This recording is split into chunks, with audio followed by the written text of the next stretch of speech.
enough of this palaver. Let's get the show on the road. We just did this, didn't we? I'm going to talk into my mic now. Uh-oh. All right, Anthony's moving toward his microphone. Everyone, keep their fingers crossed. Hello? Hi. Ooh. How'd that work? Right. Just got to turn my little volume up. There we go. Nice. See what happens when you yell and complain and break stuff? Break things. You got to break stuff. You break more stuff, and then they fix everything. See, kids? Throwing tantrums does work. I want to congratulate my team, the Philadelphia Phillies, for making it all the way into the World Series. Sorry, Philly. Just want to apologize for Opie's endorsement of your team. And Have I been pushing the Phillies this year or what? yeah, you have. I'm a fair weather fan. What does this mean? Opie. STFU. I don't know what that Fu? Doesn't even make sense, sir. Go Phils! Poor Joe Torre. And we like Joe Torre, don't we? I'm not a Yankee fan, but I like Joe Torre, yes. Yeah. Yes. When did you bring a closer in the bottom of the second? Probably. What was the final? 5-1. It wasn't even close last night. So Phillies in the World Series. First time since 1993, if you're keeping track at home. And I'm pushing for the Red Sox. How cool would that be? What? Philly-Boston World Series? How cool would that be? Okay, all right. That would be a pretty good rivalry kind of But no one wants to see the Rays in the World Series. I mean, no one. They don't want to even see it in Tampa Bay. No, they don't. They're like, oh, my God, we got to go to the stadium. It's 100 degrees. I want to go boating. Name one person on the Rays. We didn't even know that they dropped the pitcher. We didn't even know they dropped Devils from their name until yesterday. I know. I said Devil Rays, and who was it? Travis went. Yeah. Oh, no, the Rays now. Yeah. Like, oh, excuse me, woman. Out of all of us, could one of us name one Tampa Bay Ray? Ray. No, there's not a coincidence like that happening? I hope so. That'd be Just one. One of us come up with one Ray. This is how insignificant this dopey team is. Wow, that's tough. You got one? Yeah, you probably looked it up. Stunt brain? Only one. That Evan Longoria, the kid who hits all the home runs. Isn't that chick from how's that show? Desperate Housewives. Desperate Housewives? The chick from Desperate Housewives? She plays for the Rays? That's Eva. How'd they even make it to... What is she, back cleanup or something? What is she doing? Or what is she, just slap singles all day long? Travis, you know a Ray? Oh, I know a bunch of Rays, but Yeah. Of course. well, Scott Kazmir, former Mets pitcher that everyone was so upset got traded away. He's pitching tonight. It's a Ray. But I was going to say that as far as bandwagon Tampa Bay fans, they just untarped 5,000 seats that have never been used in that stadium. Never. That's got pristine seats. Are you kidding? I swear to God. Just to get ready for the World Series, they're Because dusting now, them off? Yeah, because now people want to go see them. I hope they can't fill those seats. I hope they uncover it, and it's still 200 people show up for a game. So there's 5,000 brand new seats for people to sit in. Yeah. Great. And this just in, Howard Johnson still has his uniform on, Anthony, so Does it? I might have been accurate when I stated what Why would he? Oh, just walking around? He's still walking around living the Mets have dream. been out of it, and he's just like shopping. He does see him at the local market, and he's in his uniform. He doesn't want to accept the fact that the Mets are long gone. He's still walking around in that uniform. Yes. I have to root for the Phillies. I got a whole Philly crew that I got to answer to. Because people, as a diehard Mets fan, go F yourself. How can you go for the Phillies? Because I want a Phillies Red Sox World Series. Red Sox they're going to come back, right? Are they? Well, it's not looking good. I got a double Ray or a Ray. You looked on the Pal Talk screen. That's not fair. You're cheating. No, You're I cheating. swear I didn't. All right. Pumpsy Green. I really like this kid. I think he's going to go places. You know, I was listening to that.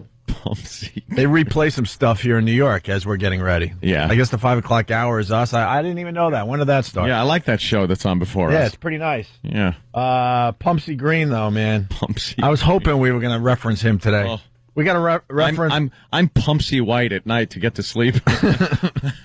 We got to reference Pumpsy Green. It makes me sleepy and makes me able to go to sleep. Nice. All right, the debate. Boring politics. I guess we got to say good morning to Joe Plumber because this whole election comes down to Joe the Plumber. He's famous. He really is. Some dude from Cleveland or outside Cleveland or where is it? Holland, They Ohio? just said Ohio. Did it say Holland, Ohio, I believe? Huh? Outside of Columbus. This whole election comes down to Joe the Plumber. They were talking about Joe the Plumber. He was that guy that kind of was questioning Obama when Obama was in Ohio and said, look, I can't even get a business going with your silly tax policies you want to put in place. And then Obama turns around and tells him, well, you know something? If you make money in this country, you got to kick it back to the people that aren't as fortunate so we could build them up and spread the wealth around, which is just a great Karl Marx Communist Manifesto kind of thing. A bit of socialism? A lot of bit of socialism. A bit? Yeah, people said, I forgot who it was. I'm not just saying people are saying, but that Obama was kind of raised with this socialist agenda. I don't know, this socialist ideology, yeah. And it's obviously stuck with him. I mean, the guy loves taking people's money. He's like Robin Hood, this guy. I don't know about that. Why doesn't he go down to Wall Street and turn some people upside down and take what falls out of their pockets? Because like Anthony said in the office, we'll get back to the debate, but somebody is making a bloody fortune from this market. Go after those guys. The real heavy hitters must be laughing their asses off at a 700-point drop in a day. I don't care. And then 1,000 or 900 and change up one day, 400 down, 700 down the next day. When is someone going to expose this scam? This has nothing to do with financials. It has nothing to do with economic news that comes out and has people panicking and selling. These are the pros just raping the people that get in and go, oh, my buddy's telling me it's a good buy opportunity. My broker called and said, I think it's the bottom. It's time to get back in. And then they get in, especially after a 900 and change point gain. You get in thinking it's going to go up higher. Now we hit a bottom. It's going to go up higher. And it doesn't. And these pros are short in stocks. And then the price goes way down. You lose 700 points in one day. They cash out laughing. And who's holding the bag? Joe Plumber. Joe the Plumber. Are they doing the puts thing too? They're doing, as far as options goes, you go put options. You do everything. You bet against the market until you hit a certain bottom, and then you buy. You buy long on some of these things. You make money when the market goes up 1,000 points, and you get the hell out. These guys are in and out, in and out. That's it. They're making money hand over fist, and the people left going, "What happened?" are the guys that think you could just jump in with these professionals and tangle with them. And I don't know who's not exposing this. They're all talking about, well, another paper coming out today showing unemployment's up and production in new goods are down and housing and that. First of all, the banks are all propped up now by the government. That thing passed. You don't have to worry about banks failing. And as far as people not spending as much, they're very worried about that. People's spending was way down. This stuff is delayed for a while. These reports don't come out the next day on what happened the day before. And if you recall, fuel prices were up to, $147. When fuel goes up, everything goes up. This country runs on fuel. We're down to 73 a barrel now. That changed in what? Wait till 2 months? Yeah, wait till that happens. Wait till that kicks in. Wait till that delay happens. Then you're going to see people started buying more. They started driving more, going out, buying more. They're saving a little more money on gas. And then you're going to see the reports that say, all right, people are spending a little more. 1,000 points up. It's crazy. Who's not exposing this scam? I am. Remember, you heard it here first. Like you did that Friday when I said the market was going to go up. And it went way down. Well, it was the biggest drop in history. Well, yeah. But I do know a few things. I know a thing or two about a thing or two. You think we could solve the economic crisis by just going out and buying something? Is it as simple as that, Anthony? That's what I need to know. Just buy yourself something. If we all just go out today and buy something, does that help the economy? Yeah, but you know what I'm going to do? I'm going to head down to that camera place. And I'm going to buy a camera just like Jimmy Norton's. B&H? Yes. Uh-huh. They're closed until like next week. Oy vey! I want to return my I thought I checked their hours and they said they're opened today. I called the machine. They said we will reopen. Oh boy, Thursday. They got some holidays they got. It is Thursday, the next the 23rd. No, I heard it was Thursday. Why is it still? I think David said this is like the tent week, right? Everybody's just sleeping. There's the tent. How long week. does the tent go? Another few days. Sukkot. We're in the middle of the Sukkot thing. And you're talking about the camera store here in Manhattan that's run by the Hasidic It's run by all. What does that say? Is that online though? Thing because I know they don't even go to their website. They post on the website. Don't post on there. They know everything. They're closed from the 14th to the 22nd. Wow. Yeah. How do we get a job with these guys? Dude, they know That's everything. wonderful. You go there. Oh, I know. It's an amazing place. And there's literally it was packed. Yeah. That's what we talked about. The security has the baskets going over your head. It's an amazing place. Yeah, it really is. You go down there and just any question you have. There's everything down there. You're not going to hear, oh, we don't have that. Mm-hmm. I don't know. Those Jews got that thing down over there. Very professional. Yeah. Let's say hi to Freddie in New York. Freddie. Hey, how you doing, guys? Your last name's not Mac, is it?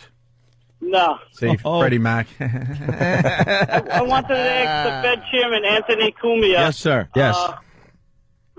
Oil's down over 50% a barrel, right? Yeah. Why is gas only down 20%? It was $4 high when it was $1.47. You're right.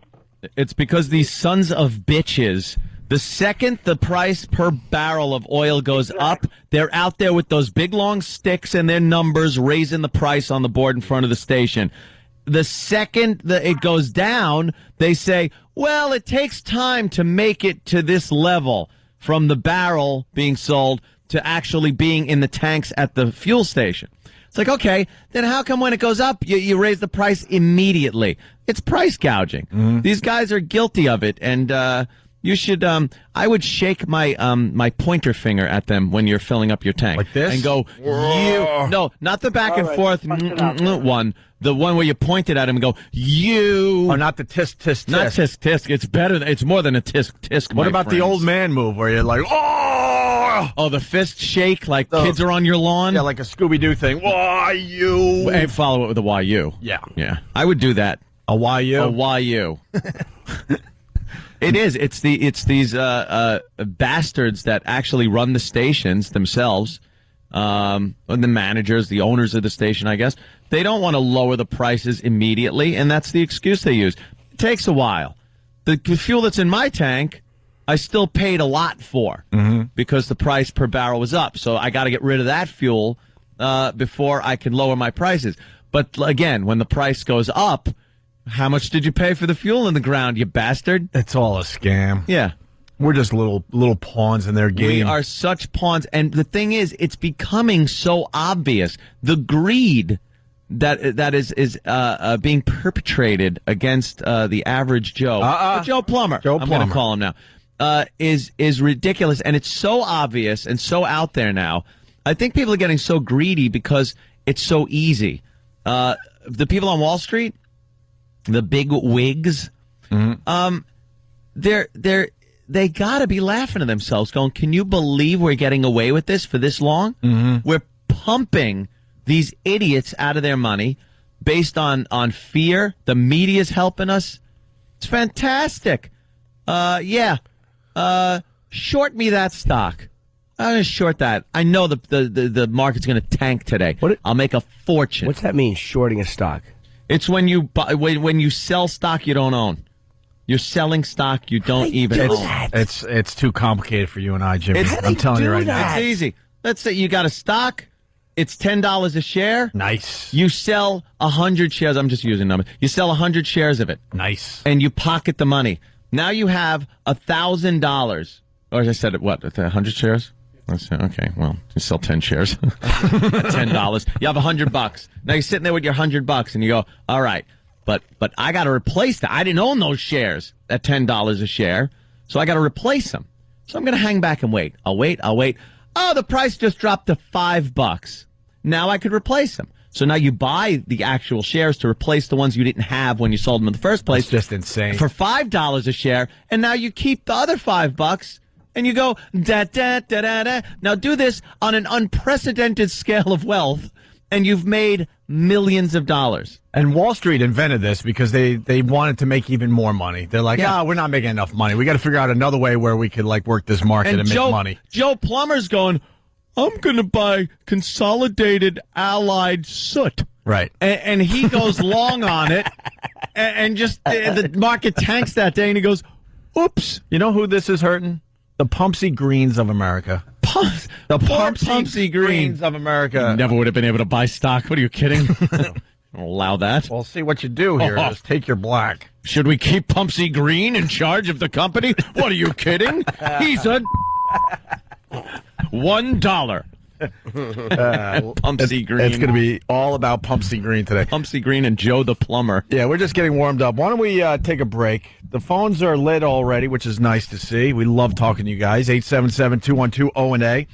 We'll definitely get into the whole debate thing after the break. Yes, I am saying that. I should quote what's happening on Pal Talk, and I didn't say it. Yes, Wall Street is screwing Main Street. Just want to get that out there. I don't think anyone's made that no kind of statement yet. Wall Street, Main Street. Yeah. Thank you. Opie and Anthony, stay there. I didn't even know that, Anthony. Yeah. We should bring it to everyone's attention. It's Opie and Anthony. Good morning. We're all over the place today, but that's okay. Well, but we keep it in perspective, though. Our pal Kevin Smith has a movie coming out. I actually saw the movie already, and I liked it a lot. Stop it. Yes, we all could have went. Oh, screenings? Yes. That's good. Okay, if there was a screening in my garage, I'd see it too. We're gonna. I'm hearing that we're gonna have screenings at your house soon. You know something? That would rule. I will have a big movie theater in my house, and to get screeners of these things and watch it in that environment.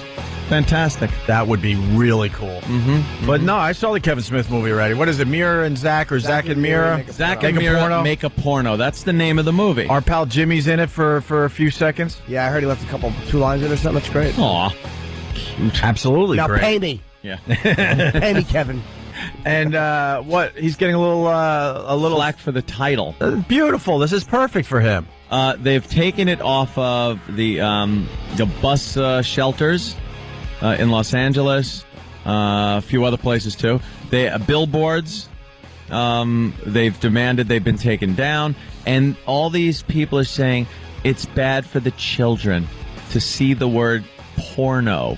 One woman actually went as far as to say the idea of the movie itself, which is people decide to make their own porn movie to make some money. Well, they're down on their luck. Yeah. They need to pay their bills, and they came up with this idea. And they say children will see this and then think that that's a viable option to get yourself out of financial difficulty. It's like, what? First of all, the children aren't seeing the movie. They're seeing a movie poster. The word porno isn't a dirty word. It's, porno itself. You can't go showing porno, but just having the word in a movie title, they don't want it visible. They've taken it off of bus boards. They removed it from, I guess they had bought ads during the Dodger games, and the Dodgers organization said, no, we don't want that during our games. This is family. The Dodgers have always been about family entertainment. We don't want to put those ads on. But meanwhile, like Jim says, the beers are flowing. Absolutely. As far as the commercials go during baseball games.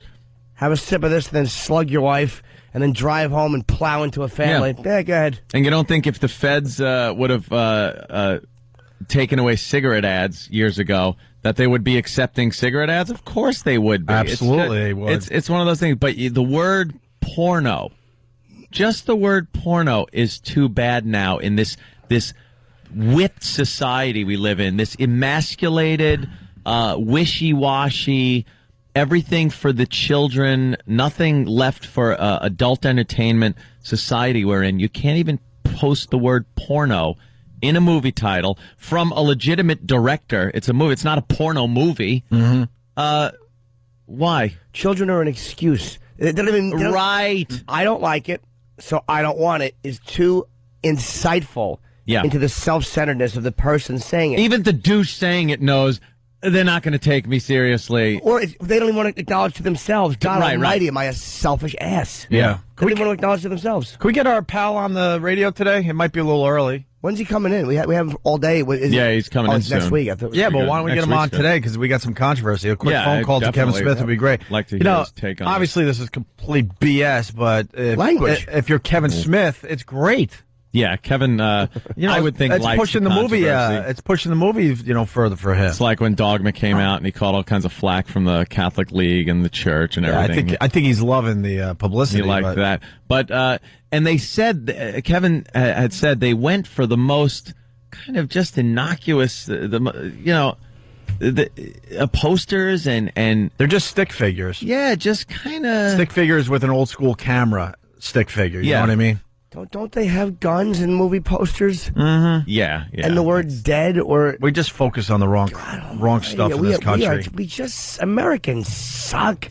It really... We suck. Just getting annoying. I don't understand why this country has this preoccupation with nudity? With sex. We're so, uptight about just anything to do with sex or sexual content or even just... 12 times removed something to do with sex. They freak out. I don't know. I think that, I don't know. It seems that we have been... But violence? Ooh, we've been get enough. Dishonest about what we really like here ever since it started. I mean, we're dishonest about how ugly we all are, which is fine to be ugly. Every person's got ugliness. It's okay. Yeah. Mm-hmm. And we just like to pretend we don't. It's silly. We are a nation of phonies. Yeah. Just phonies walking around trying to portray ourselves as these do-gooders. And we love everyone, and we're not evil, we're not this, we're not racist, we're not sexist, we're not... we don't enjoy sex? Who doesn't enjoy sex? How do you think we got to 3 million people? 3 million? It was 2 million when I was growing up. 3 million? 300 million people. I wish there were 3 million. I'm talking after the, he only apocalypse. acknowledges white. Certain people in this country. Did I say 3 million? Yes. When were you growing up? Right. Jesus. 1650? When I was in a little place called Jonestown. That's right. Was it Jonestown? No. Whatever. It's early. No, Jonestown. It was where the massacre was. Where the massacre was. Yeah. Senator showed up, had a bullet sandwich. Yeah, he certainly did. Oh, boy. Jim Jones didn't play games. No, he didn't. I upset the apple cart. I have a feeling that they played right into Kevin Smith's hands. I think Kevin knows what he's doing. I think he probably knew that, using the word porno in a movie title would get some talk going. So I think they really played right into his hands. That's what I'm going to guess on this one. I would love to talk to one of these I guarantee he's very happy that there's controversy over the movie title. Yeah, there you go. That's the get rich or die trying. And die trying. Yeah, die trying. That's the billboard. I'm looking at a picture of it. Now, again, I have no problem with that either. It's actually a cool picture. I don't have a problem. It's a great picture. It's, what is that, 50 Cent from the back. From the back. With his arms wide. What's he hold? The microphone in his right hand. And a pistol in the other. And that, I think, is supposed to show where he was from and where he is now. It's more, But it's not a comedy. In comedy, the rules are different. Wait, yeah. You notice what's going on? Because we went through this yesterday when we interviewed Ludacris. Go back to that poster, please. We all know him as 50 Cent, but the poster says Curtis 50 Cent Jackson. Well, I asked and Ludacris was doing the exact same thing yesterday. He's like Chris Ludacris Bridges, I think. Bridges, yeah. Right? Yeah. And now these rap guys are starting to claim that Ludacris is their character, 50 Cent is their character. But their real persona is, like in this case, Curtis Jackson. That way they could deal with the movie industry people without the movie industry, people looking at them like, oh, you're a thug. I've heard your music. Yeah. It's like, no, that's a character. No, that's a character. That's a character. How come that doesn't work on the radio? Right. How come if I say something awful, I'm taken to task as me? Because you're using your real name. You got to like come up with like. But so is a Fitty. Well, not in the movie, I guess. What's your nickname?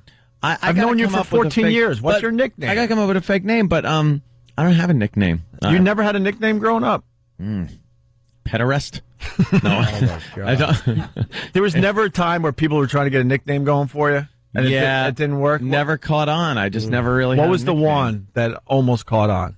Everyone has a nickname. Homo. No, you never had one. I would completely fess up. There just was never a nickname for me. Never. I had one. You did? Yeah, I did actually. When I was, I sort of cutest boy. No, sweetest boy in town was an award I would win. Oh, year after year after year. Let someone else win that, Jimmy. My I God. know. Selfish. Boy whose smile was most likely to brighten your day. When I was a boy, I was not supposed to, and the Wilkerson boy was, but then a mysterious fire burned him, and I won. Oh, I wonder how that happened. My nickname when I was like 17 or 18, I used to work at Pergament was Toast. That became my nickname. Toast. For real? Oh, yeah, I'm not kidding you. Why would... Based on what? I would go to work and then go out to lunch and come back stoned or drunk. Oh, nice. And the manager, Frank, would say, hey, he's toasted. And then they would I worked with this dude, Terrence, and there was only a few of us in the store. It just became Toast. Hey, Toast. Yeah, Toast. Wow, you really did need to get off the... Yeah. And they were calling you Toast. Toast, come to the back. Toast. Toast. Wow. And when I went to the new program, it stayed. Then I got sober when I was 18, and the nickname stayed even then. It was weird. Wow. Forgot about that. Wow. Hey, something Toast. Anthony, you forgot you're dopey because that's what they like to call Opie and Dopey because they like to be clever with their headlines when we do something bad. I want to nip the rumors in the bud here. Point Blank is saying they tried to give Anth a nickname, but he would just cry when they gave it to him, which is probably the truth. I didn't like the name game. They called me Tony for short. You know? You didn't like Tony. Tony for short. And I didn't like it. I hear they I cried. I hear they like to call you Loch Ness. What? Just saying. Oh, Jiminy Cricket. Rumor has it that's kind of one of your secret nicknames, Loch Ness. No, I'm not Anth Joe the Plumber Cumia. Loch Ness. No. When he's in the tub, it looks like the surgeon's photo. Yeah, that's very famous. Yes, the surgeon's photo. Very famous and hoaxed photo of Nessie, by the way. Confessed on his deathbed. Yes. Do you want us to shorten it to Loch, or you want to be Loch Ness? I like Loch for lost. Well, I understand that, but It's we're talking taken. about your penis here. I'm not the bull prepper. No. Anthony, the bull prep. And the truth, yes, Raphael, the truth of the matter is, bull prep. Call me anything, just don't call me late for dinner. No, almost. Almost? No. What is it? Call me what you. Just don't call me late for supper. Oh, supper. for supper. Supper. Wow. Is that what a delivery. Perfect. Can we call you Ray? No. That's stupid. You could call me Ray. Oh, you can call me Jay. Oh, you can call me Ray J. Oh, you can call me RJ. Oh, Ray J. Shut up. Yeah, we get your bit. What was the commercial for that one? One trick pony. It wasn't. It was the guy's stand-up act. Dude, the guy would come out and just do that. An act? It was an act. Yeah, find us some audio of that. Find us the guy's act. His name is Ray J. Johnson or something. Dude, it was his act. It was probably a 1 or 2 line thing in his act, like a silly thing, and then it probably got morphed into this monster. I never remember him doing anything else. He'd be on like Laugh-In or one of those dopey 70s variety shows. They'd drag him out to do his You Could Call Me Ray. That was his whole bit? His whole bit. Come on. Not another friggin' thing would be uttered. You could do 2 minutes on that top. Stunt Brain? He had a hit single with that. No, he didn't. Yes, no, he was that a did. song? Yeah, I'm remembering this. Wait a minute. Yeah, I think you're right. He made a hit single Go with... find that. Oh, God. Wait a minute. Just the thought of it just gave me goosey bumps. Oh, really? I'm all goosebumpy with the chills. Embarrassment? Yes. To hear it, I may have to duck my head. You know who was a fan of that Ray guy? Who? Pumpsy Green. Pumpsy Green was a genius. Yes, way he ahead was. of his time. You can call me Pumpsy or you can call me Green, but please don't call me. Like the rest of my team. Oh, wait, we're forgetting other nicknames we do have. Mike in Jersey. Yes, Mikey. You guys' nicknames are Rape Kit and Crawl Space. Linger longer. That's right. Rape That's Kit true. and Crawl Space in the morning. Where were we? We had something to do here. We're talking about Zach and Mary. And Oh, yeah, okay. Speaking of how politically correct the society is getting. Society. Society. That's right. Linger longer. We have a scapegoat. Listen what happened at one fine high school. Miss Kristen Cass. It's as if everyone in the crowd was cheering Kristen on. And when she was crowned homecoming queen, everyone let her know how special she truly is. Oh, no. Yep. Okay. I hope they dump pig's blood on her head. Can I guess that the queen crown, they had to just cut the bottom out of a kid's wading pool and paint it gold?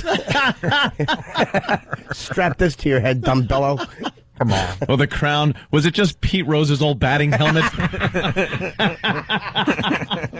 Here we go. And we're off. Oh, my God.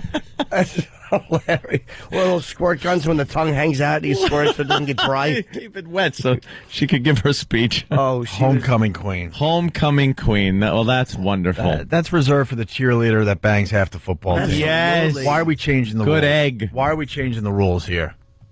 Special she truly is. I feel happy about it too. Aw.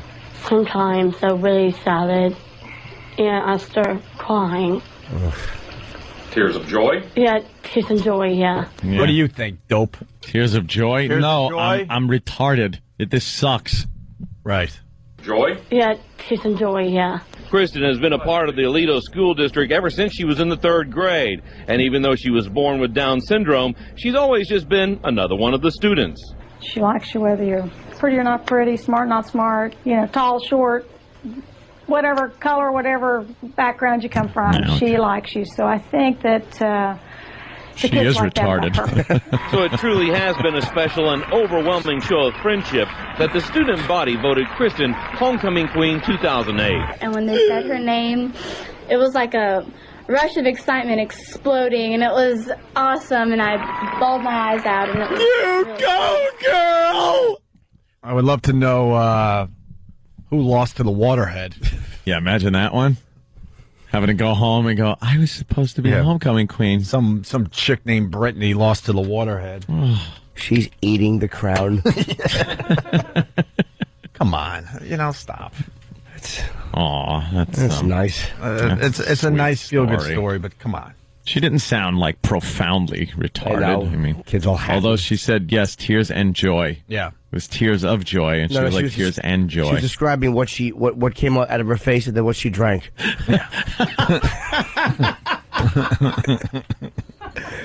She was normally a lemon pledge girl.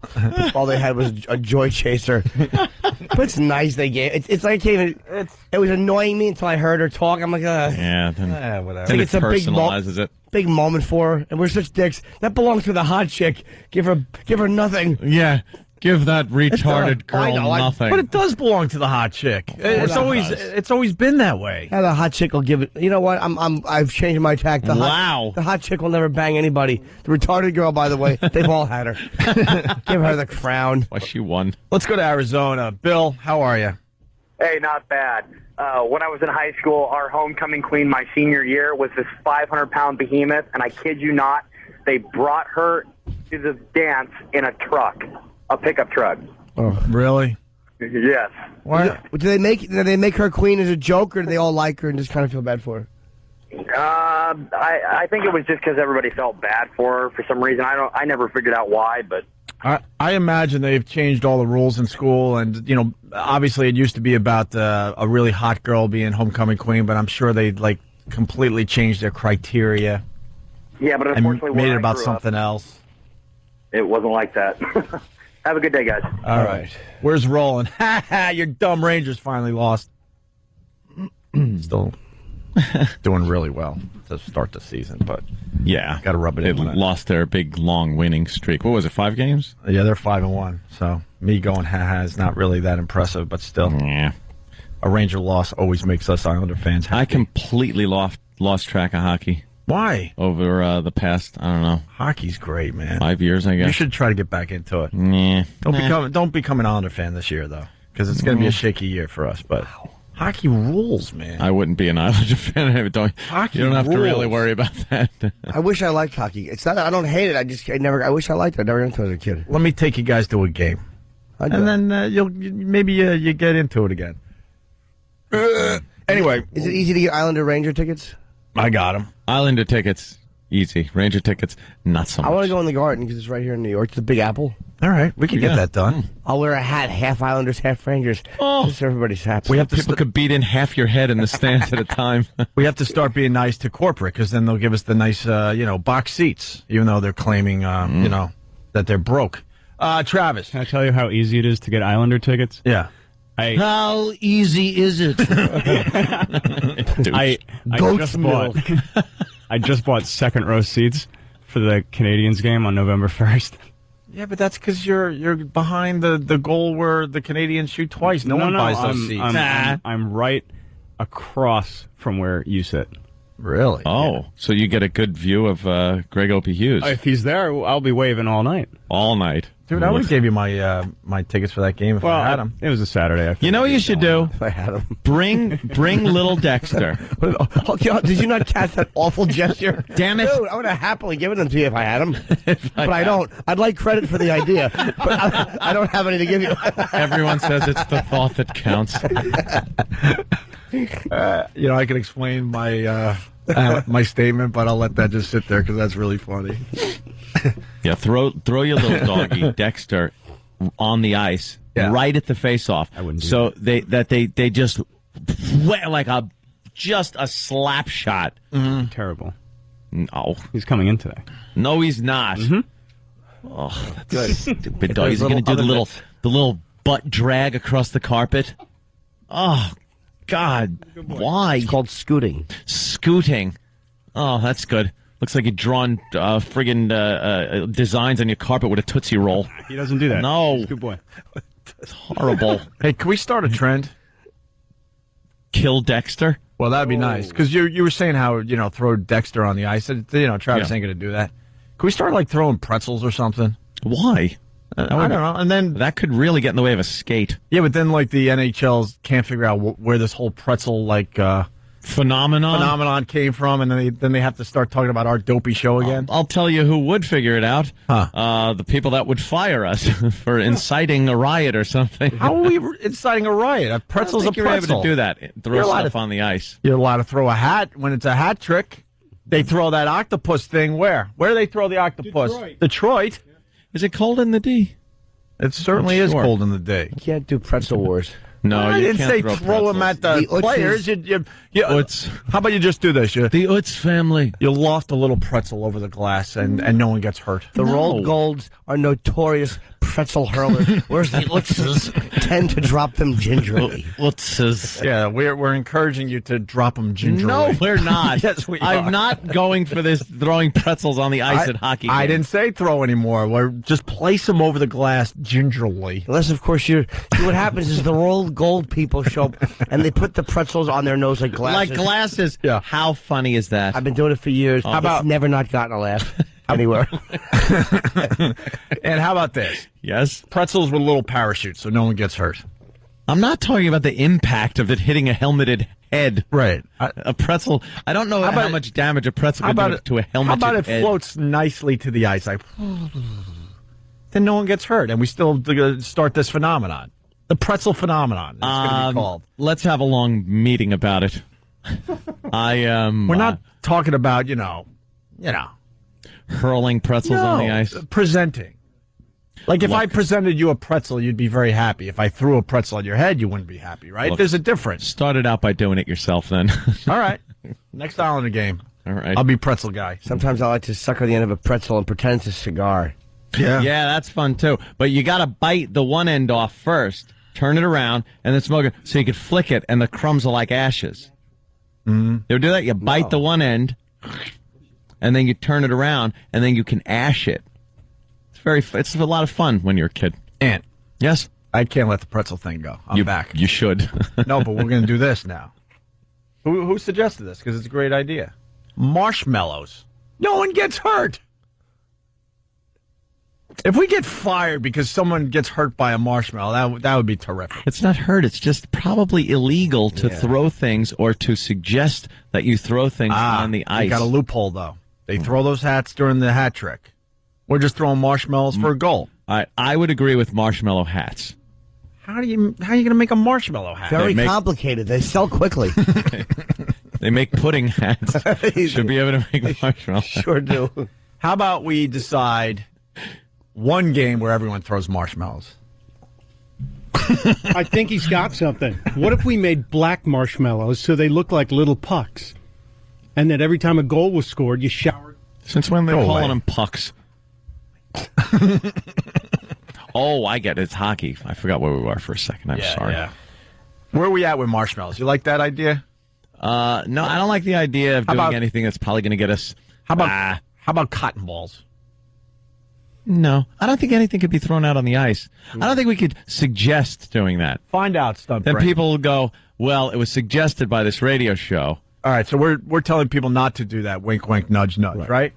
No wink, wink, nudge, nudge. How about this? Just not do it. Anvils. Bring anvils. Yes, that I would agree with. Yes. We hang them up in the catwalks above there. Yeah. And then drop them from ridiculous heights onto the hockey players. Trying to kill coyotes. What?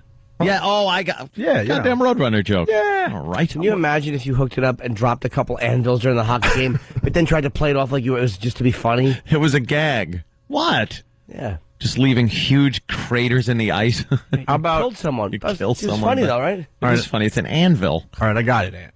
How about water balloons with scalding water, boiling water? They break on the ice and make potholes. Okay, first test filling them at home naked. See how that works out for you. Those third-degree burns. How funny would that be? We start a trend. We're throwing boiling water balloons. It's like, oh, look, a water balloon fight. This is always... And then they make potholes on the ice. Just wrecking everyone's good time. Or you fill them with gas, like in prison, and you break them on someone's head, then your friend behind you throws a match on the person. It's like you're in jail, I think, with condoms. All right, so we're Really? Yeah, one guy walked. You ever see that footage? One guy walks by with a balloon full of gas, breaks it on the guy's head. The guy behind him lights a match and throws it on the guy who's just with a balloon on his head. Who wants to be in prison? I don't. Jesus, is that a horrible place? Especially since a balloon looks so fun when it's coming at you. Of course. Sure it does. A balloon. Gas. All the rapes will be made up for with this balloon play. Ow, I'm burning. A condom full of gas in prison, though, is safer than what's usually in it, I bet. Let's go to Marky Mark. Marky Mark from Boston. Do you have the good vibrations or what? See, because... Good. Baby, I always got the good vibrations. All right, what do you got? Let me tell you what happens when you throw stuff on the ice, boys. Mm-hmm. When I was a younger gent, me and my buddy went to it was a Harvard BU game, I think. Yeah. And we're there, and the refs all game, they were always one-sided. So my buddy got mad, had a bottle of Coke, chucked it on the ice, hit the ref. We didn't know, but there's an undercover. Like, who puts an undercover security guard at, like, a hockey game anyways? Yeah. This guy jumps my buddy. We get tossed out. We have a little scuffle. Like, the police, everything happens. So I'm not saying don't do it if you want to get in the scuffle. Oh, it was the best time of my life. So actually, go ahead and do it. It was wicked fun. All right, Marky. Of course it was fun. You're from Boston. Ryan in New York, how are you? Ryan. Hello. Hello. Hey, Ryan, go ahead. Last time I was at Nassau Coliseum with a group of friends, one of them decided to throw a piece of soft pretzel onto the ice from the last row of the Coliseum. Yeah. And the refs actually stopped the game and gave the crowd a warning for throwing stuff onto the ice. How funny would it be? I'm just saying it. I'm not condoning anything. But how funny would it be if a hockey game is stopped and the ref has to make an announcement to stop throwing marshmallows? I wouldn't say that wouldn't be hysterical. As we sit at home calling Bob, going, "What are our options? What can we do? Well, what can we do now?" The NHL is pushing this. You encouraged it. Yeah, help us again. Yeah. All right. We heard on the satellite side, too, because hockey is on, like, serious. Yeah. Oh, yeah. Oh, we'd be in trouble. All right. Just throw rocks at NASCAR. How about that? No, tax. Tax? Yeah. Studio cartoon? Yes. I'm getting all these ideas from cartoons. Just like a bunch of tacks. Yeah, tacks. They don't really do much damage in real life, do they? Let's try that out today. Not thumbtacks. I don't think that would hurt. No. Let's throw big nails. Let's throw tacks on the LIE today. How about you don't even go there with saying anything remotely even close to that? I just love making you nervous. Well, then you love every day, don't you? Yes, I do. It's a wonderful life for you, isn't it? Yes, it is. All right. Oh, we're just having fun. Relax, everybody. 877-212-0-A. Anthony, I got your you could call me right thing for after the break. How fast is our staff? That's very good, right? You know, E-Rock. We also have to talk about the Steve. Joe the Plumber and the debate. We still haven't talked about the debate. Do they both talk about Joe the Plumber? We have a Joe the Plumber montage if you stick around. Montage. Yeah, we do that. And obviously, don't throw anything on the ice. I gotta calm Anthony down today. I don't want to miss. You've turned me into the hole. Thanks. Oh, guys, the ice should be looked at only. The ice? No, Opie. Oh, you stop that. They're just playing a game. I'm the Hole. Great. That's my new nickname. Anthony the Hole Cumia. Good, you gave me a nickname. Thank you. Jesus. I have a hockey suggestion. This will be fun. Yeah, you got to go on, Jimmy. It involves ice. Okay. Here's what you do. You bring a little block of dry ice. Mm-hmm. You pull down your pants and you stick it to your testicles. And then you turn around to the crowd and you go, look at the ice. And you put your hands up. Huh? How's that? How about way nothing gets thrown and you've got dry ice on your testicles. And only one person gets really hurt. Yeah. You. It's you. How about you're the douche that brings a pillowcase filled with salt to the hockey game? Oh, and just when everyone's having a really good time, you walk up to the ice and just do the whoosh. Throw it on the ice. Throw it out there, big rock salt. And just watch everyone cross their arms as they're taking you out of the arena. That's great. Stopping everyone's fun as the ice melts down until you see like basketball court wood. Right. By the way, how does the wood not rot from all the water? Oh, silly Jimmy! I have no idea. No, they put they first of all they pull up the wood floor, or sometimes they lay. Yeah. Or sometimes they lay the ice, the thing that's under the ice. The thing, whatever, the other wood. Yeah. Or whatever. Plywood or something. Whatever it's made out of. I don't think it's made out of wood. Yeah. All right, we're babbling. 877-212-0-A. Have been since 6 o'clock. How do they make the ice? Do they make the whole room that cold? I don't know, Jimmy. Jimmy, there is a thing that runs through or underneath the water that cools it. Oh. Like that. It's all in the floor. Very technologically advanced. Just before the hockey games, they turn up the AC. They turn it up and actually make the entire place about 30 degrees. They really do. You feel a temperature change right before the game starts. And I always thought the ice was a lot thicker than it is. How thin is it? I always thought 1 millimeter. Dude, I'm thinking it's like a foot thick. It's not even close. No. Inches, my friend. Really? Inches. Look that up. Skating on thin ice, my friend. That's inches. I would guess no more than 6. I would bet it's less than 6 inches. As a kid, I thought it was like there's a possibility that someone could fall through. That's how dumb I was. Fall through the ice and into water. During a hockey game, yeah. Okay. I want to ice fish during a hockey game. Oh, what do you got? What do you got? Danny? Says here that the official NHL page says that the ice on a hockey rink is approximately 3/4 of an inch thick. That's it? Yep. Thicker the ice, the softer and slower the ice becomes for skaters.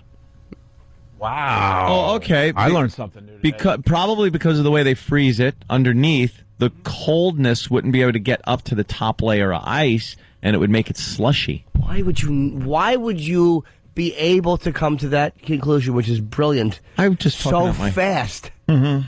I was like, why? That's all I could come up with. Why? I'd like to know why we can't make our own rinks at home. We tried many, many times growing up when we used to have winters. Remember back then when we used to have winters? We don't have them anymore. Dad bought us one of those once. It's like a little pool that's only 4 inches high, and you fill it with water, and it's supposed to freeze, and it never froze right. It was uneven. There was always it was horrible. A lump of ice over here, and the grass was still happening over here. Yeah. We tried to figure it out. We tried to level it out and all that crap. Never worked. Nope. All right. Will you hit that break? We're just babbling. How's everybody today? Doing good? Pretty good. Nice. Time to feel old. We like doing this. Uh-oh. What's this all about, Ant? Kind of a, what? Oh, I don't know. It's one of these things where Opie always brings up things that happened in the past, and you don't realize how much time has flown by. Just showing you that your life is like...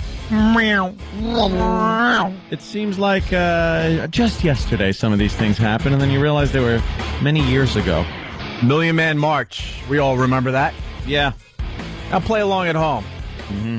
How many years do you think that was? Don't do any math. Just off the top of your head, real quick, think of a number of years you think it was. Yeah. I thought about 8. I said like 8 years. What are they saying on Pal Talk? What are some of the years popping up? They're not really popping up because I forgot to put the volume on. Oh, okay. Fine. There we go. Yeah, I would have guessed about 8 years. 8, 9, maybe. Yeah. It was 36 years today. It was 13 years ago today that the Pumpsy Greens of the world, Pumpsy was there. Did the Million Man March. 13 years. Seems like yesterday, no? Certainly does. Here's another one. 13 years. Remember when we all used to lust over Suzanne Summers? This is for the older demos listening right now. Never lusted over Suzanne Summers. A little lusting for Suzanne Summers, no? More of a Farrah Fawcett guy? Nope. How about Audra Lindley? Yeah, now you're talking. Was it Audrey? I think it was Audra. Yeah.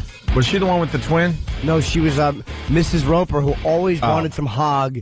Oh. Stanley would never give it to her. She was a size queen. Dude, what a funny couple they were. All she wanted was Stanley to plow her. And he That wanted stupid moo-moo. no part of it. No. No ass. Nothing. Wasn't Stanley the one that prepped the bull? Oh, he might have been a cuckold. I'll bet you Stanley was a cucky. You think he prepped the bull for... Yeah, he probably was. I bet you that's how he met Mr. Furley. Yeah. Mr. Furley, as goofy as he was, Yeah. was actually a slender bull. Oh, right. Okay. And he would be a slender bull? Nice. Yeah. Yeah. He was always, Big Word Counts. Slender bull. They called him Mr. Big Word Counts Furley. And then Larry would come in, just awful. Larry Klein. Larry probably serviced Mrs. Roper. Yeah. I would think. Oh, yeah, for free rent. Yeah. Yep. She'd be up rents too, Larry.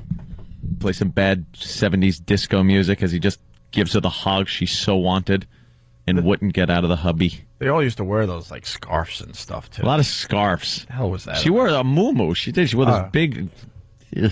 She was no looker. And then, Jack would clumsily fall behind the couch one too many times. Oh, jeez.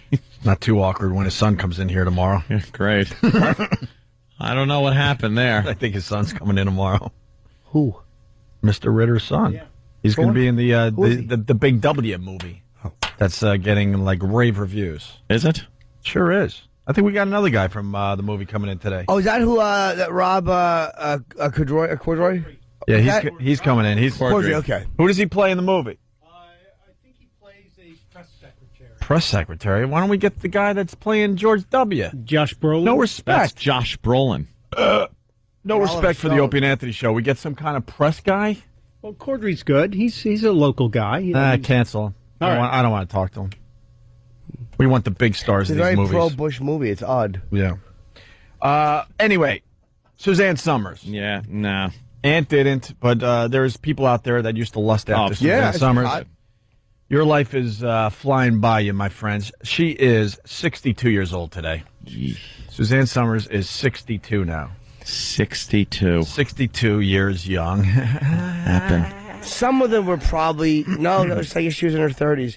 But a lot of them, I think we probably didn't know how old they were at the time. Mm-hmm. I was watching last night, because I slept too much during the day again. I was watching Grease. Ooh. It's a terrible movie. Of course it is. But I got to say that the music, it was good. Like, I wanted to hate the music. But I actually was, like, looking forward to... Stranded at the drive-in. Branded a fool. Ooh, I didn't get that far. Oof. Ooh. Shut up. He was stranded at the drive-in. He was branded a fool. What is he going to say to everyone Monday at school. Too bad he wasn't stranded in a 727 with a wig rack and a bunch of gentlemen friends.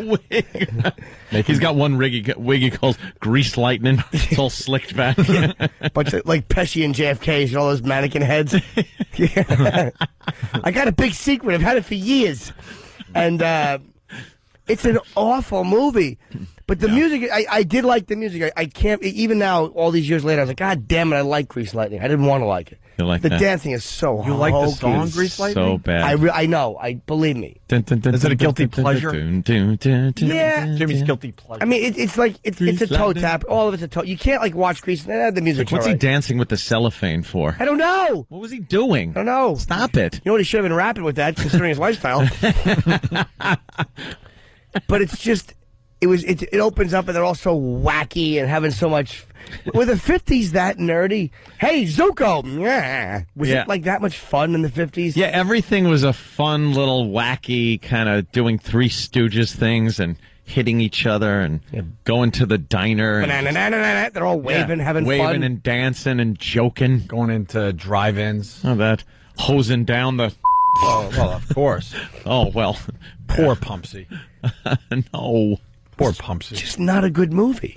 No. Oh. That's a good tune. This is at the end. Yeah. This is when is this the closing Sandy number? Comes out in her black leather little suit and gets on the Shake Shack. And Which turns out it was Michael J. Fox's mattress. Why? Why, Jim? Apologize. Myself. And he's just can't believe how she looks. Well, he was wearing a sweater that said R. Yes, because he was trying to be more like her, and she was trying to be like him. Well, she's more like him now.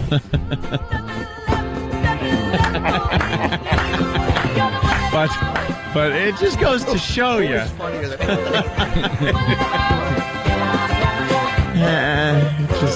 why it doesn't end with us. We're awful, despicable people. She wanted to be more like him, so that was why she dressed like a gentleman. Oh, boo! Oh, boo! Okay, joke. Yeah. That was a fun movie. Like the songs were good. The movie itself was horrendous. Yeah.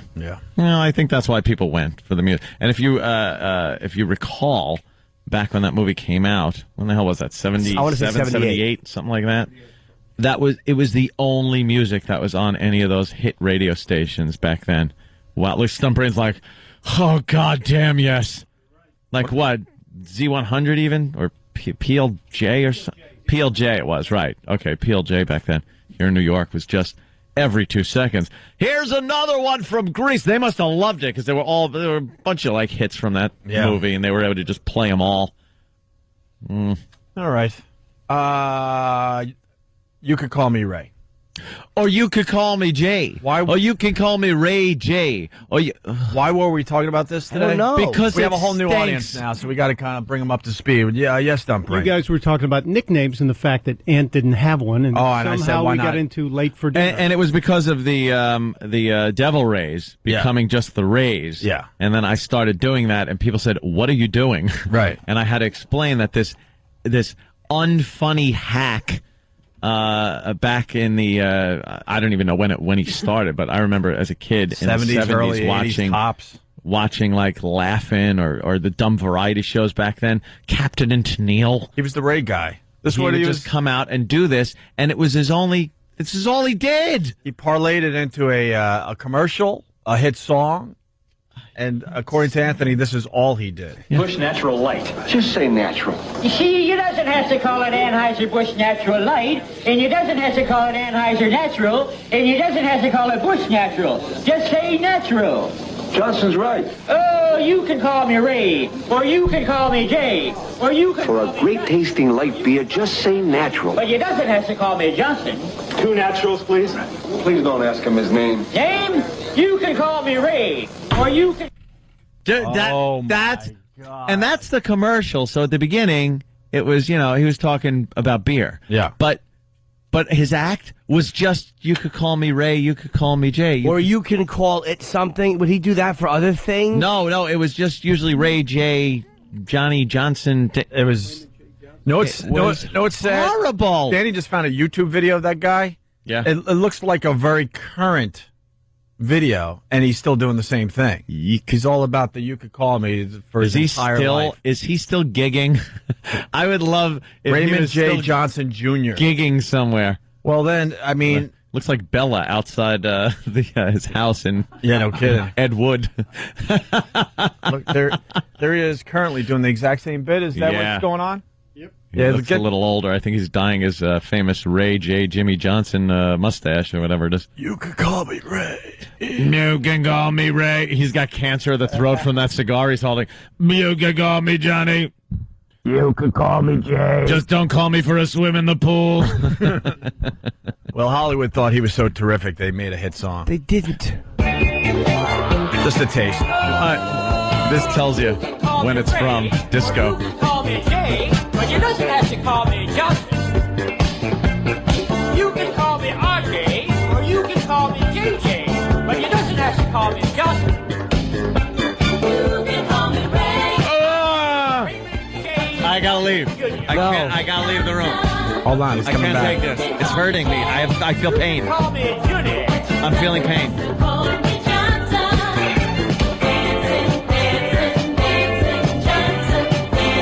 Dancing, Ray. Dancing Johnson. I'll give you a Dancing Johnson. And let the boogie master get out on the floor. Please more.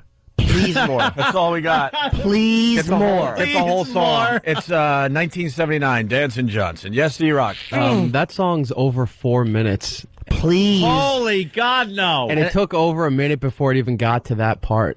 But how about just the lyric? Dancing, Dude, I can't. That's why. Look. It's horrendous. I swear to you, I have goosebumps on me out of sheer embarrassment. But what did he say at the end? Let me get out on the dance floor. Don't repeat anything. Why? He was getting on the dance floor because he was going to boogie too. Jimmy, please don't do this. Oh, it's good, Ant. It's so embarrassing. Why am I all flushed? Because he was going you to. You don't understand good music. I can't. What's the last line? Get me the dance master on the dance floor. I can't. What's wrong with it? I want to hear the last line because again. it's so embarrassing. I think that's what he said at the end. Dancing. It's fun. Shut up. I've turned the corner on this song. Yeah, turn the corner. It is fun. It's not hurting anyone, Ant. It's hurting. No, it's I not. feel physical pain. Oh, no. Call me Junior. Jimmy's dancing. Jimmy's dancing. Yeah, somebody hold my cigar and let the boogie master get out on the floor. The Boogie Master. Get on the floor. On the floor. Did he get out on the floor and start dancing? One can only hope. Oh. And he grabbed his chest and fell to the dance floor. I so get Anthony's. It's like there's this weird. What is that? Reaction when. Probably codependency, because I have it. There's this weird reaction when people try to be funny or make a fool out of themselves. Yeah. Where I will cringe for them. It's like, I don't want to acknowledge anyone else is around watching because then we have to acknowledge that person is really douchey. And I don't want to do that. It's like you're seeing a person naked and exposed. Yeah. There's something exposing about certain moments like that. Like they're trying to be, he's really trying to be a funny guy. Yeah, and you kind of think after it like he's in a studio doing that. And people are going, yeah, no, that was good. That was a good take on that. At that point, you just got to point and laugh at the guy. Makes everything No, good. no, I don't even want to point and laugh. I'm either embarrassed or I want to shoot him in the head. Like there's no middle ground of pointing, laughing.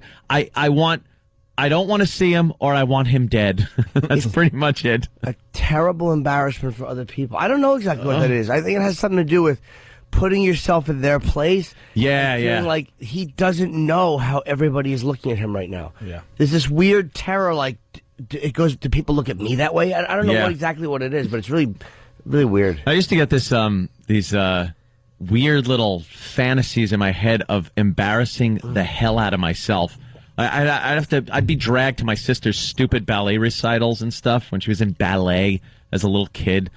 And I would sit there, and I was only, 9 years old, and I would think, what would it be like if I ran up on stage and started clumsily doing what they're doing, and people would just be looking at me like, oh my God, what is wrong with him? And I would get the feeling like I was doing that. I would get a physical, weird, embarrassed feeling. Well, you actually feel your body moving forward. Maybe you're not doing it physically, but inside you actually feel like... Not so much to do it, but you'd get this physical reaction as if you were doing it. You'd feel the embarrassment that it would be. It would just be this total embarrassment. Yeah. God, yes. What the hell is that, Jimmy? I don't know. It's this weird thing of thinking. Like, for me, it would be at my grandmother's house, and I would think, like, what would happen if I said at my grandmother's house, "Pass the salt, you see"? Holy Jesus! Profanity. Same thing I did at Christmas once. I was sitting there, and my grandmother came up, and she put down, like, some Christmassy colored M&Ms. And I just thought I could just blurt out, "Hey, thanks, C."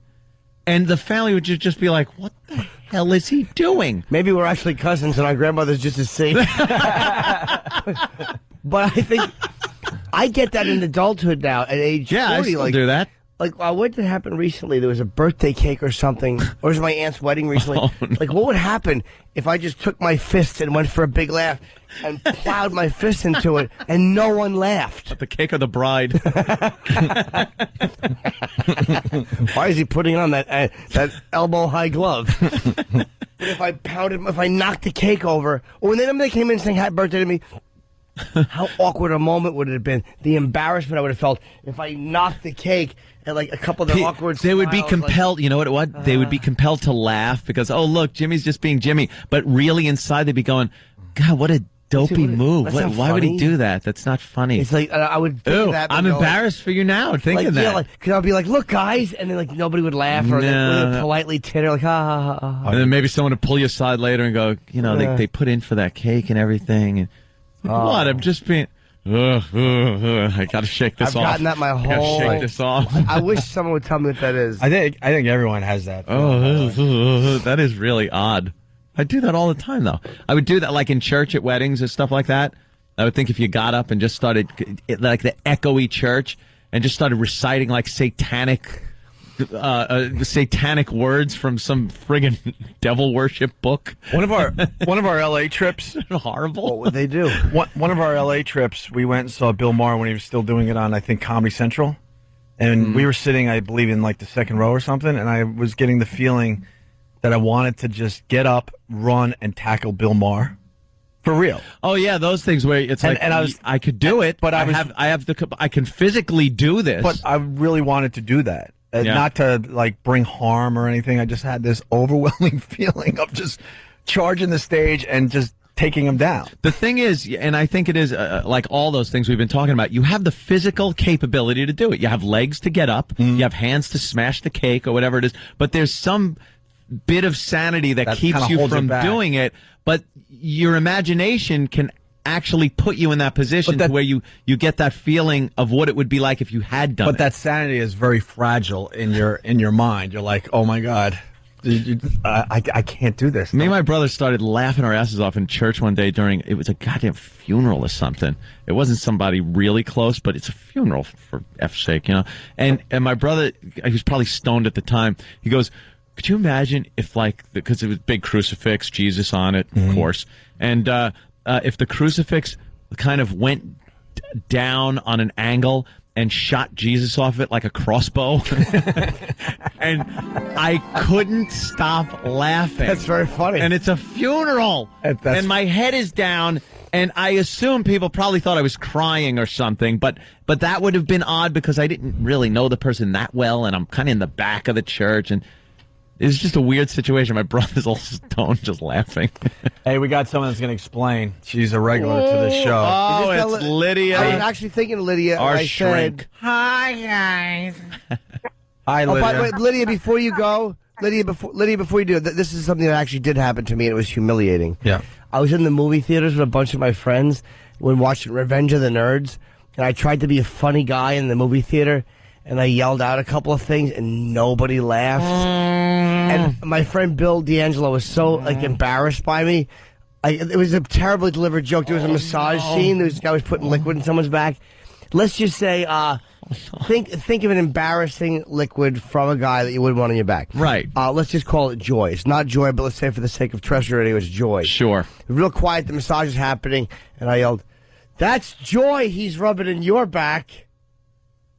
But the mail, it got a 0. And where was this? In a movie theater watching Revenge of the Nerds. Oh, okay. And my friend Bill just went, he sunk down, he went, "Shut up, Jim."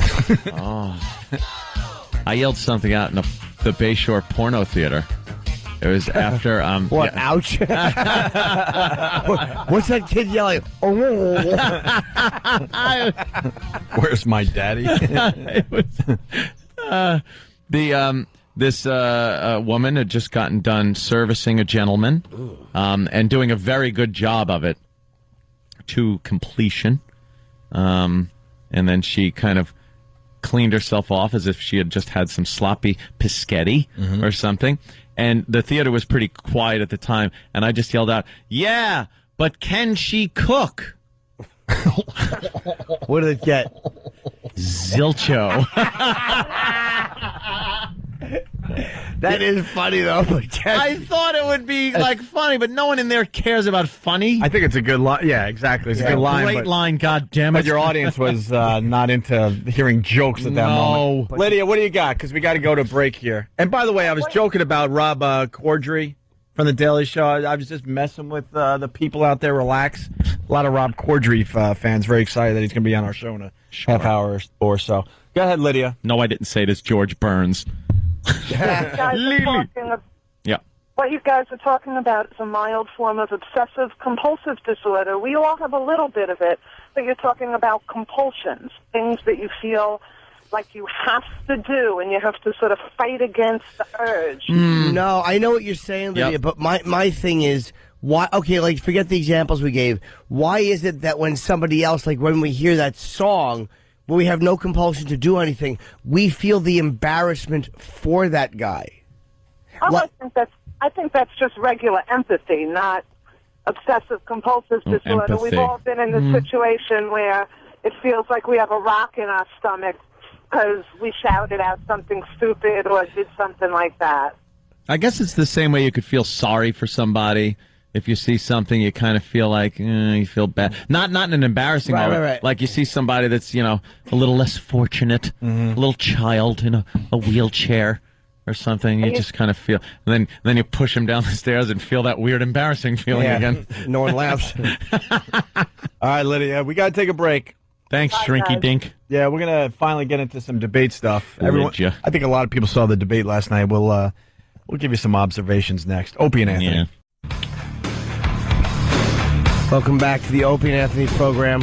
Young Opie is swinging a beverage, and Anthony's eating a watermelon. My Biglia is here. He's going to hang with us. And how do you say it? It's Rob Corddry. Is that how you say his name? Corddry. Corddry, okay. I know who he is. I just haven't about to say that. We'll be in, I think, at 8 o'clock. Yeah. And when are we supposed to eat? I don't know. Trying to shove some egg whites and vegetables down my throat.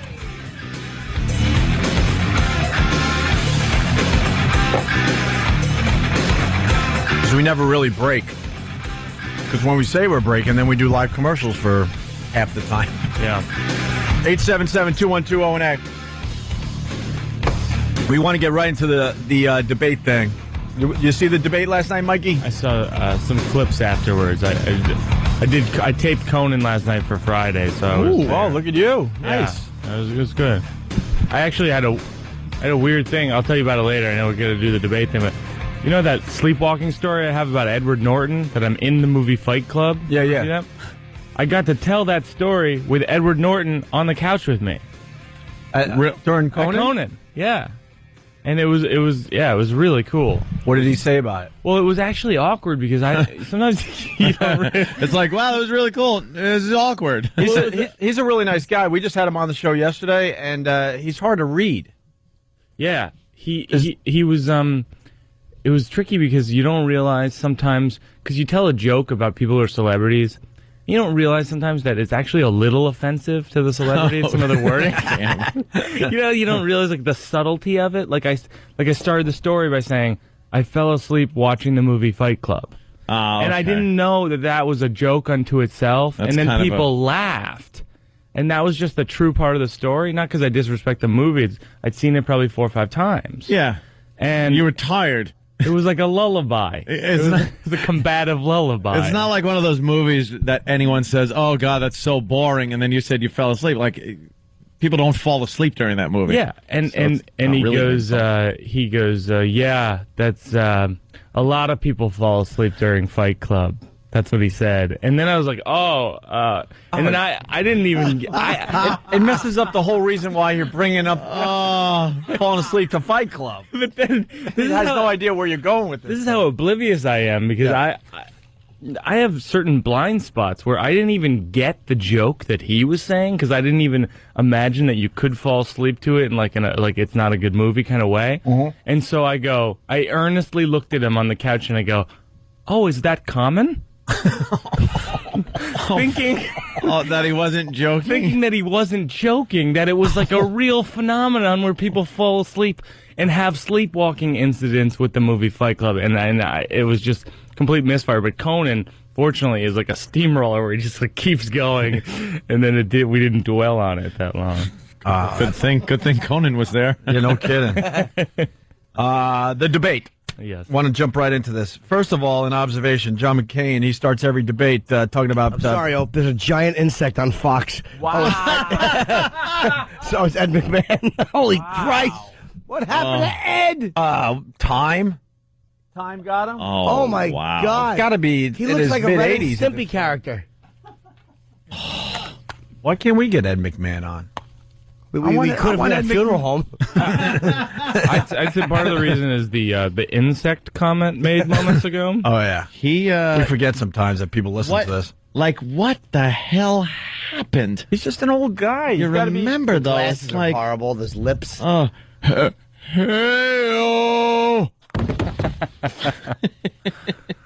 What happens to old people? It looks like they have a really hard time hydrating. Just and keeping getting in their hydrated. skin. Yeah, he's like a bloodhound. You can just pull the top of his head. I like the celebrities who just leave the public entirely when they get too old. They're like, no, I'm too old. I'm out. Carson did. Carson was just like, no, I'm not going to go in public. Just drank and banged his young wife. Good for him. That was it. They had a tough time getting a picture of him in public. And then He when got they fat, finally I think. did, he got They got really a few. fat. They got a couple, but he disappeared. How old is 85? Very good, stunt brain. Okay, McCain. So McCain starts every debate talking about who's sick in the hospital. Yeah. What is he going for there? A little sympathy, you think? No, I think it's like, look at me, I'm a good guy. I care about my friends. My friends. Kind of seems a bit calculated. This is what he said the first debate. Senator McCain, 2 minutes. Well, thank you, Jim, and thanks to everybody. And I do have a sad note tonight. Senator Kennedy is in the hospital. He's a dear and beloved friend to all of us. Our thoughts and prayers go out. Thoughts and to the prayers. Lion of the Thoughts and Senate. prayers. Turned out it was like no big deal, the hospital visit in this case. I know he's going through hell, but... That one. The then- next one was a Lulu. Yeah. And then last night... Well, let me say, Bob, thank you, and thanks to Hofstra. And by the way, our beloved Nancy Reagan is in the hospital tonight, so our thoughts and prayers are going That's the same line. It's so calculated. You're right. Thoughts and prayers. Like, what is he going for there? Obama was kind of like smiling, like, oh, jeez. Beloved Brady father Robert Reed. Thoughts and prayers in the hospital. Before I start the debate, I want to see an atheist president someday. I think that's going to be a huge breakthrough. Where it's for the nothing country. about God in anything. Because No praying. a lot of these guys are atheists. Come on. And it's just, I want someone to come out and be like, look, the bad news is there's no God. The good news is we're going to work on beefing up FEMA. You know what I mean? Like, we're going to work on issues. You know, you make a good point, because Religulous, that Bill Maher movie, they claim that a lot of the founding fathers didn't believe in God. So for us to do the whole God thing now with government is a bit strange. You put a lot of that God stuff in there, though. Get some of the quotes from the past presidents talking about religion and God. A bunch of them did not believe believe in the higher power. I wonder if they put the God stuff in there just to get the people roped in. I mean, maybe that's the way they figure that's what the people want, so Yeah. make it look like God wants it. Well, Yeah, I think they probably think people want a leader that has some kind of faith like that. Well, that wants to behave here because he's got, like, hope after. Right, yeah. You know something? That's a good point. You'd probably want somebody that you think believes in a higher power and some kind of afterlife in heaven.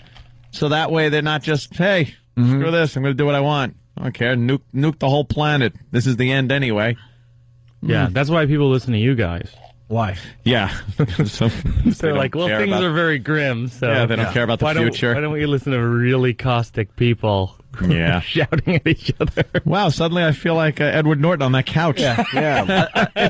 No, it's common. We yell. Yeah. Yeah. Unlike yourself, we thought Fight Club was a brilliant movie. So Snooze fest, eh? I'm just still amazed that we managed to shoehorn, Anthony managed to shoehorn a Robert Reed joke. Well, it was getting late, Jimmy. It was getting a little late. you got to get one in every day. Stephen S. from Bayshore going backwards. Oh, just offer to pay 1 month of McMahon's mortgage, and he'll come right in. Yeah. He was having a little trouble paying his mortgage. What did you think of the debate last night? Anyone? Well, I think Senator Obama is a much better speaker. He's a much better public speaker. He's very, very sharp. Very smooth. Very, very smooth. Likeable. He has a demeanor about him that doesn't seem... I don't know. He doesn't seem like he's agitated, even when you know he is. He kind of puts that little grin on sometimes. But I didn't like the substance of what he's saying. So he's a better speaker. He's better at debating than McCain is. McCain kind of seems a little disjointed at times. When he is focused, McCain, I think he makes good points, but he's not the better speaker. Now that could sway people, but I think you should pay attention to what they're saying more so than how they're saying it. I know that didn't work for old Tricky Dick back with him and Kennedy. It was a matter of, he looked like crap. Kennedy looked like the nice, young, smooth go-getter. He was sweating his ass off in Yeah, front yeah. of Kennedy. I got me some. I need some swab my head. Where's my Jew, Kissinger? Bring me a rag for my head. And then, Kennedy's just nice and suave. I think that's what we're dealing with here. But I don't know. I think McCain came off sounding better with what he had to say. Obama didn't seem to have a lot of answers for a lot of McCain's questions. And McCain's questions to Obama were what a lot of people are wondering.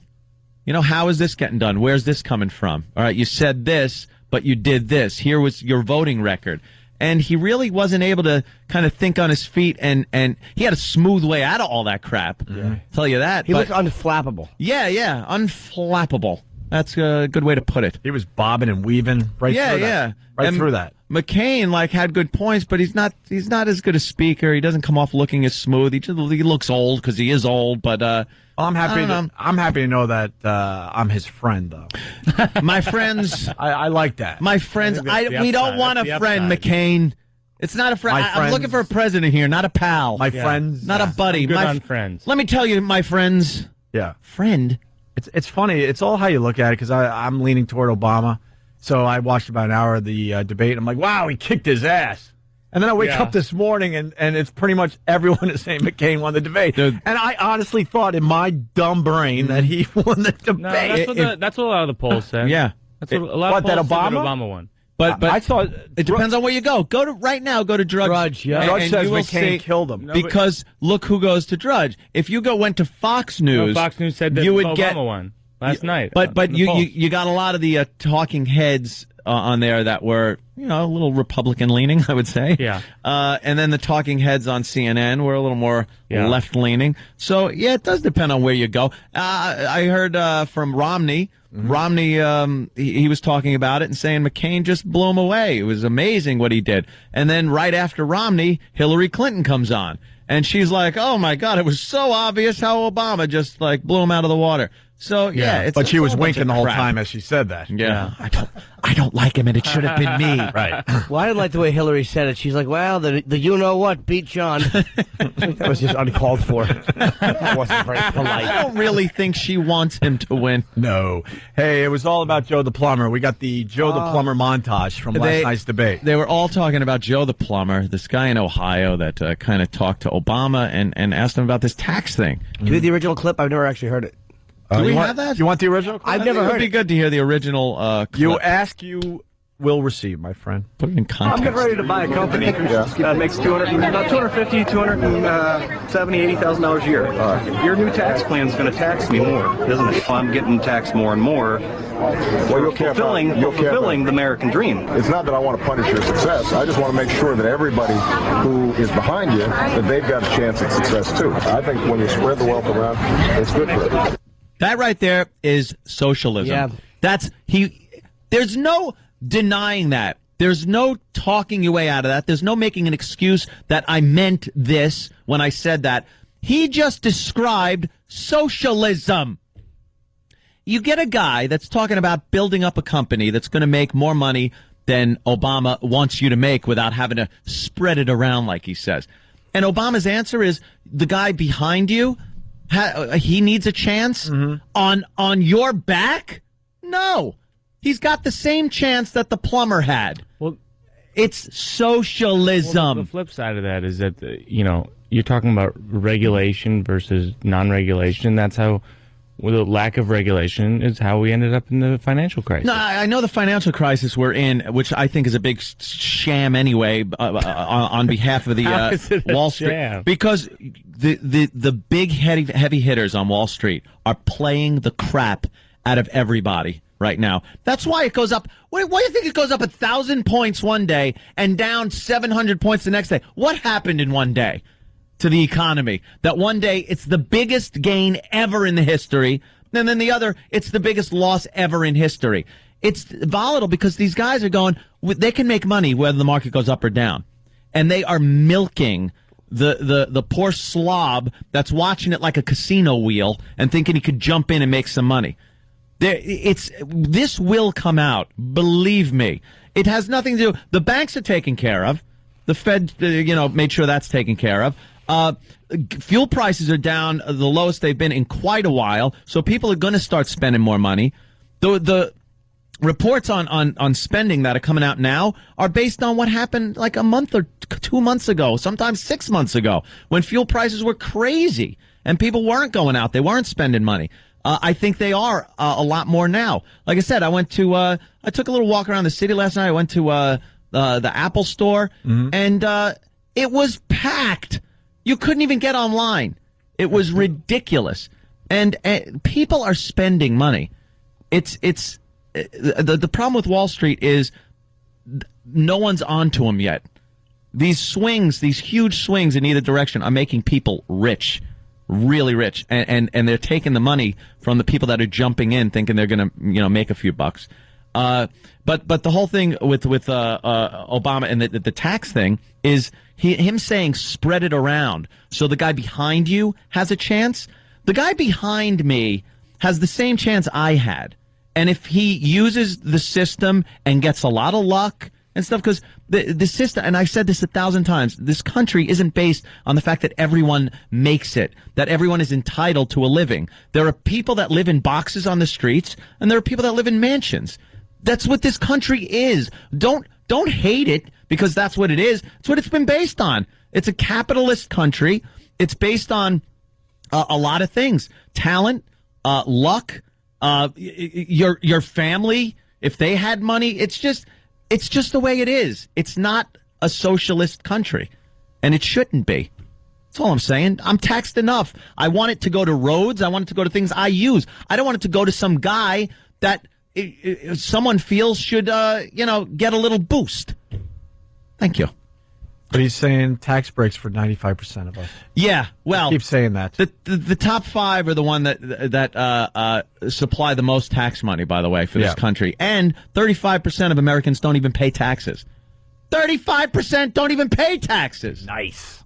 Yeah. How do we be one of those Must guys? be nice. Well, Obama will show you exactly who those people are. Because he's going to be doling out your money to them.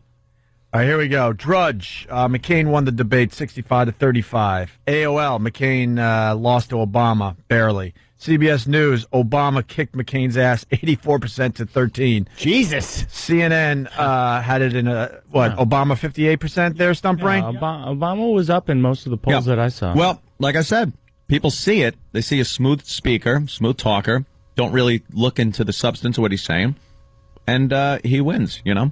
That's what it is. I'm just having a commemorative breakfast for him. Keep quiet. So socialism is a slippery, I think socialism is a slippery slope argument, though. I mean, it's that's an extreme. I mean, government has to have a place of some kind. Yeah, exactly. But there's a place for government in a capitalist nation. That's what they're there for. But when I pay my taxes, can't be more powerful than the government. There needs to be give and take. It's been an illusion for a while. The thing is, companies pay taxes too. Are there companies out there that are run by criminals? Hell yes, probably too many. But taxing the crap out of all these guys is just going to make them lay people off.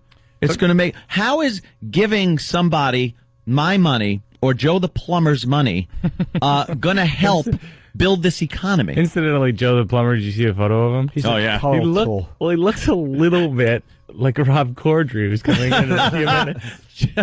Rob is going to be playing Joe the plumber in the Joe the plumber movie. He looks like a character Rob would play. Actually, You're right. Some prosthetics on his face. You're absolutely right. That would be his part. Doesn't McCain lean toward what Obama's trying to do too, like take care of more people than have been taken care of in the past through cuts? Through but it seems budget cuts. I think McCain, from what I've heard from him, McCain wants to do a lot more by cutting out spending. Right. Spending in this country is retarded. Out of hand. It's ridiculous. And to do it that way and reallocate the money, I'm fine by that. Mm-hmm. Not doling out money to people. And when Obama, and by the way, I'd like to bring this up too. When Obama mentions the middle class, he's not talking about the middle class. He's talking about the lower class. The middle class is going to get effed too. Believe me, they're getting effed. Because middle class in this country is a mother and father working, both of them, to try to pay for their house and everything else, and probably skating over that line where they're going to be taxed as the rich. Mm-hmm. He calls it the middle class. I've never heard him mention the lower class because he just means the lower class when he says middle class. That's where your tax money is going to go. And believe me, giving money to what in this country is the lower class does not help the economy.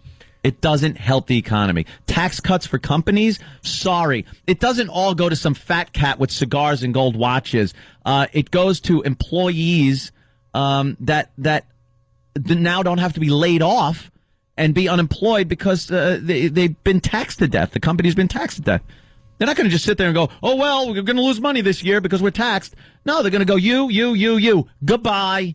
Well, that does it. I got to vote for McCain now. Thank you. I was voting for Obama. Look, the little kitten's ringing the bell to eat. Yeah, that's all horrible. it takes. What a smart cat. It is a smart cat. Here's the Joe the Plumber. We just watch TV and comment on it. Don't mind us at all. Here's the Joe the Plumber montage from last night's debate. He had an encounter with a guy who's a plumber. His name is Joe. To Joe the Plumber, to people like Joe the Plumber. Now, my old buddy Joe the Plumber's out there. With Joe the Plumber. This conversation with Joe the Plumber. The plumber. Like Joe the Plumber. I want Joe the Plumber to spread that wealth around. A little more in taxes. We're talking about Joe the Plumber. In order. Oh, man, that's great. Oh, I will say that Obama taxing higher, and I like him, but that really, Democrats taxing really irritates me. It's always been tax and spend with Democrats, always. Yeah, but don't you think that that's a fabricated thing? And because if he's going to cut taxes on 95% of America, 95% isn't that like most of people? Yes, but it's not me, and we all vote for individually. I'm not. We all going to vote for me. cut. No, it's like I said, 35% of the people don't even pay taxes. 35%. Is that really the accurate number? Yeah. Wow. They don't pay taxes in this Wow. country. Yeah, they get a check. They're going to get that check. Yeah. I know. If Obama wanted to help people by cutting frivolous or nonsensical spending, I'm all for it. If the That's what I'm all Democrats for, never look too. at it that way. That's my only problem with it. It's they've been tax and spend for years. That's been their platform. Yeah, but if you look at Clinton balanced the budget. Is that tax by and spending? decimating some like the military, he made a few cuts there.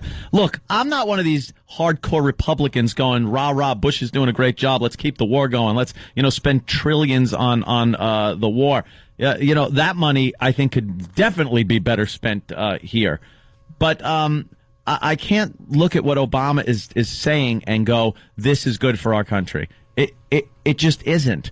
It's the same type of politics, if you look at it on a smaller level, that was done in New York City under Democrats here in New York City. And it was the worst period in New York's history when people like Lindsay, Dinkins, Koch, that other clown that was in there.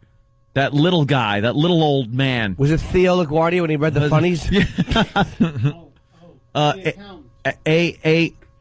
Abe Beam. Holy mackerel, How Abe far Beam. back are you going to go? I'm going to go all the way back to 1690 when it was New Amsterdam. Just look at him. Looking at the two guys. Don't you think Barack's just a sharper guy, and that you want a guy who was right about the economy? About a year ago, he predicted that this was going to happen, and McCain didn't. But what was he doing about the war? When we're going to the war. I mean, he didn't vote on that. It was before he was in the Senate. He didn't vote on going to the war or not. I know. Yeah, it was like, fine, now you can come out and say, I was against it the whole time. I'm just saying he's a very opinionated, sharp, and his track record shows that he's been right about a lot of stuff. He's smooth as hell. I don't know what he's been right about. The economy takes these twists and turns like they do. That's why George Sr. didn't win against Clinton. The economy took a turn. He was effed, and goodbye. Yeah. I don't know how sharp he is. I know he's a great speaker. I'll give that. Obama is a great speaker. He's very smooth, a great speaker, and but people love that. So is Palin, and she can't have a conversation. Yeah, but that voice. Yeah. She doesn't seem like she seems like a total phony. Seems when fake, she talks. right? Yeah, totally she seems phony. fake. Obama seems very genuine. She's a house which of is cards. scarier to me. Once you have a conversation with her, she falls just down. collapse. Yeah. Obama seems very sincere when he speaks, which I believe he is, and that's what gets me, because some of the stuff he's saying, I do believe he's sincere about, and I don't like it. I want to bring up one more point before we take a break. Aunt and I were talking in the office about Obama and his blackness and how he was keeping his blackness inside. Yeah. We're doing this as a joke, by the way, people, so relax. The last time we made some jokes, some people in Cleveland were a little pissed off. But did you watch the debate with the CNN thing? I love the CNN graph. And the women, I watched that thing going, what is it going up? Yeah, Is it going totally down? hooked. Yeah, could you explain it? Basically, it's a line, like a heart thing. And as they're making points, it either goes up on the graph or down on the graph. Depending on if people like it, it goes up. Right. And if people don't like what the candidate's saying, it goes down. And it's broken up into men and women. Right. I guess men with a red line and women with a green line. No, the women were the orange line. Orange line? I think it was more of an orange, but I'm colorblind. The Whatever. red line with a string. Yeah. Right.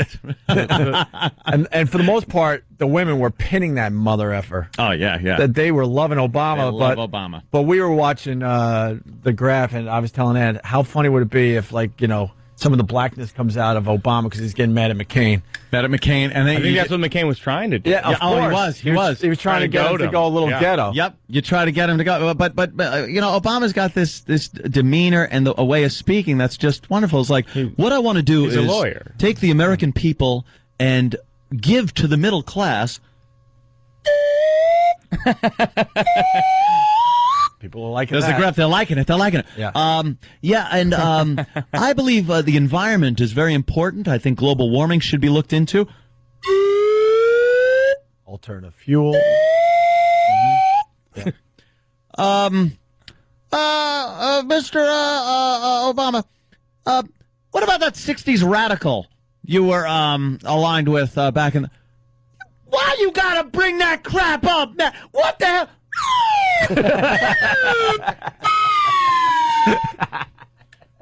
I would just love to see it come out once. Oh, yeah. Just bring it once. Also, See, what about the issues, mother... all of a sudden your TV just starts blinking. Just messes up everything. He's trying to keep it very, very close to the vest. Even keel. Very It's very calm. nice. Very... I'm taking care of this. I want to be your president. This is time for a change. Me and Anthony debating is a perfect cocktail conversation where neither of us have that many facts. For And, kinda like, and we're yeah, but never what going to about- change each other's What about minds. this kind of conceptual thing I don't have to back up with any facts? But what about this thing that I kind of don't know? But that's how Joe the plumber looks I at this know. stuff. Joe the plumber. No one's actually going online and studying their tax plans and stuff. I shouldn't say no one, but Well. the majority And aren't. I don't disagree with a lot of what you're saying. I just, it's just, I want to play devil's advocate because your voice is so loud. You do! No. Devil's advocate! Lift for everybody! Yeah. Tax, but only for the rich! Little shoes for me! I'm Combs. I'm Combs in this conversation. Yeah, I'm Hannity. I'll be louder. I didn't like it. I didn't like it about that Joe. I won't call him. Let's just say Joe the plumber. Come on, Jimmy, say it once. Douche Joe from Ohio, who happens to scoop out feces for a living. Yeah, let's Yes, get down to what this exactly. guy does. Joe the log holder. I didn't like the way Obama dismissed what he said, because he did in a way. He gave an answer, but he didn't really feel what the guy was saying to him. Well, yeah, I get it, but we have to. It was like that dismissive when a teacher is telling you something, and there's nothing you're saying that's going to change their mind. He made a legitimate point. Like, I'm starting a company that's going to make $250 a year. Yeah. And you're going to got to help people behind you. Yeah. I just didn't like Obama's answer to that. He was very dismissive. Right on. We could continue after the break. I have to tinkle. We got Rob Corddry coming in from the movie W or George W. Just W. Just W, right? W. We'll talk to. I'm going to see. We'll talk to Rob next. And Mike, what are we promoting today? Mike Birbiglia in studio. I have my one-man show is opening off Broadway this weekend. It's called Sleepwalk With Me. Ooh.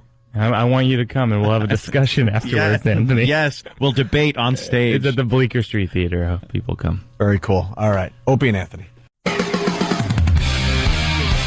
We got to get right into this. It's the Opie and Anthony Show, another busy one. Of course, we got Jimmy here, Jim Norton. We got Mike Birbiglia stopping by. And now we get to say hi to Rob Corddry from The Daily Show. Meeting Rob for the first time here today. Hi, my name is Rob Corddry. Yes.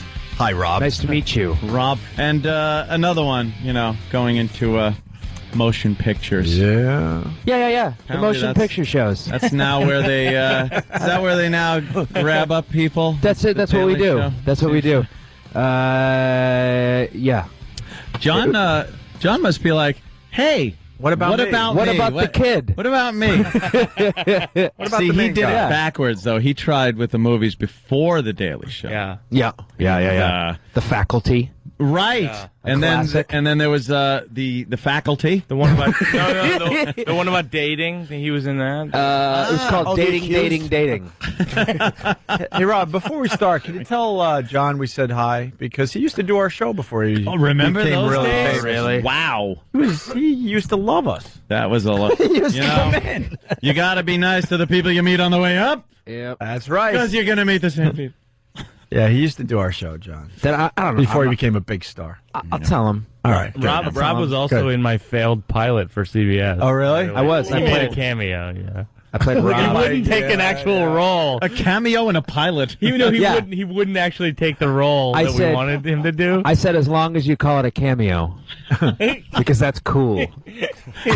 Yeah, because only people that have kind of a, some clout can do a cameo. I do motion pictures. Yes. We asked him, and he goes, "Do you have something in a small?" Anyone else, it's called an extra. Yeah. But Yeah. if you have any kind of clout in the biz, Yeah. it's a cameo. Yeah.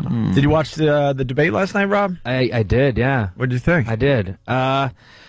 Oh man, I'm so glad it's over. For one, I'm glad all that crap is over. It got close to a fist fight last night, though. It got ugly. It got really ugly. It was getting there. McCain was pulling out all the stops. You Yeah. could tell it was like his last chance to turn those last 4 or 5 people who are pretending that they're undecided.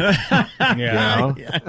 Last chance. Where does the CNN and Fox find all these undecided Yeah, voters? exactly. We have they've been campaigning for, I believe, 12 years now. Yeah. And they find these roomfuls of people that are, well, we've got a room full that is still undecided, and they're sitting there with like Pete Rose haircuts and playing banjos. Do I want to eat the pennies or the rock? throwing feces at each other. Like, who's left that really doesn't have an opinion? You're at least leaning one way or the other. It's like, I have none opinion. It's the people who have never been the hot girl in their lives, and they're the hot girl in this election.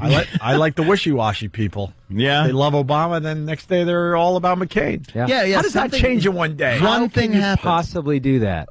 I don't know, maybe you watch Black Hawk Down and you're like, you know what, McCain's not such a bad choice. Watch Roots and go, okay, go for the other guy. Or half Roots. Yeah. Well, yeah, that's true. A lot of people don't. They just say the first black president. Let's say first, black with a white mom president. We're getting there. Not in this country, not yet. I don't think. It's like, what? His great-great-great-great-grandmother. It's like that speech that was given in True Romance. If you're Sicilian, you're still not getting elected. Where am I going with this, Jim? I don't know, but it's fun to watch. Now you're in W. As Jimmy put it. Period. That's great. You get to work with Oliver Stone, man. How about that, man? Fantastic. It's crazy. Crazy. Literally, right? Yeah, pretty crazy. Crazy. What was your thought when you saw him for the first time on set? Well, I saw him first during my audition, and he was a little weird. He said, he goes, okay, so the role is Ari Fleischer. He was the press secretary, and I said, oh no, I know him. And he goes, you know him? You went to high school with him? Like he somehow made the leap. Wow! From I know who this man is I've seen to him. I graduated with him. I've seen him on TV. Wow. Like you, Yeah. like everyone else. Yeah. So Ari Fleischer, okay, you're playing Ari. Yeah. One in the long line of press secretaries that George W. has had. Yeah. It's odd to see a pro-Bush movie coming out at this point. Yeah, huh? Yeah. Is the movie Oliver Stone-ish as to kind of going between fact and speculation? It's not as stony as you'd think. Really? Yeah. There's not so many like is it Oliver-ish? Cartoon moments. Right. There's no animated characters. No. It doesn't go from like black. It's black and white to it's pretty even-handed. Like you actually sympathize with the president for a little bit. Like he was in kind of a... He's a magician. Wow. Yeah. I mean, you're meant to sort of sympathize with him. Yeah. Does it cover what period does it?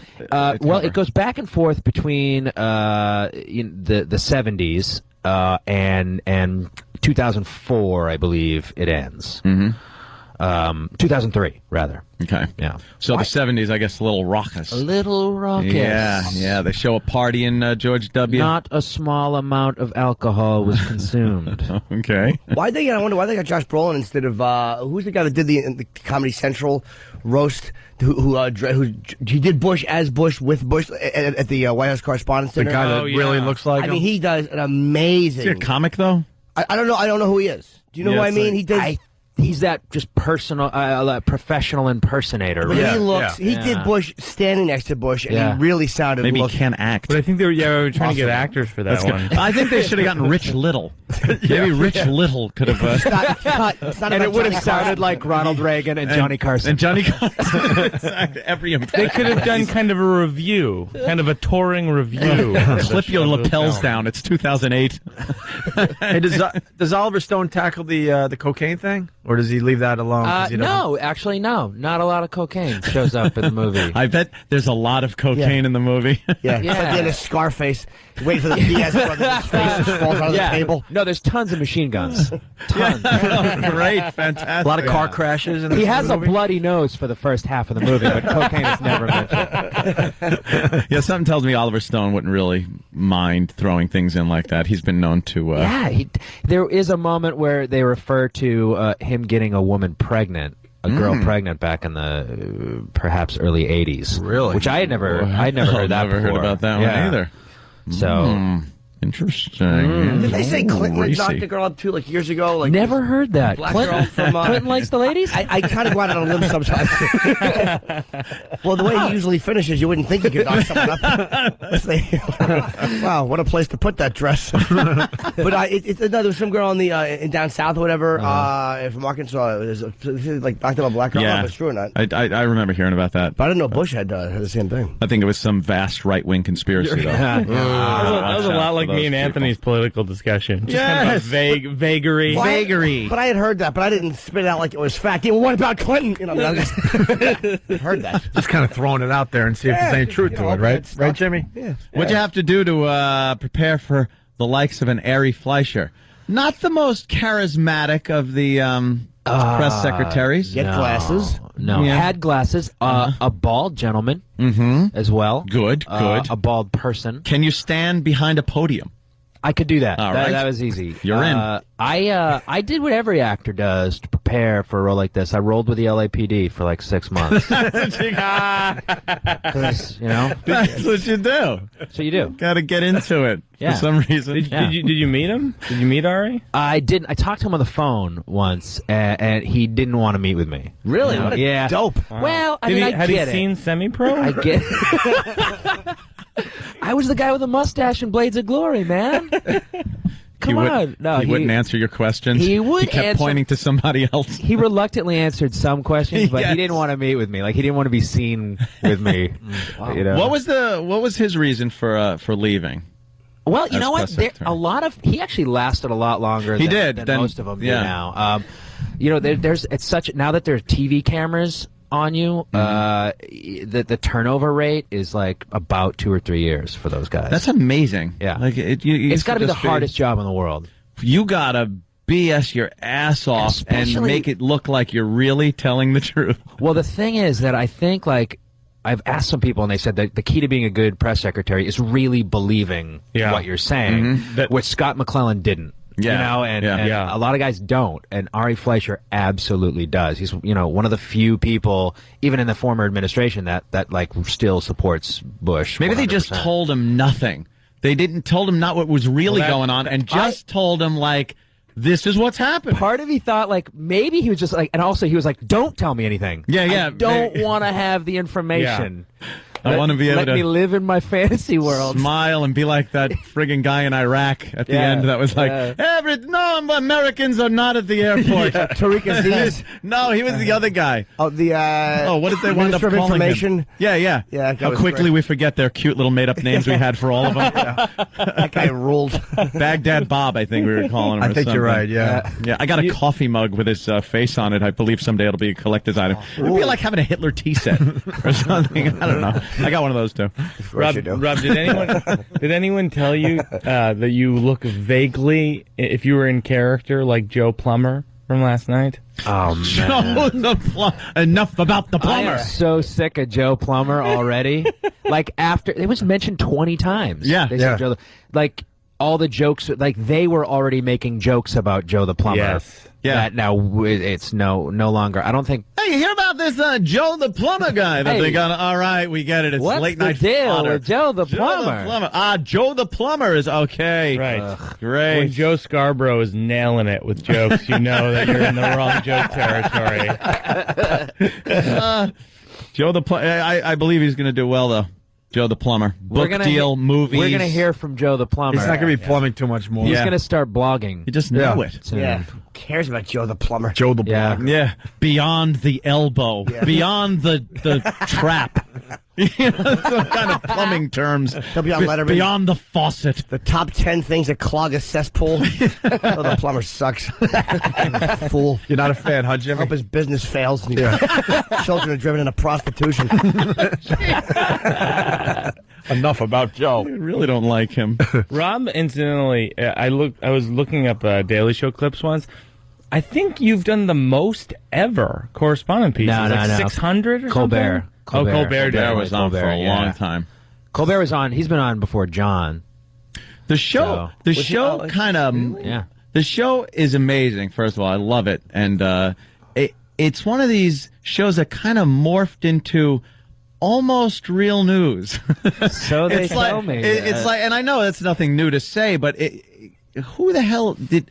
Especially like John, did he ever think that people would go to him for real? Because it was completely a goof. You go on, goof on, kind of parody all of these CNN shows and everything, and then it just became like, all right, what's going on? You actually learn what's going on in the world by watching The Daily Show. I know that makes no one there is comfortable with that. You know I what bet. I mean? Like it's because you don't want to become a parody of the parody you were doing. No, and once you take a joke too seriously or think you're actually making a difference or something, then it stops becoming funny and it becomes important, preachy and boring. But it's tempting. It's hard not to. Like if people are listening, it's really hard not to. Human nature, let your opinions be known. I mean, it's like everyone is guilty of that. But he walks the line too. Like John, I think is really good at kind of keeping people in check too, like reminding people that he's just a showbiz monkey. Yeah. You know what I mean? It's a comedy show. Yeah. And we're going to have some guy standing in front of a fake background of some faraway land in a second, so don't take it too seriously. Right. They also have a lot of good people behind the scenes there, like getting clips, like that stupid O'Reilly clip with what he said about Palin's daughter, then what he said about Jamie Lynn Spears. It was just a really smart. That show is sometimes all about the editors. You know, those guys are great. And the producers, the field producers that go out and shoot those pieces are amazing.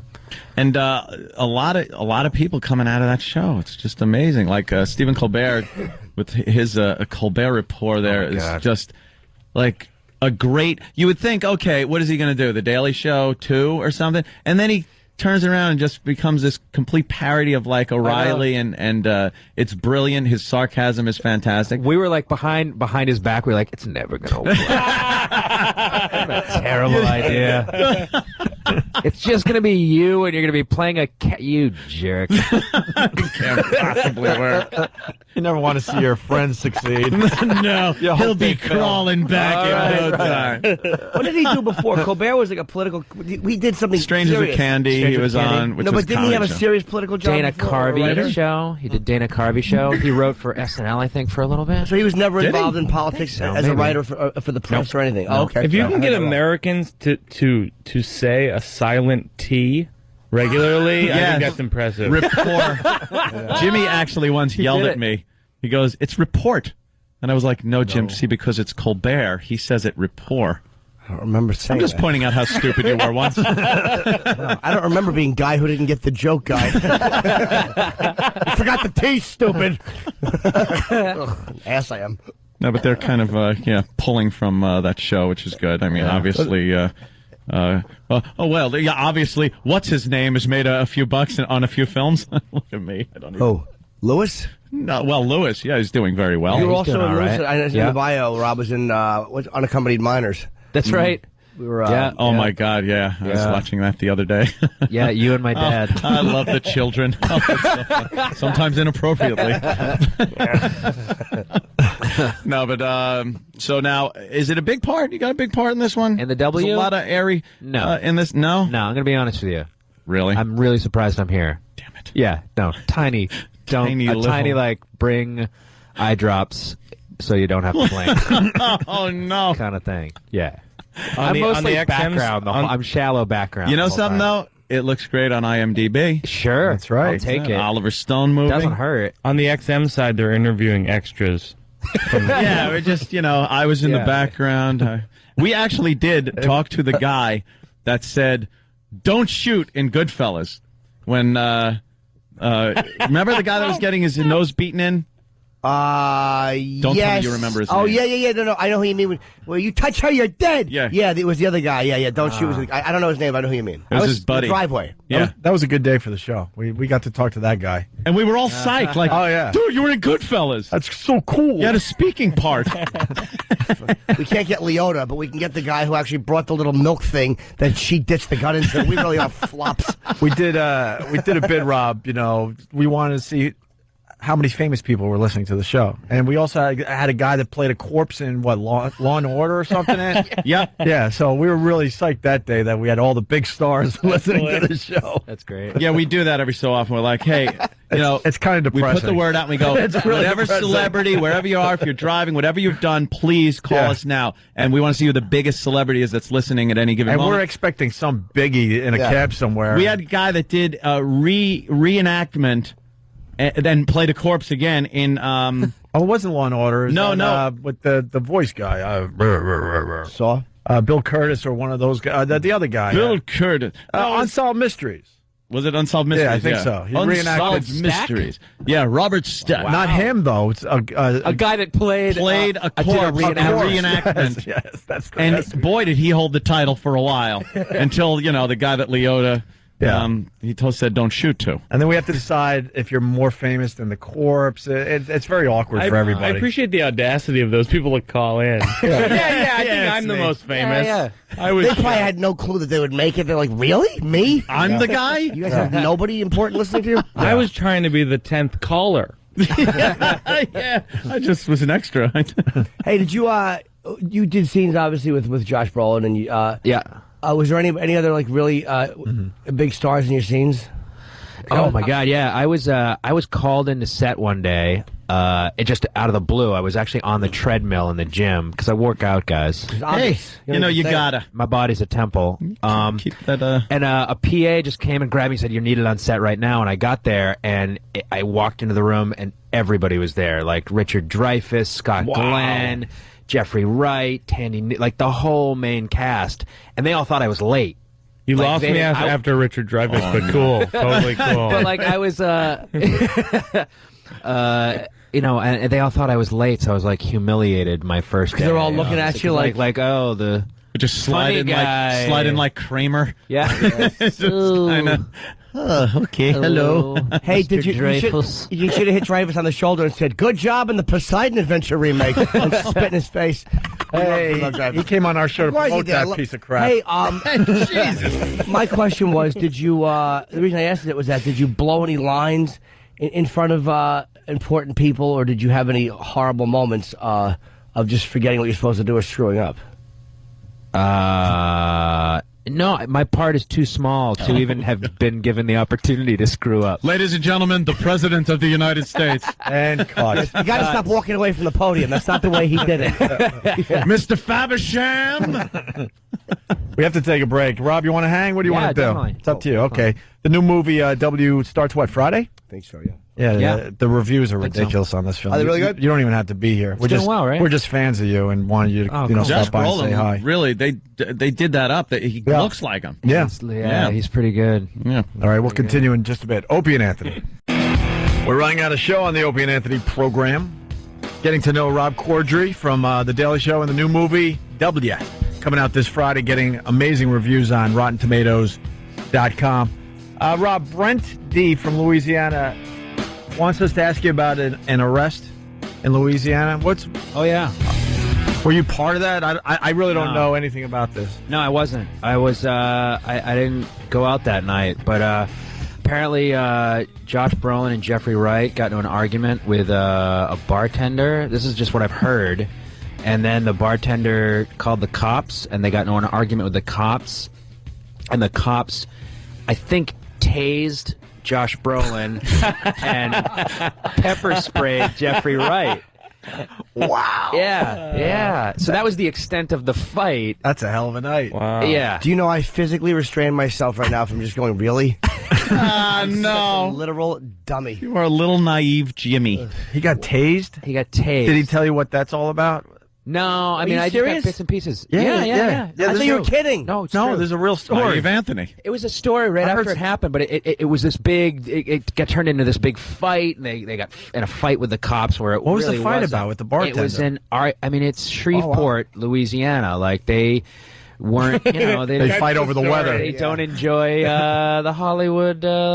You know, Elite. The bartender was trying to prove that if you bowl, the ball just keeps going until the edge of the planet and falls off. It was a long way to go for an Earth is flat joke. Certainly was. Long way to go. We think there is a country for old man. Oh, Mikey. I don't. Oh. I understand where Mike's coming from. Oh, boy. That bowling joke. Oh, boy. It was almost impossible to not do well after that bowling joke. It was long. And he managed. Yes. Sorry. What happened? I keep forgetting to turn the audio on, and they yell at me. In the Pal Talk room. They yell at me. You shooting anything else now, film-wise? I'm doing a movie right now with Sam Rockwell called The Winning Season. Sam And it's Rockwell's about, very good. He's awesome. Yeah, what did he do? Galaxy Quest. He was very funny in that. Oh, he's very awesome in funny that, in man. that. And then the other one with the Chuck Barris movie. Oh yeah, It was he's really great in good. that, Yeah. He's not in enough stuff, I don't think. We love talking about Chuck Barris. Like he was an assassin and a He game was show an host. assassin. Yes, Come on. Yeah. Of course he was. Who's buying this? His game shows are just a front to send him to faraway Yeah. places as chaperone for his winners. It's just weird stuff. Like it doesn't seem believable. I Seems wonder like he had a if mental believes illness. it. I wonder if he believes it or if he was like so calculated. Yeah, like just you such a know. goof, or if he Yeah, really if thinks, he no, I really- was, or if he really was, Or maybe he that was. would have been the It actually ultimate. would be the perfect front. It's so ridiculous. Yeah. What's the Sam Rockwell movie? It's about girls basketball. Who's with me? Who's in? Run, don't walk. I like that Rob is a movie star, but doesn't actually defend any of the films he's in. He'll make jokes. I mean, another movie star would be like, "Well, it's a film about girls basketball, and it's Who doesn't like that? Who doesn't like that? Is it really? It's really about high school girls basketball. Is it called Coosiers? He plays a wow.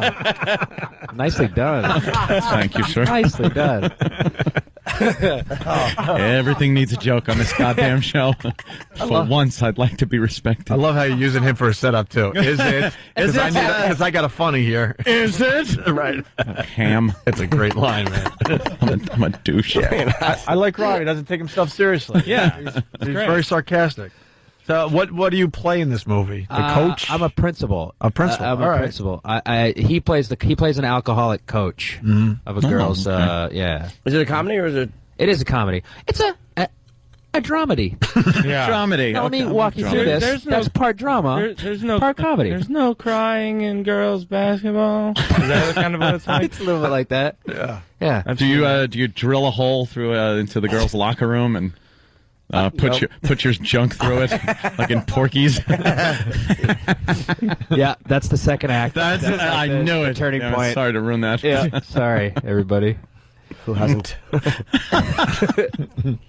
There's something so antisocial about peeking through like a wall and spying and You would know. cranking. No, but I mean, there's really like an antisocial. Is it? Because not the cranking part, but I've taken peeks where I've had the opportunity. I haven't been the one that really made because I was in construction for many years before I got into this illustrious empire that is radio.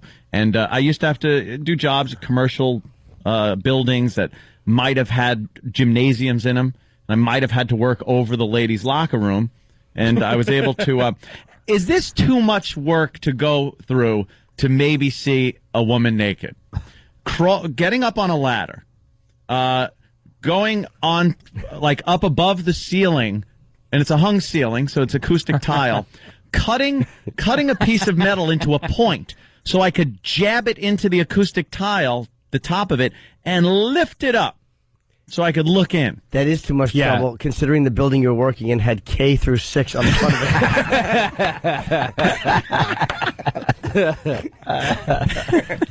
it. Yeah, you fashioned a tool. Okay, once you fashion a tool, Yeah, I then think you're that's the beyond the line. point. That's too much. You use the simple tool. If I just would have been able to, I guess once I grabbed the ladder, it was over. You're the reason people like me are paranoid. I wasn't going to look at you. And girls don't do that. What are you paranoid of? Someone seeing you naked? People just stare. People staring and seeing in places that you don't know that they're looking, and cameras, places. Well, this was old school. There weren't any cameras. If there were cameras, I'd have been arrested. I want to get to the phone before we lose Rob here. Chris in Pennsylvania. Chris. Hey, I want to remind you guys that Rob was in one of the funniest episodes of Curb playing the pedophile invited to Larry's house for the steak dinner. I just saw. Hold on, I just saw that on the phones. I went, "Oh my god!" That's of course that was one of the most amazing episodes. Where you're the pedophile and you showed him how to swing the golf club better, and Larry's all happy and invites him to a party, and everyone knows he's the pedophile that moved into the neighborhood. And it was so uncomfortable. I forgot that was you. That was a brilliant episode. Oh, thank you. And he's right. Probably one of the funniest Curb Your Enthusiasm. I can't wait to see the spin-off of that. Yeah. Larry's all just clueless and all excited that Rob's character shows up. Because and I'm bald, too. Like, he gets into me because I'm bald. Yeah, exactly. And everyone is just mortified that Larry would have the gall to invite him to the party. I got recognized by a cab driver on the street. Like, a cab driver slammed on his brakes at a green light and rolled down his window and went, "Pervert!" Yeah, if you haven't seen that episode, go search it out. It's great. I love Curb. How much of the on the Daily Show? How much of the writing for your own segments do you do? We do the field pieces where we go and interview people. That's pretty collaborative. Everybody writes those, but the stuff in front of the green screen is all the writers and John. Yeah, we can improvise a little bit, but it's mostly. Really? Wow, look at you. I'd have just been like, no, it's all me. It's all me all the time. I can't write that stuff. How are these people not into you guys still? Like, they have no clue what you're actually doing when you sit down and do these interviews? I don't think... like, you're sitting there like, this is the Daily Show. Why, Yeah, I think at first people do know. They just want to be on the TV. They do know, and they want to believe? Or? Yeah. I just think, and I also think they're like, people like The Daily Show, regardless of their ideology. So they're like, of course The Daily Show is going to agree with my crazy point of view. Yeah. Jon Stewart's not going to disagree with me. Yeah. That's what I'm getting at. They still don't get it. They kind of fool themselves in that respect, yeah. Yeah, I think when they go on the Colbert Show, I think they kind of know what they're getting into. Oh, yeah. Which is, pretty funny. He has always done such a great job of just completely turning his personality around, but so sarcastically. Like, when he talks about being such a staunch Republican in America and stuff, and that opening sequence is hysterical. It's amazing that he sustained it, too, like that. Yeah. Right before his interviews, how he always runs over and still, takes a bow. That he has sustained that energy, that seems like a bit that would be lost after a month. You'd be right. Whatever, It doesn't have to do that. But he so commits to it. It's hilarious every time. All about him. Every time I laugh. Yeah, me too. It's ridiculous. Oh, it's our "Get the Hell Out of Here" music. Yeah, unfortunately. Son of a bitch. Well, Rob, it was a pleasure, man. Hey, this was great. Thanks Rob for having me. Corddry from The Daily Show and the new movie W. That's going to be in theaters Friday, right? Well, maybe when you're doing your next movie, perhaps you and the wonderful Sam Rockwell could stop in and share the couch. Oh, my God. That would be fantastic. I would love to have Sam Rockwell on the show, too. No offense. I would love... not, having you here is great. No, he's great. I would sit here. I would hold him. We would hold. We'd be fighting, my friend. We'd hold. Yeah. What other big celebrities could you get on the show? Yeah. Can you book our show, please? Yeah. Could you get us Jeffrey Tambor? Jeffrey Tambor. All I want to talk about is the Ropers. How he was the neighbor on the Ropers. Yes. That and Justice for All. I wouldn't go anywhere past 1979. No one cares about what you were on after 1979. Hello, Arthur. Nice day. When he tips his... I forgot he was the neighbor in the Ropers. Throwing plates. Jack Warden had a stupid thing. Oh, come on. Larry Sanders. That's amazing. I don't acknowledge that. What? What's wrong with you? Mikey, what do you got going on? Mike Birbiglia. Your show's the Bleecker Street Bleecker Theater? Street Theater, and if people go on MikeBirbiglia.com, there's a discount code for less expensive tickets, so people should do that. A discount code. A discount code, yeah. One-man show, 7 days a week. He's crazy. Yeah. You're crazy to be Stupid doing that. idea. Yeah, it's insane. Stupid idea. It's very funny though. It's like my stand-up, but it has more of kind of an arc to it, so it's worthwhile. Mike Birbiglia is one of the funniest stand-ups working today, and you've heard it here. Oh wow! From my mouth. Look at that, Mikey. My mouth. I have one Vegas show which I've been neglecting to plug. It's on Friday, November 21st, 7 p.m. The TBS Festival in Vegas. I'm doing a show. It's like a Down and Dirty with Jim Norton, and it's myself, Robert Kelly, Russ Maneve, and one other act. I'm not sure who the other act is. Very cool. All right, we got to get out of here. There goes our music. We'll see you guys tomorrow.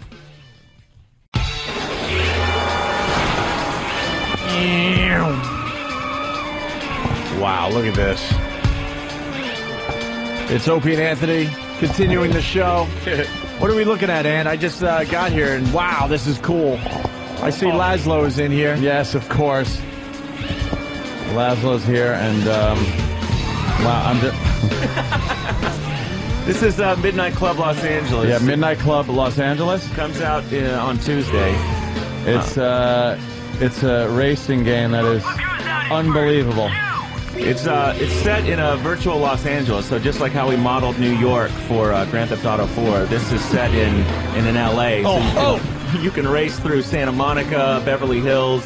All the real buildings are there. You can even go by the Viper Room, maybe pick up some tickets for Jimmy. Oh, look at you. Yeah. Very nice. Oh, thank you. But yeah, like all those buildings are in the game. There's over 40 cars and motorcycles, and it's amazing when we sit here and watch this. People are getting kind of queasy because the action's intense. Yeah, the graphics, again, just stunning. And it gives you the illusion of speed and that you're on a road, and that when you hit a wall, I was wincing. It was like you recoil. When you guys came in, we were racing, I guess, the Mustang.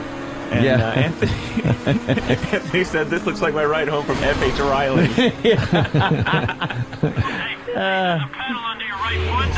Wow, this is, I know we're doing radio, but wow. Oh, nice jump. Jumped right over. Oh, head-on collision. On the motorcycle. And then on the motorcycle. And then he flies off the bike in slow motion. And slides on the pavement face first. The reflections on the cars, as far as the graphics go, even the subtle things like the guy's jacket on the bike, on the back is like fluttering in the wind and stuff. That's what's nice about developing for the Xbox 360 and PS3 is you can do this kind of level of, HD graphics. The graphics engine on this is the same graphics engine as Grand Theft Auto 4. It's called the Rage engine. Go ahead, Laszlo, I'm sorry. All these cars, and what's different about the Rockstar Racing games is that you can actually have damage. Yeah. Where a lot of the racing games, the car manufacturer says, well, you can't show our car, all beat to shit. Yeah, banged up. They didn't want that. But in our games, you can definitely damage them out. It's because your games sell. You got some clout. You can tell them, you want to be in our game. We'll find another car. And on all the sound effects on the different cars, whether it's the Saleen or the Ferrari or the Audi R8, we actually put the cars up on dynos and mic'd every tire and had people accelerate, and then we drove the cars and actually stepped on the brakes at high speed so we could record what the screech sounded like. Authentic sounds from the real vehicles. Unbelievable, man. Jimmy said he didn't like because the children. It might upset the children. I think it's a dangerous game you play when you start to show children that driving quickly can be fun. Yes, it's irresponsible. It makes really people is. better drivers. Oh, nice wheelie. Yeah, doesn't it? I really think it does. Oh, I don't know. Hey, as long as you can plug a controller into your dash and drive like that. Wouldn't that be fun?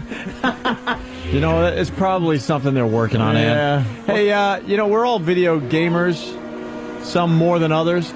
But I can't imagine, Laszlo, 5 years looking back at this game and going, oh my God, look how primitive this thing looks. You know what I mean? It's amazing when you play games. I mean, even when I was playing Grand Theft Auto San Andreas, would look amazing at its time. Yeah. And I was playing GTA 4, and then I popped in San Andreas, and it was like, it looks so archaic. Isn't it? But at the time, it was like, oh my God. Look at this. Amazing. So, you wonder 5 years down the road, How are they going to make this better? Like right now, you sit here like, how can you make this better? It's because these maniacs like Laszlo and all the other people that work on this they're from outer space. Yeah, and it's fantastic. Xbox and PS3 have a lot of like old school downloadable titles that you can mess around with, and I downloaded Mortal Kombat 2 for PlayStation 3, and I remember being a kid playing it in the arcade, going, "Man, it doesn't get better than this." Yeah. Like, how can they improve on this? And obviously they have. I think you're just like, tremendously. well, that's even a game is well, it's not recent anymore. The original Half-Life. Sure. I played through that and was stunned at the graphics and everything. And now you look at it, it's just some blocky, very dated. Yeah. Yeah. Now it looks like that old school. I want my MTV video. Yeah. Yeah. What was it? I want my MTV. I can't think of the name of the song all of a sudden. Okay. But, Money for nothing. Yeah. Dire Straits. Sure. Yep. Hey, Laszlo. This looks great. So with that, like, how do these games get better? Like, what are they working on for the future? Do you know? Well, Smells like flying cars. Right, exactly. But just making it look more and more like real life, or like, and where's also, this going? Also, the online component is huge. Yeah. There's a lot of online stuff planned for Midnight Club Los Angeles. As soon as you start playing online, it's yeah, there's some cool stuff online better. like Keep Away and Capture the Flag. There's Yeah. a ton of different online games. Wow. But the other thing about this too is there's real aftermarket parts. So the real parts that you can customize your cars with, you can customize your cars in the game. You know, I mean, there's everything from Mitsubishis to Lamborghinis to Corvettes, Saleen, and all the physics. Lambo. Can you build like Anthony's exact car and then have it in the game? And then when you get pulled his over, color you and can everything. pull the whole I know Keith the cop. Yeah, which button is that? Which button's the I have a radio show, can you please just let me go button? See, I was hoping maybe you could blow some steam off in this game instead of jeopardizing the future of this radio show by driving into. So you want me to play it while I drive? What do you mean? Maybe in the future, if you get a certain high score, you'll get a girlfriend. Santa Monica. Holy crap! Wow, it's exact. Yeah, the exact Santa Monica Pier. Oh no! And he's he's on the pier, Santa Monica Pier. Pier. Shooting nitrous flying down the Nitrous. pier. There's a dead end. Don't keep going. Wow, look at that. Oh, he made the turn though. Yeah, The nitrous feature is hysterical. Yeah, it's pretty sweet. The right illusion through. of This nice jump. Holy Jesus Christ, what a I think jump. he's done that jump a few times. Yeah, Anna. this guy playing, his name's Adrian, and he's one of our gameplay captures. His job when he walks in the morning is he plays the games and tries to do the best stunt jumps and stuff and records the footage so that we can put it in commercials and trailers. That's smart. That is the coolest job ever. That is the coolest job. Go find the best jump. That's when I play Grand Theft Auto, that I'll just do jumps for hours and stunt jumps are a hours. blast. Yeah, I love doing that way. You spin, you do a roll as you're jumping. Yep. Actually, for Grand Theft Auto 4 is coming out on the PC in November. And we've got some stuff in store on that, including you can. It works sort of like a TiVo, so if you just do an amazing jump, you can. You can hit it and it's been recorded. Yeah. Yeah, that's always the worst thing. It's like, I wish I knew I was going to do that, but if you're recording what you're doing the whole time, and then, oh, that's fantastic, man. Yeah, it's pretty sweet. Good feature. Oh man, I gotta get that. When's this come out? This comes out on Tuesday. Tuesday. Your copies will be FedExed on Monday. Oh, thank you, sir. Yeah, you can order it on Amazon.com. You can pre-order it right now, so you'll actually get it delivered on Tuesday. And you can also get it at GameStop. You can pre-order there as well. Hey, can we throw this on YouTube so we get some nice views today, or what? Sure, why not? What about What about online gameplay? What about? Any? Oh yeah. Oh, okay. Wow. So, I always get nervous when I say that, and it's like, no, we're working on it. And it's like, shut up, we don't have Ixnay. No, online gameplay is a huge component of everything. Yeah, especially it really Midnight is. Club. Yeah. I mean, this gaming series started almost 10 years ago. Rockstar San Diego wanted to create a racing game where we just did different cities, Tokyo, and you're basically just racing through that city like an asshole. Yeah. That's awesome. That's good. I like Pong online is really amazing. Pong online, you hook up with friends and just bloop, bloop, bloop. Jimmy is fascinated with this Jimmy, camera. I'm kidding. Bloop, bloop your way through the night. Jesus, Jimmy. What did you take a naive pill? No, I was kidding. I knew it was a bunch of BS. Oh, then I'm naive.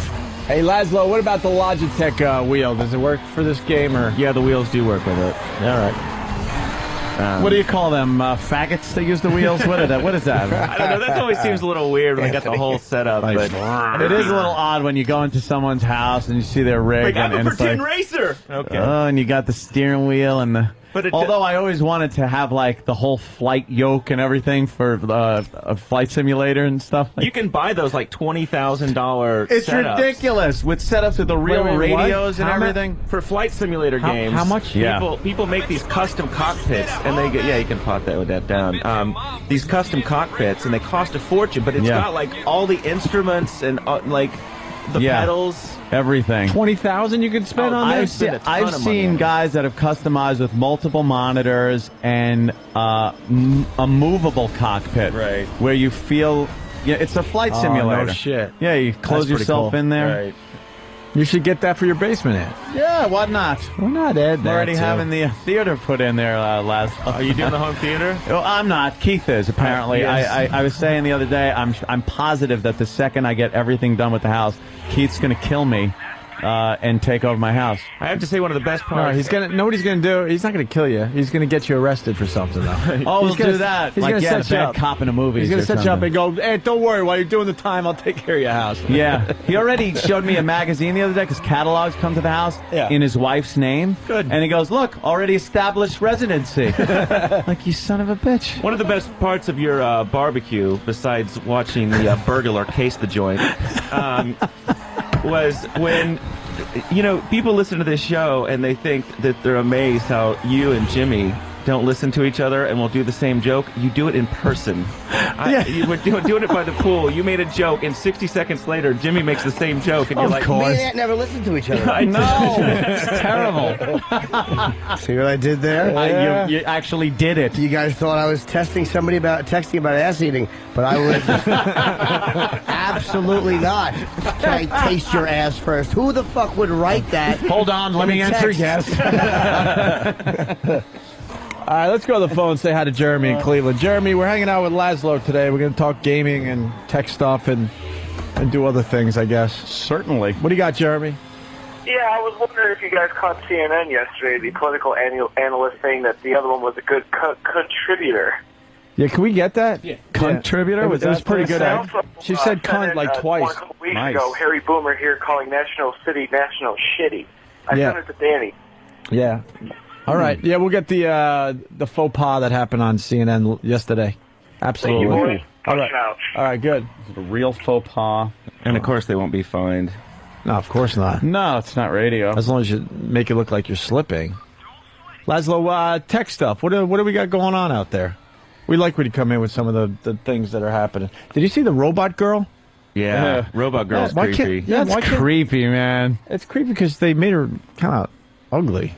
First of all, it's ugly. I want pretty robot girl. Yeah. They are so fascinated with robots in Japan, and every tech convention They that really I would are, go aren't to, they? dude, they fucking love robots. They love enough with the robots. I don't mind. Make robot shit in mouth of other robots.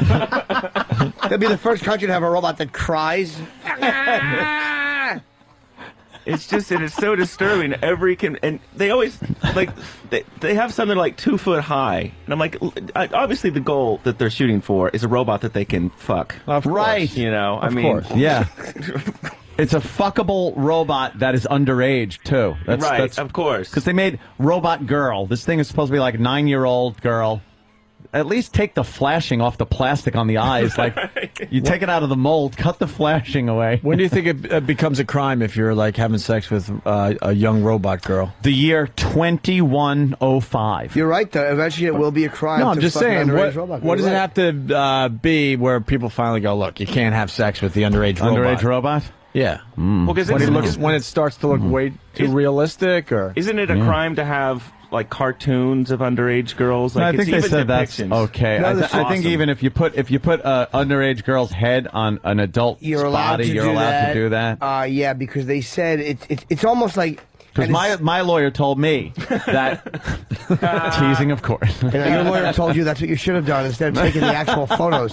No, I put the older woman's head on a young girl's body and got in trouble. Yeah. I got it all confused. The thing, you know, the reason I think the Supreme Court actually said that that's not child porn because it's not a real image. It's almost like if that was the case. Why are you studying this stuff, Jim? It was on. There's a lot of Supreme Court cases you could study, my friend. This is important. Nope. This one's hot. No, it was all. It's also like it's something if you depict someone being murdered, you're not actually charging. So you depict someone naked doesn't mean they're actually naked. Mm-hmm. That's what I read. Didn't affect my life. No, of course not. No. Yeah, they love their shit. stupid robots, though. They really Japan do. with that stupid Honda robot that walks around at every convention. Absolutely. Look, it's walking up a stairs. Is it? And they always issue some press release about how it's going to save on manpower and everything. Meanwhile, you like tap it and the fucking thing falls over. It's useless. You know what robots are good for? Robots are great when they don't look humanoid. When they're welding chassis at an auto plant or you know, some other factory, or robots are great. Yeah. I watch How It's Made on Discovery, and they show you like the dumbest thing. It's like how fucking light bulbs are made. And it's a whole thing on how they make a fucking light bulb, and I'm fascinated. And the machinery that got, like, people just dump in some dry shit, and at the end comes out the product. Right. And robots do everything else. But it's not some robot like from the 1930s. Okay, Robbie the robot, build this. Like Lost in Space. Yeah, with the useless, like the space on the thing that's being used that isn't necessary. Yeah. A voice that isn't necessary. Yeah. Or the gay ones, it's a mobot. A brobot. Or someone hears that joke, it's a boobot. A brobot. A brobot. How lame are you as a culture that your whole goal is to make a fake friend? Yeah. Well, they are just like Jimmy said it before. Nations that have been defeated in world wars just for some reason have these weird little quirks about them. Germans just love fucking chickens for some reason. They punish each other sexually. It's a bizarre thing. They punish each other with shit in the mouth, which some people consider a punishment. Others quite the consider punishment. 400.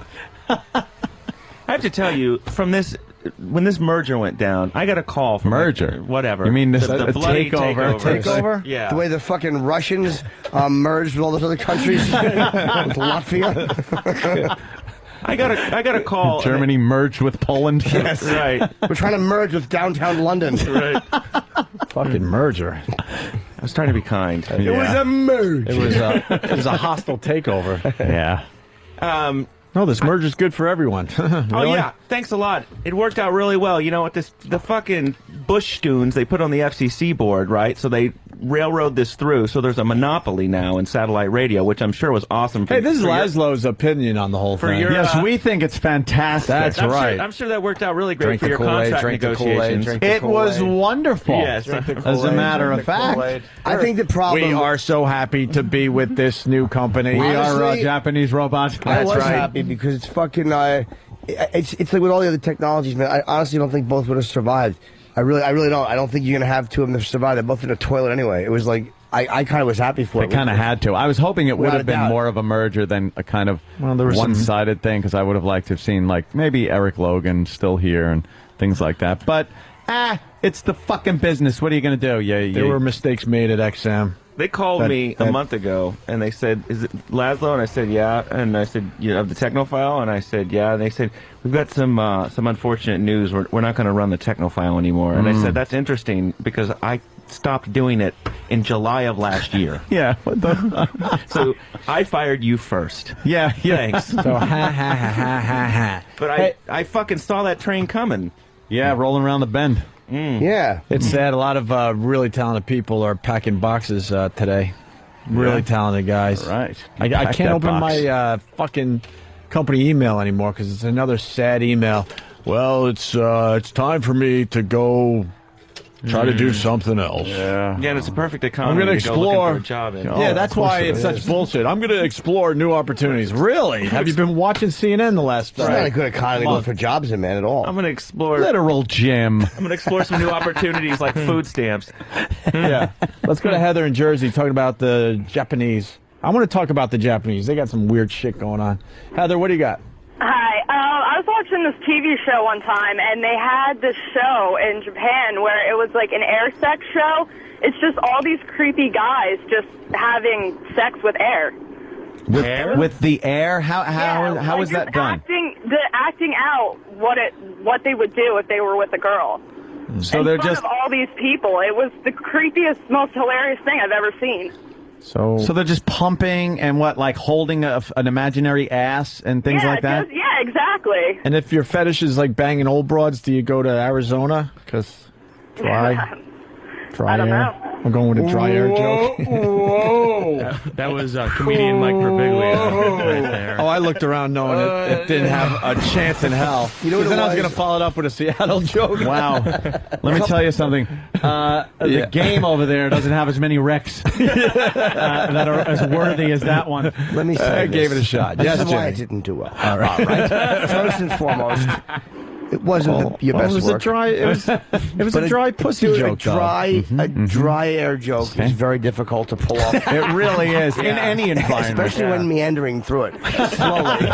You didn't rush. You kind of took your time. You peeked around. You know a little why? bit. Because I had my eyes go from left to right, going, all right, guys, look, I know I'm going to get Not much confidence. No, You not at all. got to do with that one. You got to run into the room and go, guess what I got? But you kind of walked around and went, can I talk to you? Excuse me, talk to you? Well, have you heard about guys having sex with the air? No. That's That's a new one. Do you remember in the isn't it? 80s you'd watch those documentaries and stuff about Japan, and it would show them going to hotels, and they would crawl in like a little tube casket thing? It's like, what is wrong with these people? Yeah, to save room. Yeah. Their hotels, they would just stack them up. Right. Like in that Seinfeld episode where they slept in the drawers. So bizarre. But Yeah. how would they shit and piss?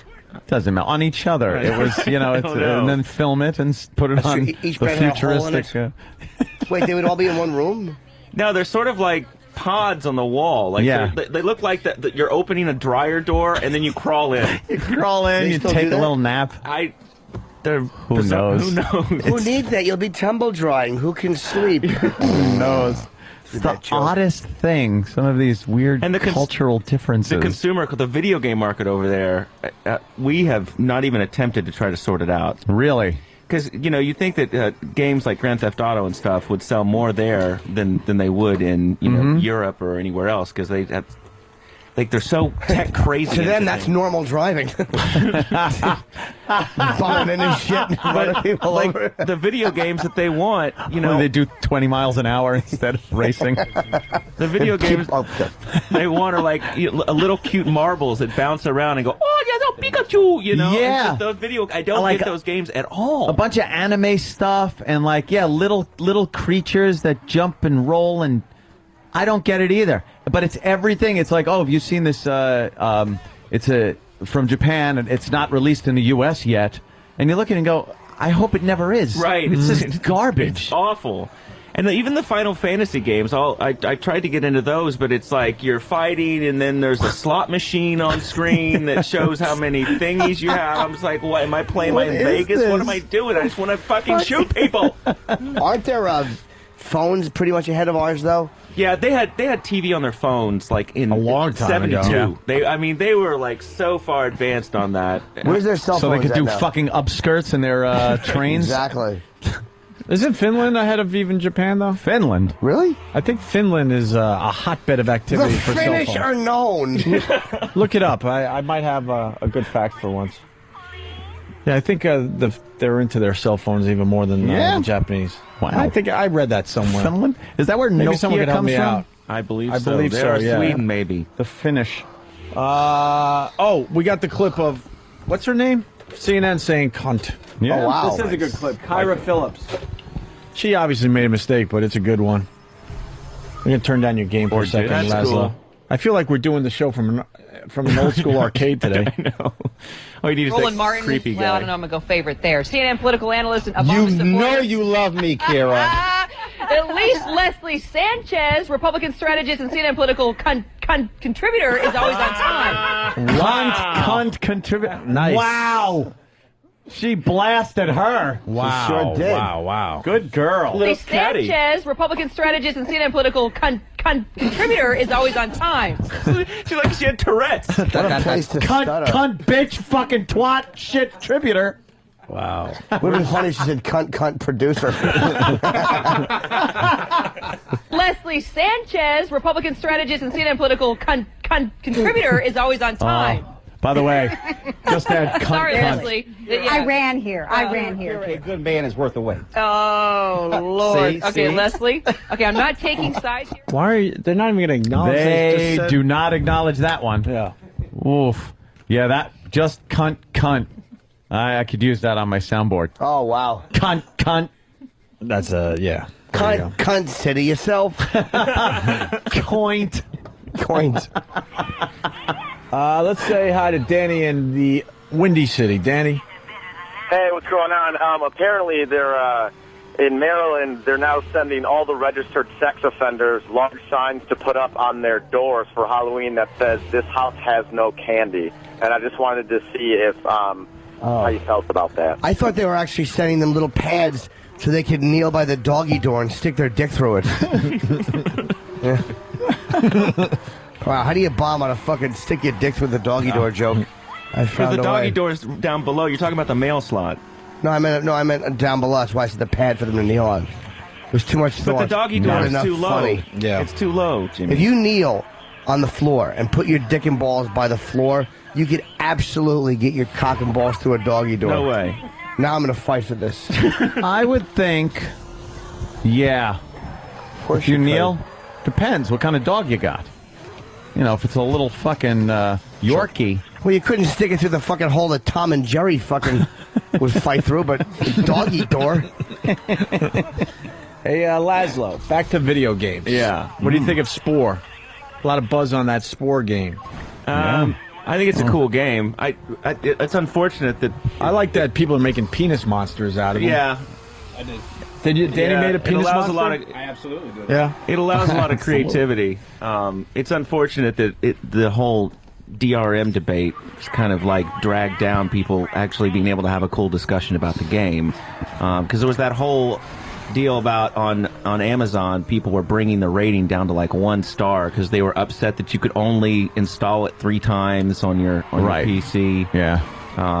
And that's really tricky stuff because I've been on both sides of it. You know, on one hand, you want the freedom to install the game as many times as you want, but on the other hand, you don't want somebody to just buy the game, rip it to BitTorrent, and 1 million people download it, and your studio goes out of business. Yeah. Boy, look at you, corporate shill. What happened to the old lads? I'll tell you what happened. When I see some you were like Neo in the Matrix for a while. Now you're just part of the machine. When I worked for 3 years with a lot of good friends for 3 years on a game, and you see some dirty street urchin selling it a fucking pirated copy for $2, I want to blow his head off. Yeah, really. It's like, yeah, in real life. it is infuriating. Yeah, Danny found some of the gotcha. The penis monsters that people build. That's an awesome penis monster. Yeah. That's a good one. Yeah, he's moving around and two-toned. What is BitTorrent? His hips are his balls, and his body It's is a file sharing protocol. The rest of the penis. Yeah. You get porn? You can get everything. Anything. I've been by it, but I've never been able to download anything. What do you have to get? Get a computer that you just use for that, first of all. Right, exactly. And don't put any of your financial records on it. Yeah. Just get a computer that's just for that. Because it will fuck up your computer. Oh, really? Oh, yeah. There's all kinds of dirty shit being put on viruses and Trojans and, yeah. Even on a Mac? A Mac won't be as much of a problem. Yeah. Most viruses are written for the PC. Yeah. Someone's saying that Spore's a good game, but God, does it get old quick. It's cool starting as a single-cell organism, evolving to space warfare over the internet. Pretty cool. All right. It's, yeah, I think that's the problem with a lot of games out there. This replayability. Let's get back to the game. Look at the rain. That's Yeah. cool, right? I've never seen rain like that in a game. So when we model, Holy shit! when we model, Yeah. and you see how it puddles in different places And on the reflects streets, and reflects everything. reflects in the puddle. car, reflects the stuff on the sides of the streets. It looks. It doesn't even look accurate. like rain. It looks like Barbiglia's head. Oh, I it can't is. see. Wait a minute. So I just see Mike. in Midnight Club Los Angeles, what we did is there are 24-hour day-night cycles. So there's sunset, sunrises, time passes, and you also have weather conditions. So there'll be fog, there'll be smog, which is common in Los Angeles, as well as rain, and that affects the physics of the car. And all the physics of each car, the physics are modeled specifically on the real car, the real car. Whatever, yeah. They should have once in a very blue moon, just like once in a while. Maybe once, maybe it never happens, but one of the guys from San Andreas just jacks your car. It's LA. That'd be hysterical. This black dude runs up. Yeah, he just runs up and jacks your car, and you go, wait a minute, what just happened? Do they ever do that? Like, do the programmers ever fuck with people where they're like, all right, we're gonna put traffic in once in a while? You know what I mean? Yeah. Like something that's completely strange and wouldn't Like fit like an wouldn't- Easter egg or something wouldn't they fit put with in. the game. Oh, there's definitely Easter eggs. There's some in Grand Theft Auto 4. Yeah. What Easter egg? What do you mean? They call them Easter eggs. They're the little things the programmers put in that kind of for their own enjoyment or for Well, the you know, the for a few famous laughs Easter from egg the people that are playing. with the sex and well, maybe you don't want to talk about that anymore. That wasn't an Easter egg. That was Yeah, and you're right. that was actually. somebody else's That was a program. hack, sir. Yeah, That was a hack. You're That right. was a hack. Oopsie. You're right. Voss did it. Yeah. Is there any Easter egg you can think of that? I don't know. Yeah, what do we got in Grand Theft Auto 4 that people don't know about yet? I would say go try to break into the Statue of Liberty. Oh, you'll find something. Yeah. Yeah. And also go fly the helicopter really close to the Statue of Liberty's face. Oh, really? You could do that? Yeah. And Why don't I play this game? Because you couldn't get out of the fucking I kept beginning. backing into the fence. I needed my glasses. Jimmy couldn't get out of like the garage. Dude, He I started played off with- Grand Theft parking spot. Just trying to park the car perfectly. Jimmy, I will come over and Excuse get me. you out. Make my yogurt! Whoa, hey. That's kind of, I would love to learn how to play that game I'll help properly. you get out of because you were right there where Roman picks you up from the ship and you just Yes. yeah. That's, Oh my God! You didn't even get out of the. No, the Romans showed up and I made myself a war helmet. Couldn't help it. So oniony and good. Well, we got a BitTorrent guy doesn't pay for anything anymore. Yeah. Well, of course. Yeah. You know, Oh, I know some people that only use BitTorrent. Yeah. I was like, every movie. I was like, I had a copy of Photoshop for Windows, but then I got the whole suite, the whole CS for my Mac. I really don't need my Windows Photoshop anymore, so I gave it to Patrick and my sister. And then I was like, yeah, I think I got that for Windows. And my friend goes, oh, I don't need that. BitTorrent. Boof! There it is. Fucking the newest version of Photoshop. Right there, which is, how much does a version of Photoshop go for? It's not cheap. It's, a lot of fucking money. And there it is, just for anybody to latch onto. There's like 8 things downloading at a time. I'm like, what is this? What is this? What is this? That's fucking amazing. You can do that with bread too. Like you just go in stores and just take it. Yeah, it's awesome. Take the bread. You just take it and you walk out of the store with and it. You leave. Yeah. Laszlo, what's up with the new GTA? Obviously, you guys have any thoughts on it yet? We're working I know on- it's very early, but Well, no, we're working on mission packs right now for Grand Theft Auto 4. So there's an episode 1 that'll be coming out in the next few months. That'll be more missions and a bunch of other content. So it'll be years before a whole brand new game comes out. I would right? think so. Yeah. I mean, it took I know. almost 4 years to do GTA 4 from the beginning of the code. It's a solid game. So we're going to use the Grand Theft Auto 4 world of Liberty City, but have new missions and new characters and stuff like that. How many has it sold, GTA 4? It was the got to be 10, 20 copies. Bubba! Because don't they become don't they become obsolete? Like 3 probably doesn't sell much anymore, right? Actually, a few of those still do sell. I mean, there's a lot of people that still have PlayStation 2s, or our PlayStation 2's quite inexpensive, or they've always, they see it at the store brand new for $19.99, so they're like, oh, I've always wanted to play that game. See, I missed the good bit. I was like, 10 or 12 copies, perhaps more than. Please take your hands off the glass, please. Just speak into the phone. Hey, our listeners are also lawyers, and they want to try to keep us out of trouble. So we got Todd in Detroit. Todd, is it cold in the D? Got to be cold in the D. Very cold in the D, boys. All right. Very far from being an attorney. Maybe a criminal, criminal defense attorney. I could be a jailhouse attorney. But you guys are putting out that BitTorrent site. You guys have got to remember to change you got to use an anonymous IP address. Otherwise, Paramount Pictures and all these other organizations, hey, by the way, Laszlo, big fan, can come back and sue you for the stuff that you downloaded. So of course. IP address. I think everyone knows about theft of software. Sure. How do you hide my IP address? How do you do that? There's programs. There are programs that'll do You it. can do that? Spoof it, yeah. Just like you can spoof your caller ID, so that you can make a phone call to somebody and scream cunt into the phone, and it'll say that... show it's somebody's mom. Oh, really? Mom. Yeah. But then actually it is mom. It'll show... ID is a lot of fun. Yeah, it'll show that E-Rock did it and not you. Yeah, get him in trouble. All right, we should take a break. Alrighty. Good, I gotta make wee-wees. We gotta make wee-wees, Laszlo. I don't know if I really need to be part of it. Yeah, why not? We do it together now. Sure. We put our cockheads together and see who can piss each other back. Yeah, after I heard about docking. Anthony Put trying this to back. pee on stupid Bob fucking Kelly. Bob Kelly. Bob Kelly's in the stall next to me, just taking a leak. I'm taking a leak, and I start laughing because I convey to Robert the story of how Jimmy would piss underneath the partition, and I would just laugh my ass off. But what Jim would do, Jim would just like flick his dick a little, I guess, and make a little, like, just a little stream of piss would go over on my side, and I'd be like, you fucking asshole. Bobby just pissed all over the floor of my stall, like underneath, and didn't stop. I'm like, Bob, and this huge puddle of piss is rolling all along the floor of my stall. And we wonder why that place stinks. And he's just laughing like an idiot.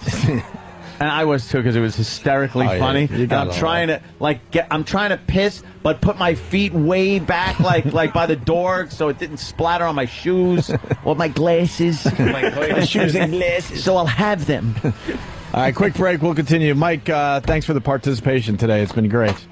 Listen, why are you so quiet? I don't know anything about video games. What was the last video game you absorb. played?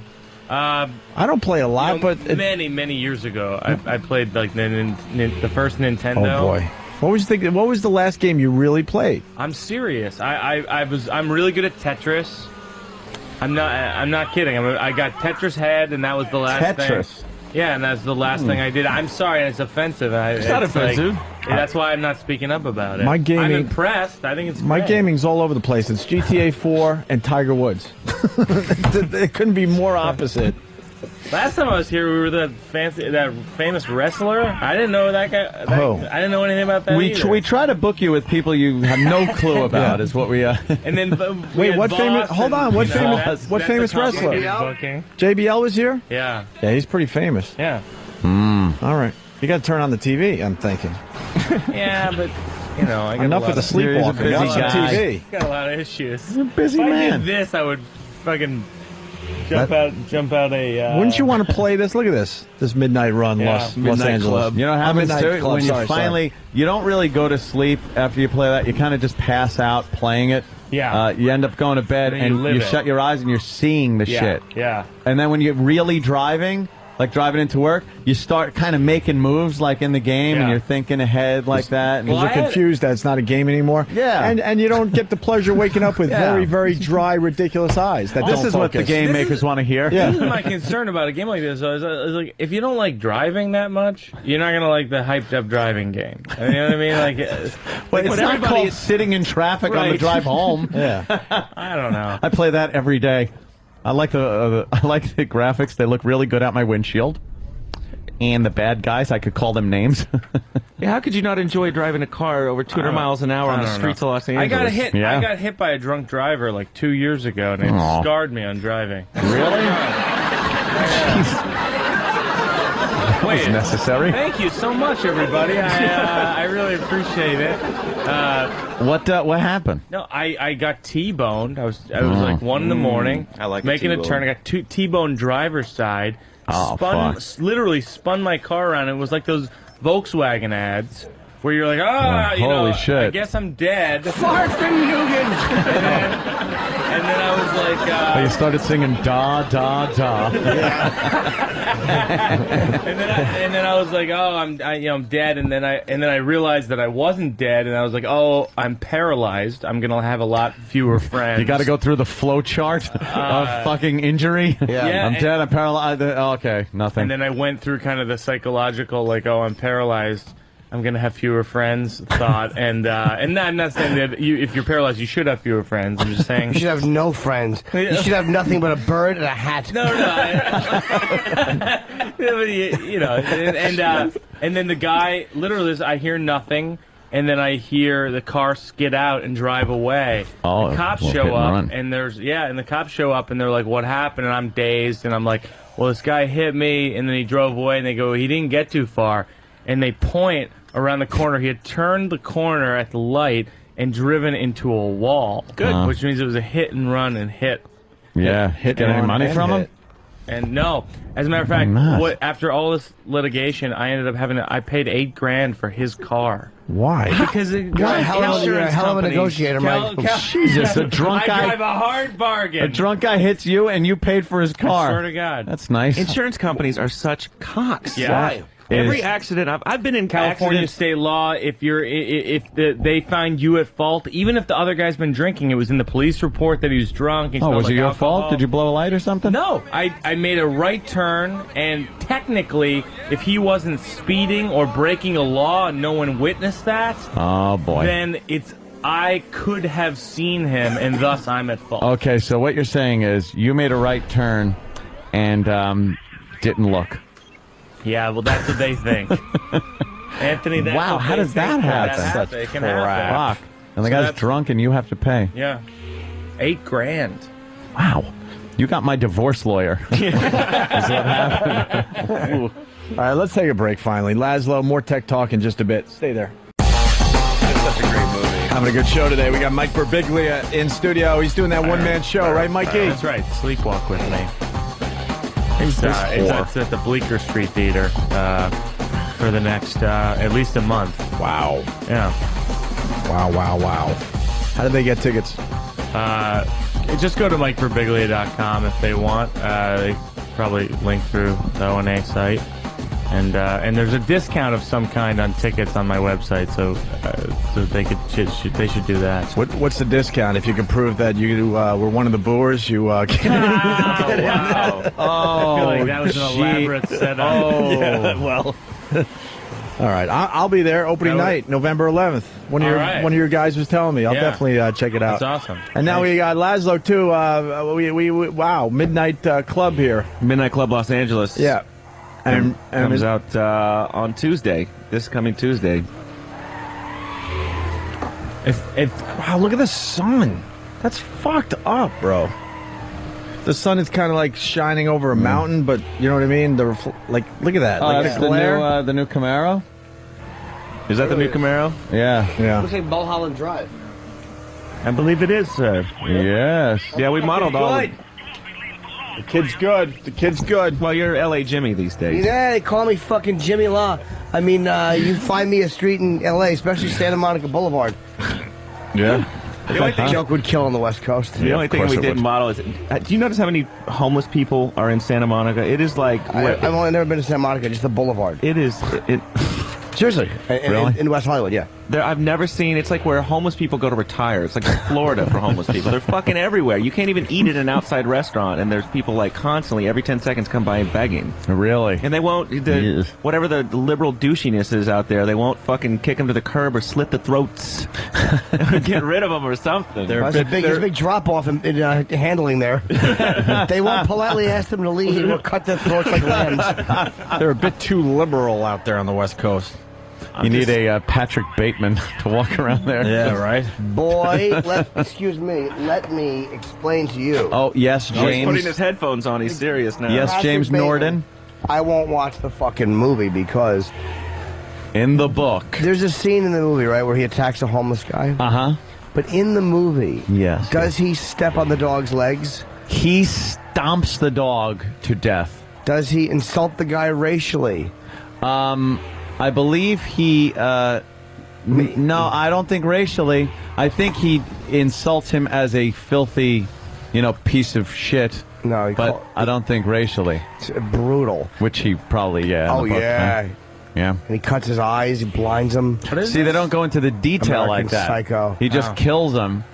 I believe, what, did he stab him or some shit? And then he Is there a stomps gay the guy dog. walking a Shar-Pei that he attacks? No. There's a great scene in the book where this gay guy's walking a Shar-Pei and he's flirting with Bateman, and he's stressing the way he kept saying Shar-Pei, or like swishing through it, and he went to pet the dog, and I forget what he did, but he guts the fucking dog, and the dog is so shocked it just runs around chasing its own entrails. Oh, for a few I would seconds. fucking love to It's see a little really Dexter do that. graphic. Oh, would that be great? Fucking. I got to read the book now. The movie was amazing. So, But I've only seen moments that when you fucking read the book, you'll say, "Wow, that movie was a great piece of Disney work." Do you understand? In the fucking book, he takes a drill and he nails a girl to a board, and he drills her fucking teeth out with a drill, and he maces her and fucks her mouth. Awesome. Holy shit. So then I maced her again.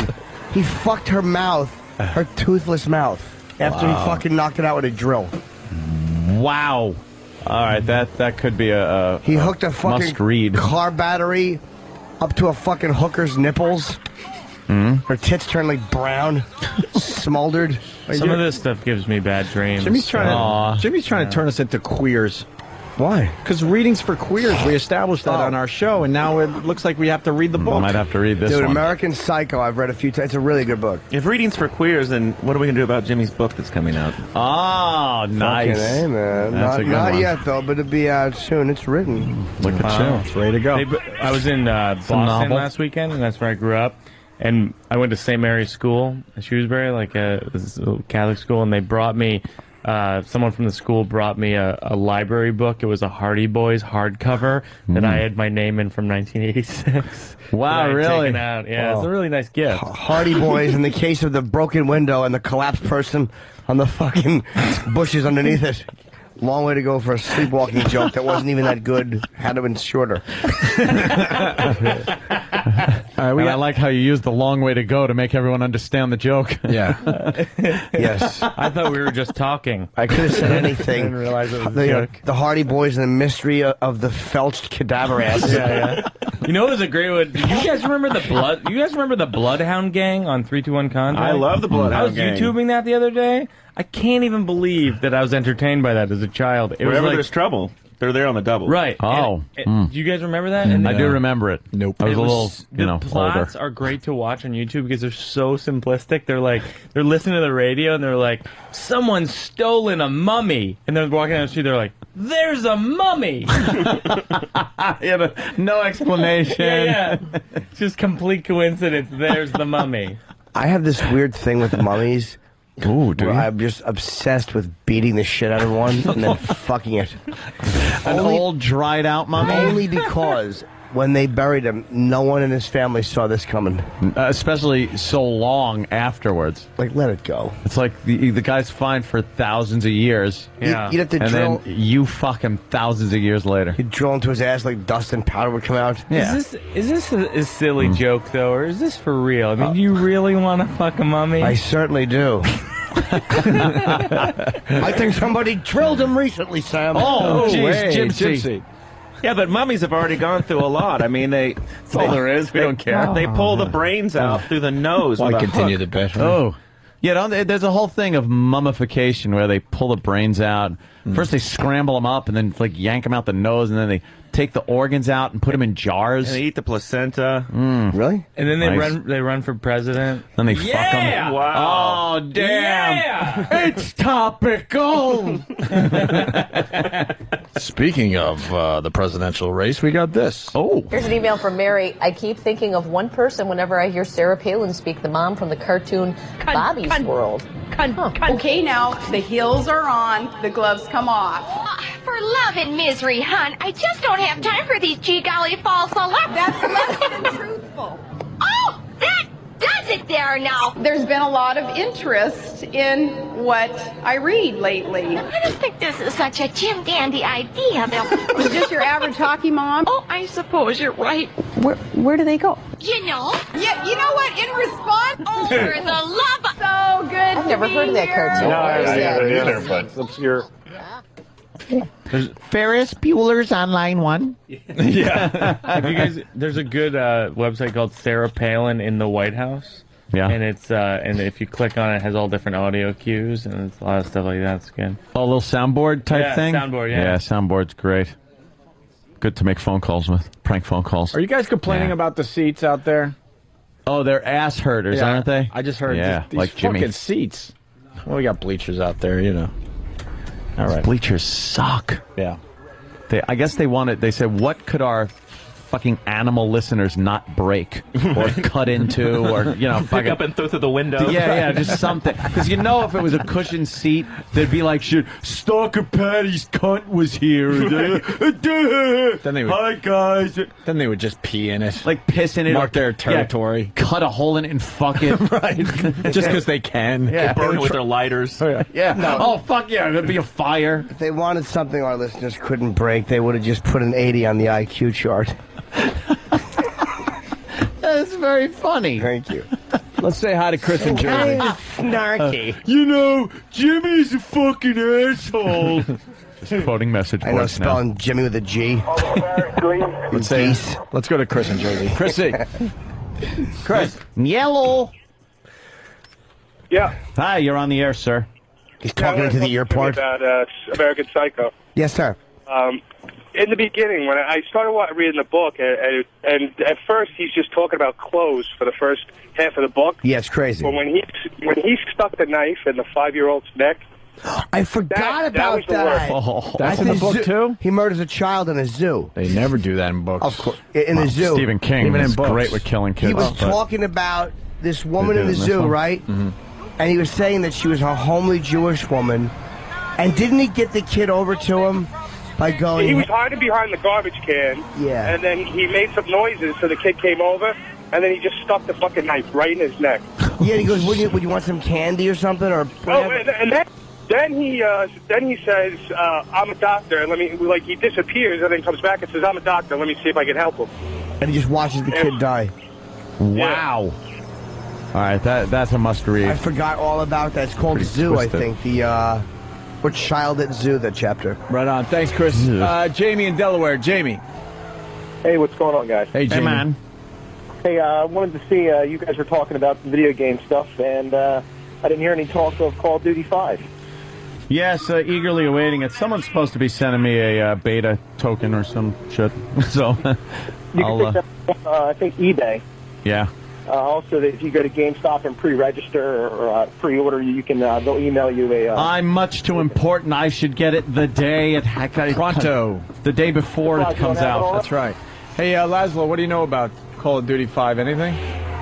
No, I thought it was coming out relatively soon. Yeah, it is. Isn't it? Yeah. It's like November or something. Call of Duty was such a great game. It's just a lot of fun. Like, get on there with your friends and just fucking talk shit.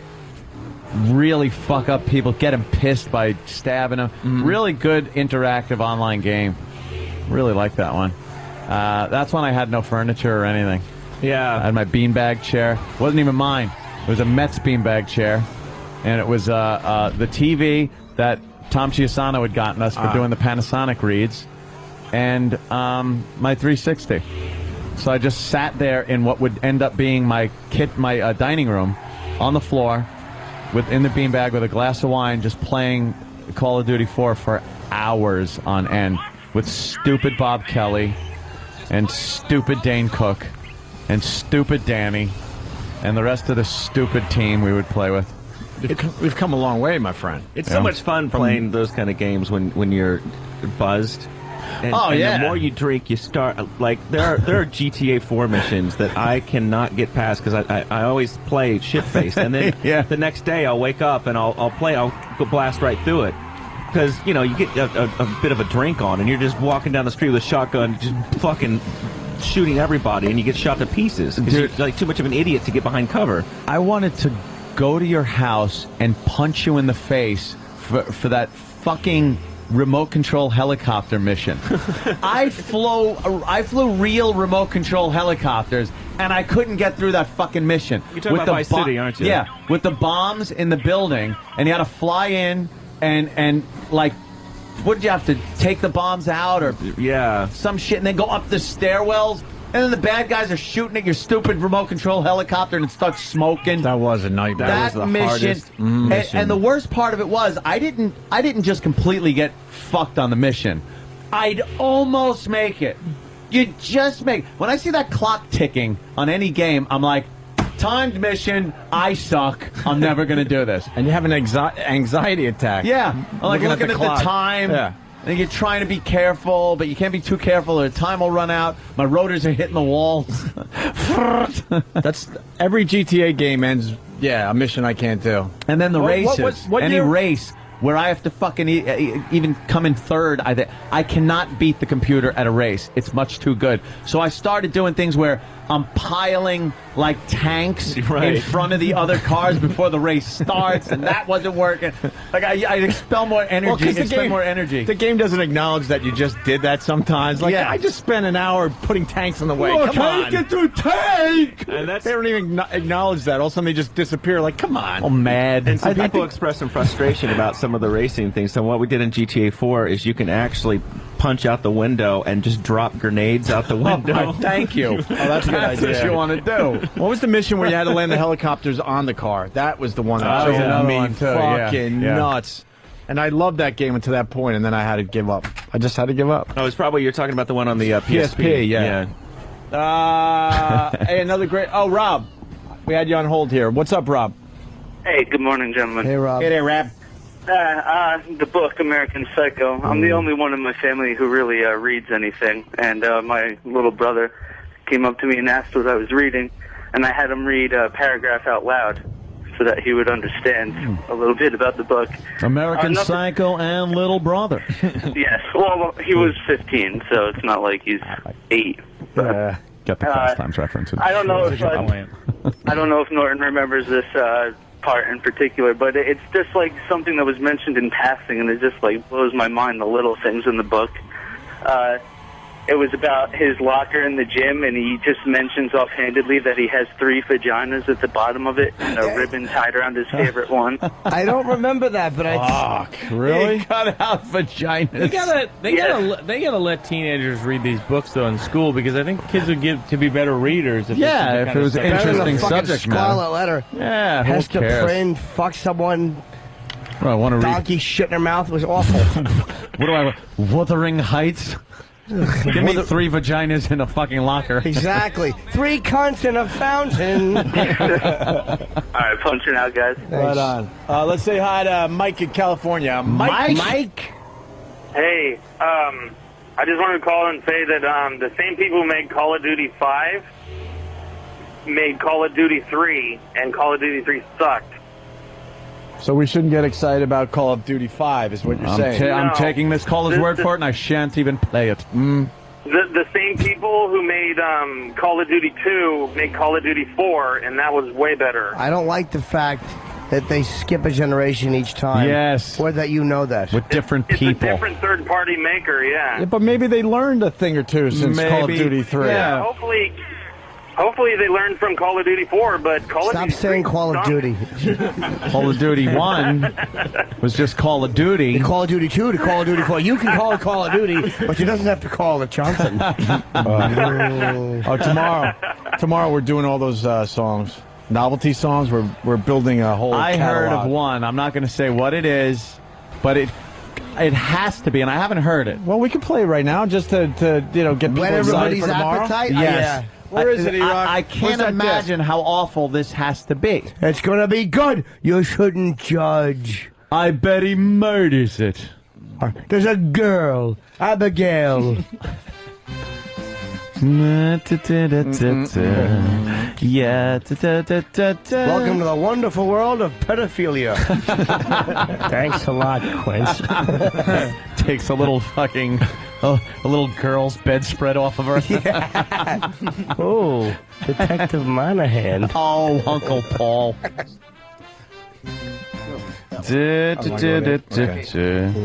All right, we got something we have to play for everybody. We're gonna do a bunch of these tomorrow. Just horrible novelty songs that actually, were popular. Yeah, right. They were terrible though. We're the bloodhound. This is How do you like my new scarf? What color is that? Apricot, of course. Why, of course, apricot. Because it goes with my eyes. Very, very few people can wear apricot. Can I borrow it sometime? No, I'm sorry, you may not. Why not? Because I just told you, I'm the only one who can wear apricot. You walked into the party like you were walking onto a yacht. Come on. All right, this is fantastic. If you didn't know any better, I would swear like we did this song. What is that from?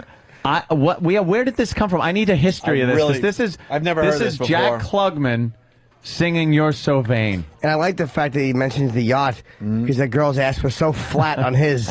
On a yacht. I slid your ass under the door. My cock was a brush and your ass was an easel.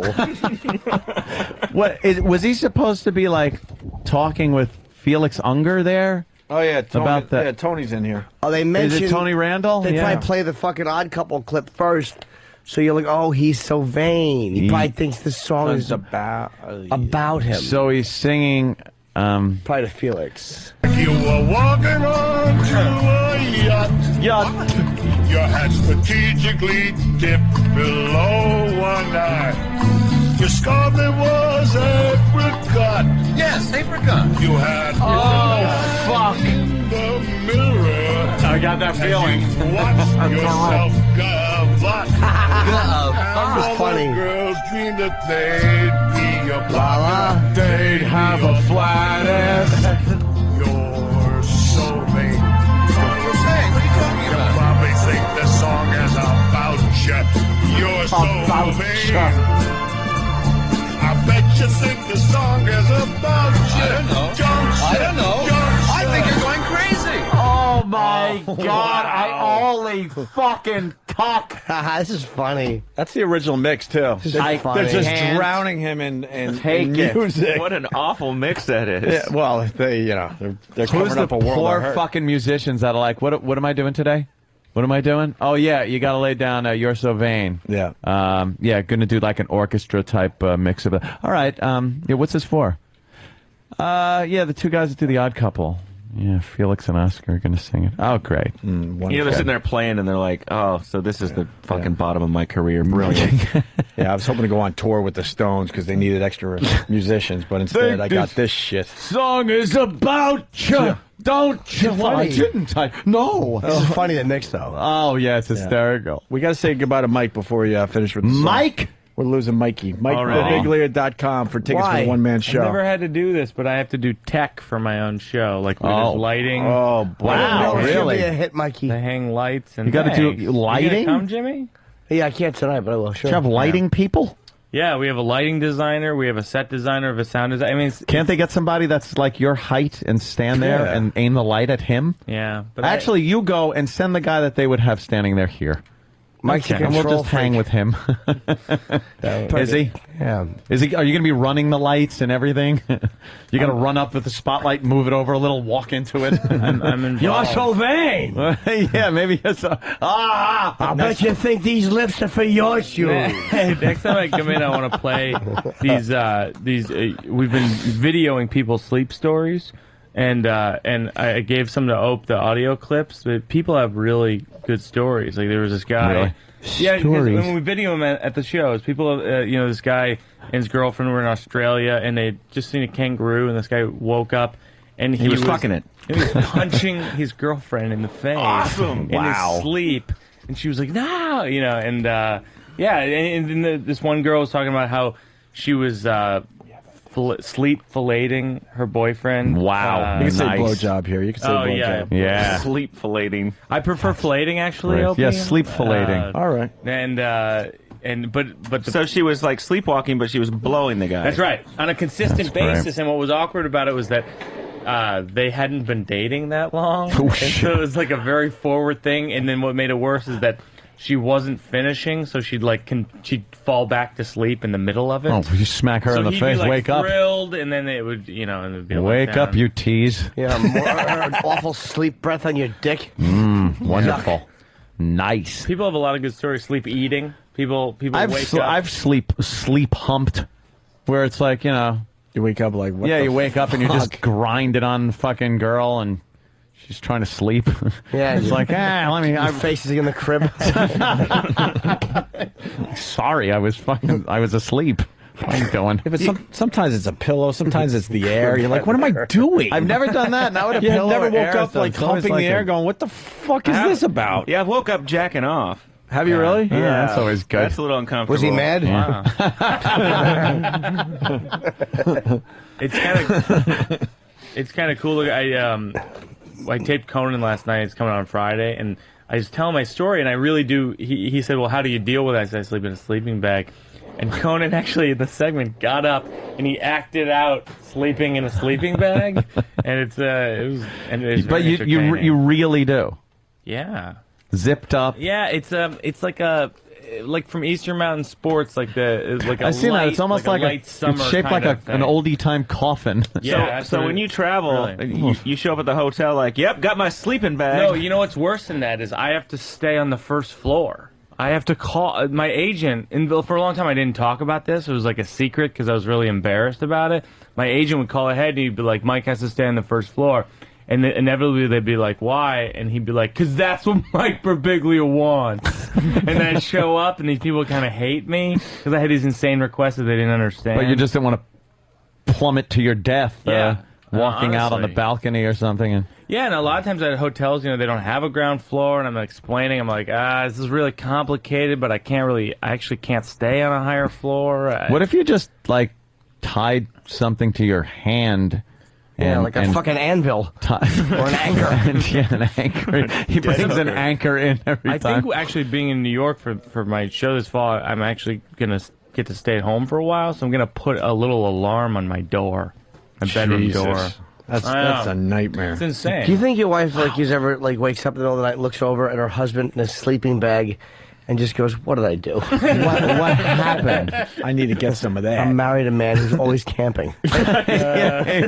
Hey, Mike, which one can we play real fast before we get out of here? I'm trying to think. Blowjob, nipple, cut toe, fire, The kangaroo. nipple one is crazy, actually. You want to play that You one? ever get people telling you that they wake up and they're urinating? Yeah, happens all the time. Yeah. We have literally, we're going to do a montage of those on YouTube. That because we have, happens to me in 15. hotels. I walked out into the hall in Germany, and I was urinating in the hall. Well, five guys ran up and filmed it. A bunch of Germans. Yeah. I used to, more when I was a kid, if I dreamt that I was taking a piss, I would be pissing the bed. Yeah. It wasn't like I was a bedwetter or anything. It was once. I think that's the classification of a bedwetter. Well, yeah. weddings I was kind of pissing one. the bed. Not You kind of once. defined it. It wasn't every time. They don't bring in socioeconomic factors. If you piss the bed, you're a bedwetter. No, bedwetter is somebody who is wetting the bed consistently. Yes. It never got to the stage where you had to have plastic sheets. All right, put it this way: if I would have sucked one dick, would I be gay? Let's hope not. Of course, right? Maybe that's not a good example. Now, if you're dreaming that you're taking a leak, you're taking a leak. But if I dream now that I'm taking a piss and you wake up, the first thing I think is, oh, shit, did I do it? And you kind of got to feel down there and check, and you're like, all right, I've matured, I guess. I know when it's a dream or not. Yeah. And I realize I shit myself. Exactly, and you're coming instead. We got to bring it up again. Is there anything better than having cumsies in the middle of the night? Fucking wet dreams rule. Wet dreams rule. Dude, you got to hold out until you make cumsies in your pants while you're sleeping. It is amazing. Dude, I never did that. It is the most amazing thing. My dick wants to fucking relax in my sleep. I'm so abusive to it. It's like a piece of knotted rope. My dick hibernates when I'm fucking sleeping. When you stick your the dick corner like a rape shower. Yeah, it actually Dream my Girl. hand. when you're with Dreamy Girl and you stick your dick in, it fucking physically feels like you are having sex. It's the best. It's pussy amazing ever. that your mind can conjure that up while you're sleeping. Yeah. Why the fuck can't you focus that or take that part of your mind? Because it's only in your head when you're awake or just kind of laying down relaxing and have that type of physical response where you feel your dick sliding into a wet pussy. You can, and it's called a Japanese robot. Japanese robot. All right. Bringing it right around. Order one. Nothing better than dream pussy. I worked with one for a long time in the autopsy room. How long you think it takes? You're so vain. How many days you think you have to hold out to get dream pussy? Is there? Fucking hey, dude, it's got to be a couple weeks. You think it's got to be at least a couple of weeks, and not I even can't go that long. Not even no. So Fuck I mean, that. a week would Couple be weeks. really tough, but it's no. It's like one day What do without people think? coming is a day without sunshine. It really is like walking You on gotta shoot a load a day. It's good for your prostate. and it gets Is the it? demons I don't out. know. Yeah, it It's a gets the good demons pre-show out. kind of thing. We like to call Yeah. it the poison, Laszlo. You got to get the poison out. Get it out. I'm just really into watching this game. Midnight Club, tunnel. Los Angeles. look at All right, hey, here's Mike Birbiglia's nipple thing from the website. It's not me. But someone telling We've been a collecting sleep stories. a sleep story. I started actually scratching myself in my sleep. So one time, probably 5 years ago maybe, I woke up and I had bloody fingernails, and I noticed that I had almost torn off my own nipple. Oh. It was kind of flapping and bleeding. So I had to sleep with socks over my hands, rubber banded, so that I wouldn't scratch myself. His whole life's a puppet show. It's actually not. You guys are a bunch of creeps. You really are, man. Oven mittens and gloves and socks. I told these guys sleeping before. bags. Those oven mitts are for the dog. For a while, I would sleep in mittens, so I couldn't open the sleeping bag. Really? Yeah. Why not just take the mittens off? Because they were taped to his hands, I think, or something. You know, Why did I take them off? Mm-hmm. Oh, How why do you wouldn't sleep you like take them that? off? I can't sleep in my king bed with the AC on. Yeah. How do you sleep Isn't in a that sleeping hot? bag? No. It's like a thin summer one. Like it's almost like a sheet. I would fucking love to hear fire, and watch you just fumbling. Mike, what would you farts must be do? awful. in a What would you sleeping do if bag. there was a fire? Exactly. Mike, what would you do? Well, what in the I've sleeping bag? actually Hop out. there've been times where I've had dreams where I've hopped out in my sleeping bag. Mike, Not, So How do if you there was a piss? fire, you could just hop out like a bunny. I do you fuck I your have to chick? wake up. I have to open it up and then I unzip it. And Mike, then I walk Mike, it's out. obvious. It's obvious you're in hell. Do you want us to take you out back and shoot you? Just get it over that with. is Like, Candy's hell of a- dog and of mice and Yeah, men. right. Jesus. I'm actually diagnosed. It's actually. all right, it's getting better. fine. Hey, we can't let Anthony go on this one. By the way, we moved on way too Oh, fast. no. What did I do? Ray in New Hampshire writes, looking forward to Ant's one-man show, Bed Wet with me. Oh, yes, yeah. Right. Anthony goes on stage and just cries, and there's spaghetti that goes down the wall. Yeah, spaghetti hits the wall. Just pee and spaghetti all over the stage. And I just and cry, spaghetti. I piss, and spaghetti hits the stage. And it'll be like Gallagher, where he'll just run out in the audience and urinate on everyone. Yeah, and cry as I cry. That's too good. All right. So I have a stomach ache. Hey, we gotta get Mommy back and to- Daddy don't fight. We gotta get- booty hooty hoo. sorry. We got to get back to the novelty song there, the Jack Klugman. So, Mike. Yes. I'll be at opening night, All right, awesome. November 11th. Tickets, MikeBirbiglia.com. Cool. Right? Yeah, that sounds great. Thanks, All you right. guys. I'll see you soon. Thank you, Mike. Mike, thanks. And Conan. Nice talking politics with you. Yes, we had a nice heated debate tomorrow night. about shit we know nothing of. Yeah, exactly. For the we're- record, I know nothing of what I was saying. Yeah, but we're just like anyone else. We all watch Fox or CNN for 10 minutes, and then we recite what we Yeah, we think we know hear. everything. And then Yeah. make believe, we're coming up with this crap. We're douches. No one really knows what the fuck these guys are all about. And have fun with your lighting. Thanks. Okay, I need a PAR 64,000 watt can. Could you? All right. Go ahead. That was light talk, by the way. Don't worry, we won't talk about you as soon as you leave. He's kind of Just fat. put, Do something with Fresnels. Yeah. Just get some Fresnels. Just put At that Ted's Fresnel shop. What's a Fresnel? It's a lens that diffuses the light. I hate Fresnels. I inherited one. I broke it immediately. I thought it was a glass yarmulke. Hey, Jimmy. Down with Fresnels. Yes, Gregory. No one hates a Fresnel. I despise Fresnels. When I was a boy, my grandmama would put Fresnels on my testicles and punch them. I played football with a Fresnel chin strap. I was injured immediately. My father would drink and force me to toboggan in a Fresnel. Because Fresnels sometimes can magnify light. Yes, they do. I would ejaculate into a Fresnel and drink it. Yes. What the fuck? Yes. I was a boy of whimsy. Whimsy. Whimsy. I love that word. Hey, we're letting the Ann off the hook. This isn't fair. I'm sorry. happened? Yeah, It's you're a rare that- bedwetter. We're going to get back to that. It's rare that you're thrown under the bus like this. No Bones from Pennsylvania writes, Anthony peed the bed, Jill shitted the bed. What a perfect couple. Look, I never said she was shitting at the bed. Yes, you did. When I heard said that, dude, there I could could not have been believe some. There was some discharge. Yeah. You Some made it oily sound like somebody discharge. went and got a pizza out of a box, turned it over, and just slammed Yeah, it because on there's the like sheets. oil.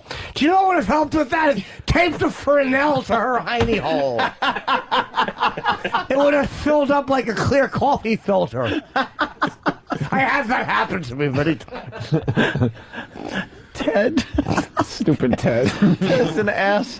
I wanted to ask Jimmy something. Jimmy, you think Mike Birbiglia likes sleepwalking?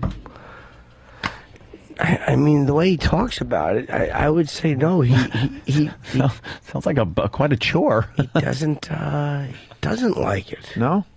No, he doesn't. Mm-hmm. He loves it. Sounds to me like he hates it. Having to go in a sleeping bag every night. Is a Fresnel concave? No, Convex, I believe. The good thing about a Fresnel is a Fresnel could be flat, but yet act like a concave or convex lens because of the way it's cut. It's like you're taking the wasted space out of a regular convex lens. Amazing. You're preaching to the choir, Anthony. You I know what? that. If you look at a lighthouse, I won't. I'm afraid I'll turn to salt like Lot's wife. What the fuck? A lighthouse has a Fresnel on I it. walked into one. I was like, how do boats avoid these?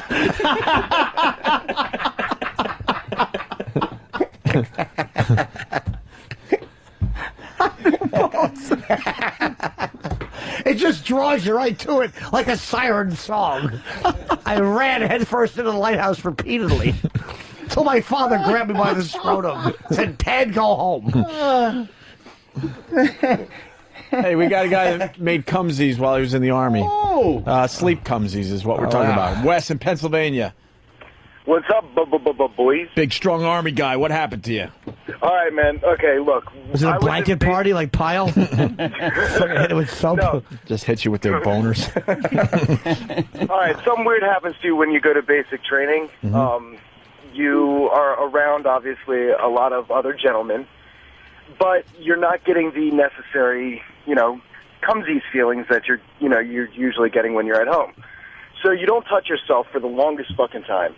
And about, I'd say, 30 days into it, all the guys started coming up and saying, dude, I got my first boner last night. Well, a couple days later, you get your first cumsy feeling when you're sleeping. And I'm telling you, boys, after those 30 days of not having any contact in the world, it was the best feeling. It is ridiculous how good that is. We're just trying to figure out what the formula is. How many days do you have to hold out to get dream cumsies? Well, I had sex like multiple times a day leading up to basic training because I knew I wasn't going to get any for a long time. So my day was day 30. How long is basic training? 30 days. I think it's before that, but wow. Okay. I got my first boner 2 weeks in because I mean you're constantly moving and you're just so tired for that first that first couple days, for the first couple weeks. Do they make you run a lot? Oh yeah. I would hate that. That's Do like they wake been you in up early in every- the morning? That's in every boot camp. I Like wanna get- every movie that shows boot camp, they run. What time do they make you run? What time do you wake up and go to bed at boot camp? When we woke up in the morning, first call was like 4:30 sometimes if we got lucky. Wow. And lights out was 9, but you never went to sleep at that time because you're constantly cleaning something. Boot camp stinks. It's boot camp. Why would you do that? It's supposed to You know, on break the bright you. side, Yeah, it's not I called got to fun fire camp. 8 fours. It's a boot. It sucks. What about You get in arts the and boot. crafts? Having some laughs. Some There were a laughs. lot of laughs, especially when you're finding the mod deuce. All right. I would, if I'm dreaming and I know that I'm dreaming, I've told this before, but I would you try went to bed. No, I wouldn't went to bed. If I'm dreaming, even now, if I'm dreaming and I go, holy shit, I'm dreaming, I will grab the nearest girl in the dream and rip her clothes off and just rape the shit out of her, hoping to get, that wet dream thing going, and knowing I'm not going to get in trouble for it because it's a stupid dream. You won't get in any trouble. Just find her clothes in a fucking fire pit. Then why don't you do something crazy if you know you're dreaming? Like suck someone's balls. It's not gay because it's a dream. But I don't really think I want to do that. That's the beauty of it. Find a homeless guy and see if you can actually make yourself smell his balls. How you doing, Dream Anthony? And then you just hold his balls in your mouth. Yeah, that's what I not? should do. To be a nut. All right, I'll try that next time. I'm a dream rapist. Getting ready for line of the day, but first, back to You're So Vain. Apricot, of course. Apricot, of course. They set it up. They set up the call. Yeah, they set it up. Can I borrow it sometime? No, I'm sorry, you may not. Why not? Because I just told you. I'm the only one who can wear apricot. You walked into party like you were walking onto a yacht. What? Your hat strategically dipped below. Was there a video for this, or was it just audio? Because I Two could guys, picture one them. bomb. I could picture them acting this out. As you watched yourself gavotte. And all the girls dreamed that See, it's funny because one of them is sloppy and the other one's very clean. Exactly. You're so vain. What are you saying? What are you talking about? You probably think this song is about you. You're so This is why God gave him throat cancer. I just think this song is about you. I don't know. I don't know. I think you're going crazy. Oh, well. Let the real singers take over. They always need that. Who ever thought this would be a good idea back in the 70s? No, Jimmy, stop. Who are those people? Who are those people? That's terrific. What was this on, like, the fucking, some variety show, probably, right? Yeah. One of those Dean Martin shows. Yeah. Dean Martin and the Gold Diggers. Flip Wilson. Why bother have them sing it? Yeah. The song is about me, isn't it?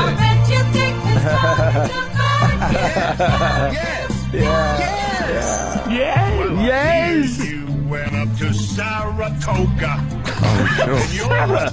That's a shoehorn. He can't, he doesn't know how the words go. Your Learjet up to Nova Scotia to see the total eclipse of the sun. Saratoga rhymes with Nova Scotia. Be all the time. And when This is you're funny, not, man. you're with Yeah, some Jim. underworld spy or the wife Some of underworld the spy. wife of What are you the talking friend. about? You're so Bring the singers back. Thank you. I knew I could produce this. There's got to be a video of this somewhere. A kinescope. What was that innuendo about my fooling around with a wife of a close friend?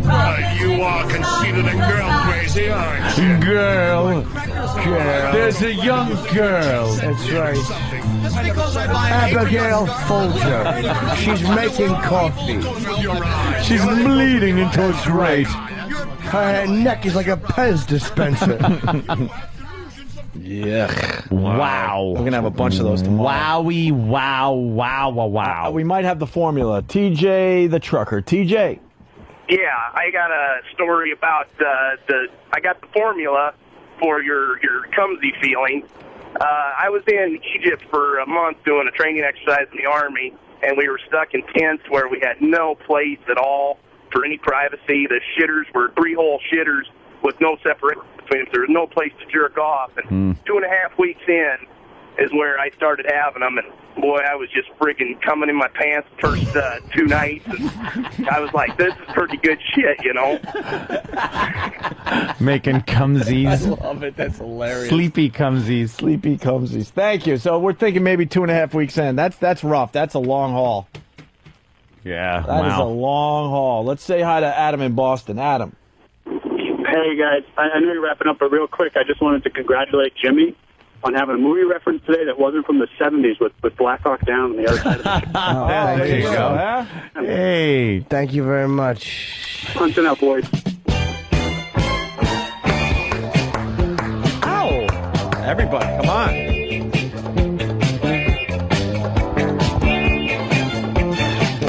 Oh, this is great. Yeah. So disco. Gotta love the disco days. Do you?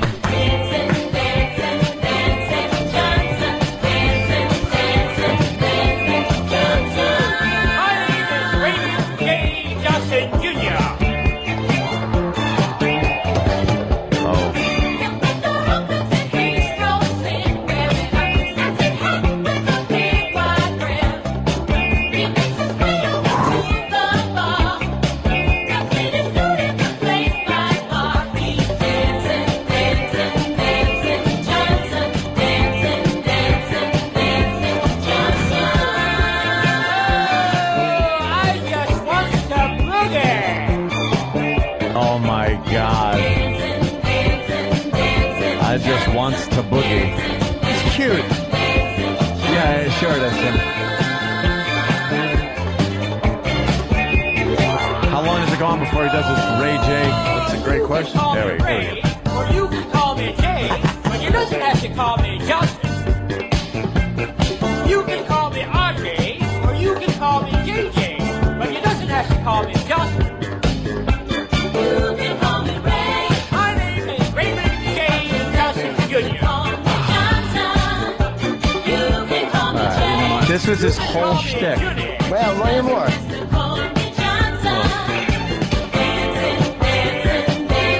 Yeah. This is perfect for the 70s.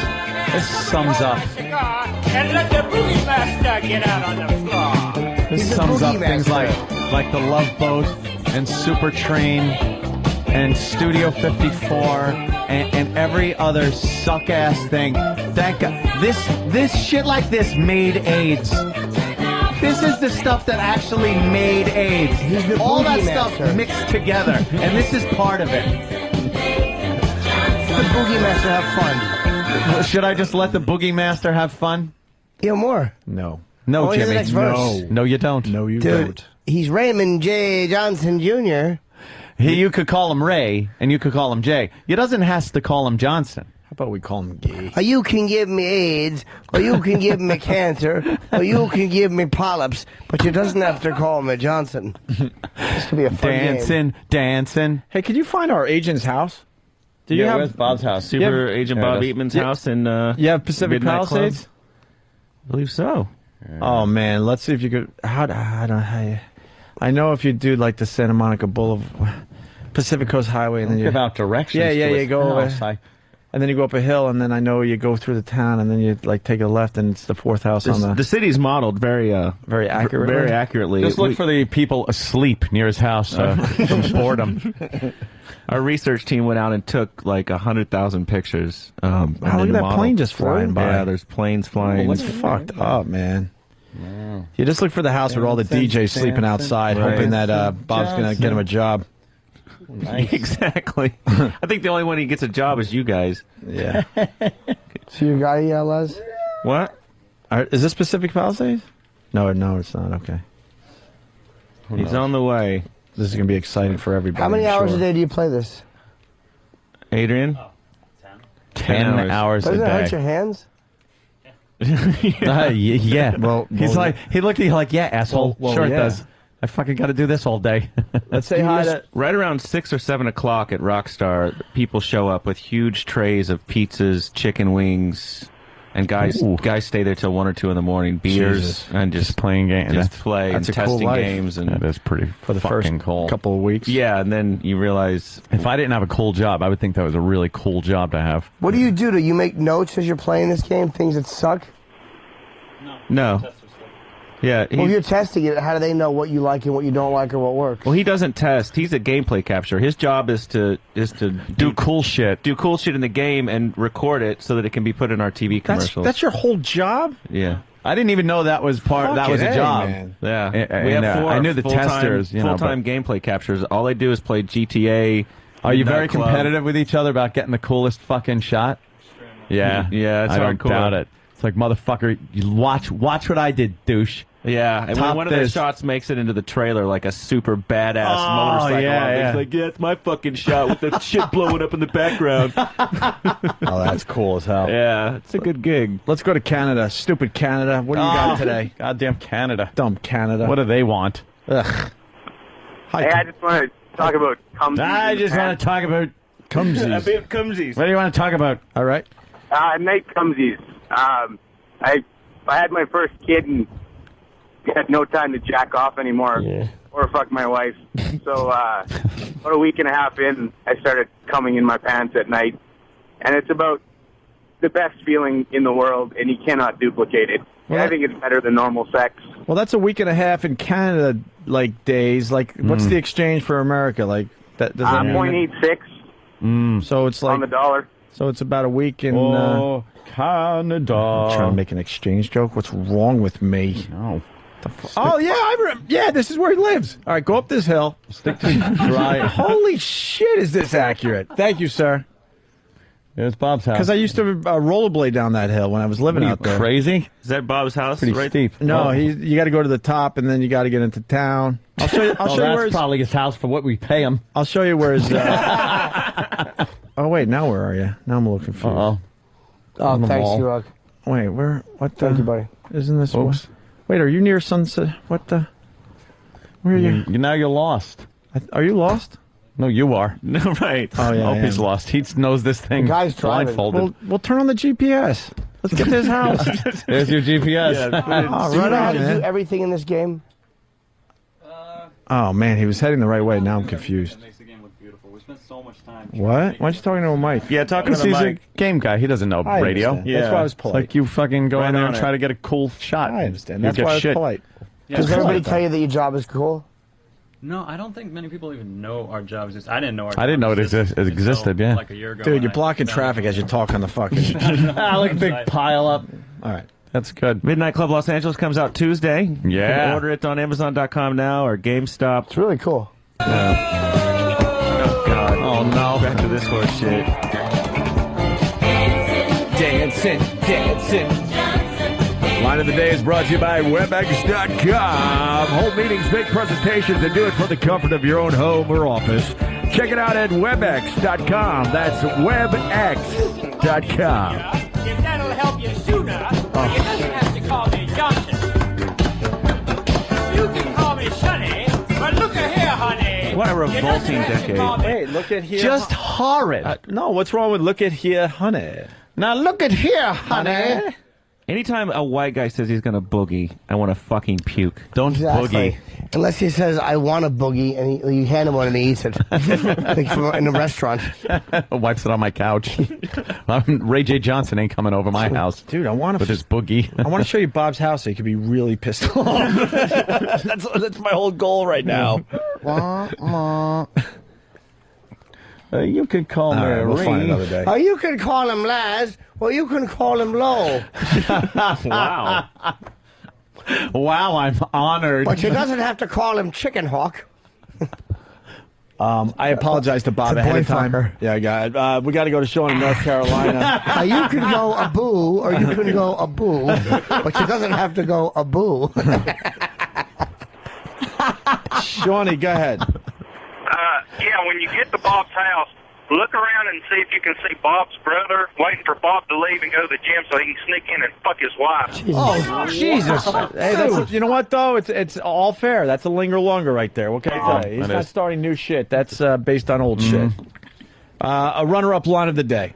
It was tears of joy, and she was like tears and joy. She was describing what came out of her face and then what she drank.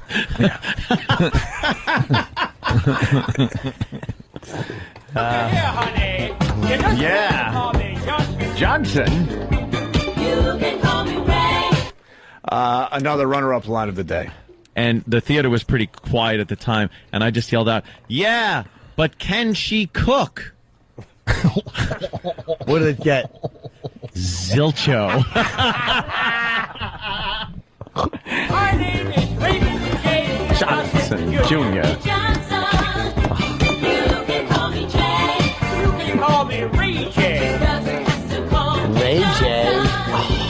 He had to come up with one more, and it was Ray I J. hope all those girls singing got chlamydia in the 70s. Look it up on YouTube. He's still doing the Ray thing. He's like 80, and he's really old, and he's still doing the We should Ray. get him on the phone. Oh, let's get Ray J. Johnson. Book him. Yeah, book him. we're actually really big fans of Oh, this guy. imagine Let's having get him on him the show tomorrow. Ray J. Johnson. I would be honored. So, how did you first come up with the Ray J. Johnson bit? Well, it was World War II. Yes. I tried other names. Did you try other names? Did you? You could call me Joe, but it didn't sound the same as Ray. Did it, douchebag? You know that's what he does, though. Of course. And do you have a follow-up to it? I mean, you've been doing it a while. He Of course, probably it's tried for the classic. follow-up. And what was the follow-up? Yeah. Probably just his last name. It was. Wait, no, he does Johnson. Last name's right? Johnson. Maybe with the car he drives. Middle name. I don't know, whatever. I say that we get him to do it, and then just scream, "Shut the fuck up," and hang up on him. Hey, we're big fans. Dude, would that be hysterical? Just shut the fuck up. You suck. We could get him. We'll go like. So we're big fans. Before we even start the interview, you got to give us one. All right. Are you can shut the fuck up? Click. Click. Dancing. Johnson.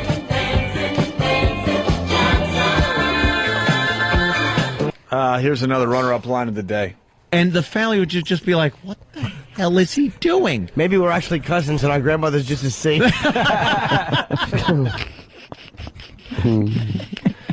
To answer the question of the guy that was up on the board asking when the next Laszlo show is, it's Saturday, November 1st. No one was asking. It was on the board. No, it wasn't. You sure they It's don't have to gone. fucking take bandwidth for some college football game that Oh, day? and by the way, Jesus Christ. Anthony was supposed to be on the last show. I know, Laszlo. And, which I'm is totally sorry. cool. We were going to hang out, but the guy who's supposed to run the board and keep like my show going showed up fucking shit-faced. You'd been drinking since like Friday morning or something. And he comes in and normally I'll bring in a case of beer and we'll make a nice dent on it. Yeah. He's like, oh, I can't even look at beer. I just stopped partying about 30 minutes ago at Anthony's house. And that's why I didn't make it, because I was actually, and when I say this, I went, wow, I'm too wasted to even drive. It's a hell of a So, party. yeah, that was, I did want to come in. I feel bad, but Danny fucked it all up by just For everybody. coming over and had beer. Yeah. I'm not even sure what day this happened. That's true. Saturday? Yeah. It's like, what day? Saturday Night Virus? I don't know.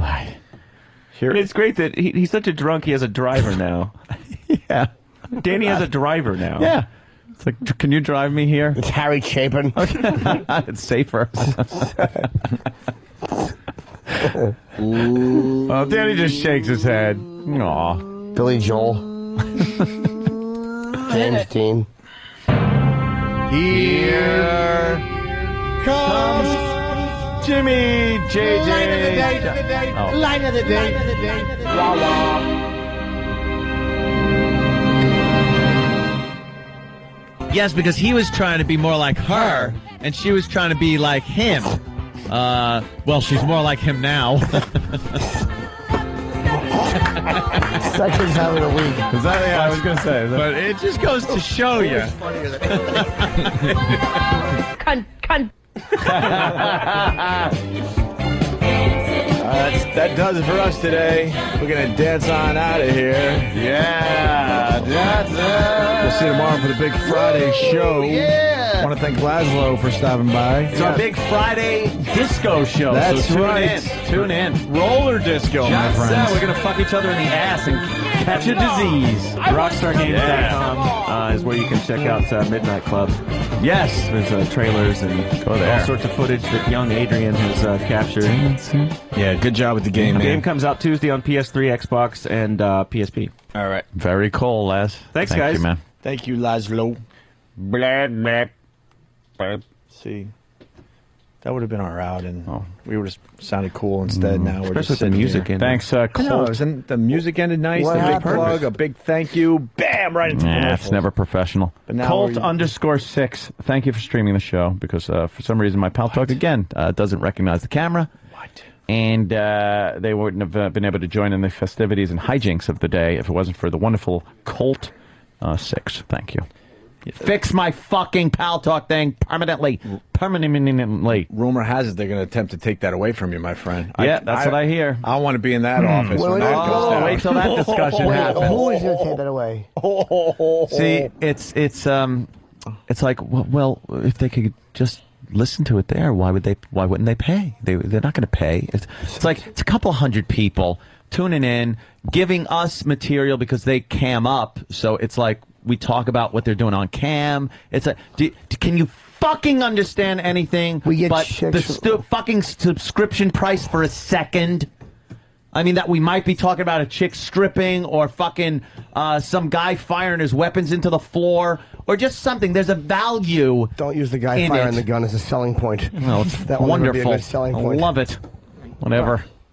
Oh, it's just one of those things where it's like there's a value in it. Just don't worry about the 200 people or something that aren't fucking subscribed. And by the way, they are subscribing. They listen too. They fucking listen to the show and they watch us on cam. There's probably a small percentage that don't pay, but what are you going to do? Give me a fucking break already. Yeah, we'll rat those people out for you, just so we can keep the Pal Talk. Right. Go shut down the internet. So that it's not posted anywhere. Exactly. All right, we got to go. Fun, though, right, Ant, with this merger thing? Exactly. It's great for everybody. It's just a treat. Remember when Elo said it's it's great for everybody. Yeah, he's gone. All those people are lining up with boxes today. Yeah, and I love how they said that it was gonna, it's gonna be much better for the consumer. But then they start running commercials. Hey, if you want some, you want some more of this stuff, the best of series, you got to pay extra money. I think it's great for the consumer, Laszlo. I don't understand what you're saying. I'm just talking about Pal Talk. Yeah. Okay. Now, to talk I'm sorry.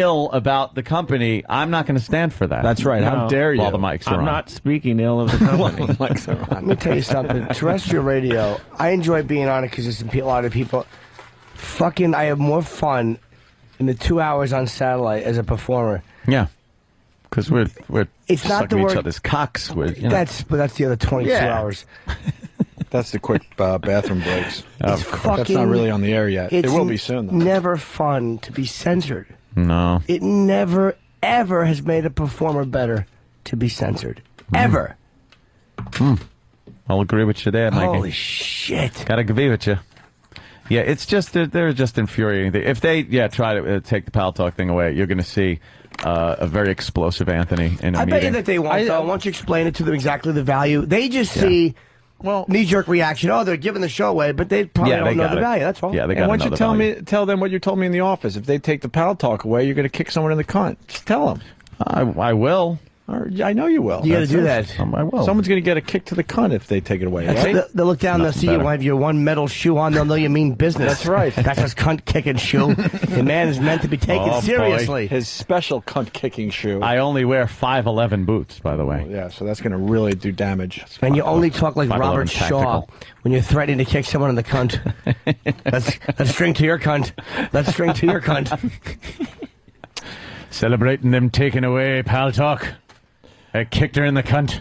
This just in, Nancy Reagan has died. We'll see you tomorrow. Last night I think I shit the bed. Got so drunk I gave a dude head. Life is just a merciful blur when you pop a piss wasser. Piss wasser, don't drink it slow. 3 a.m. buy some blow.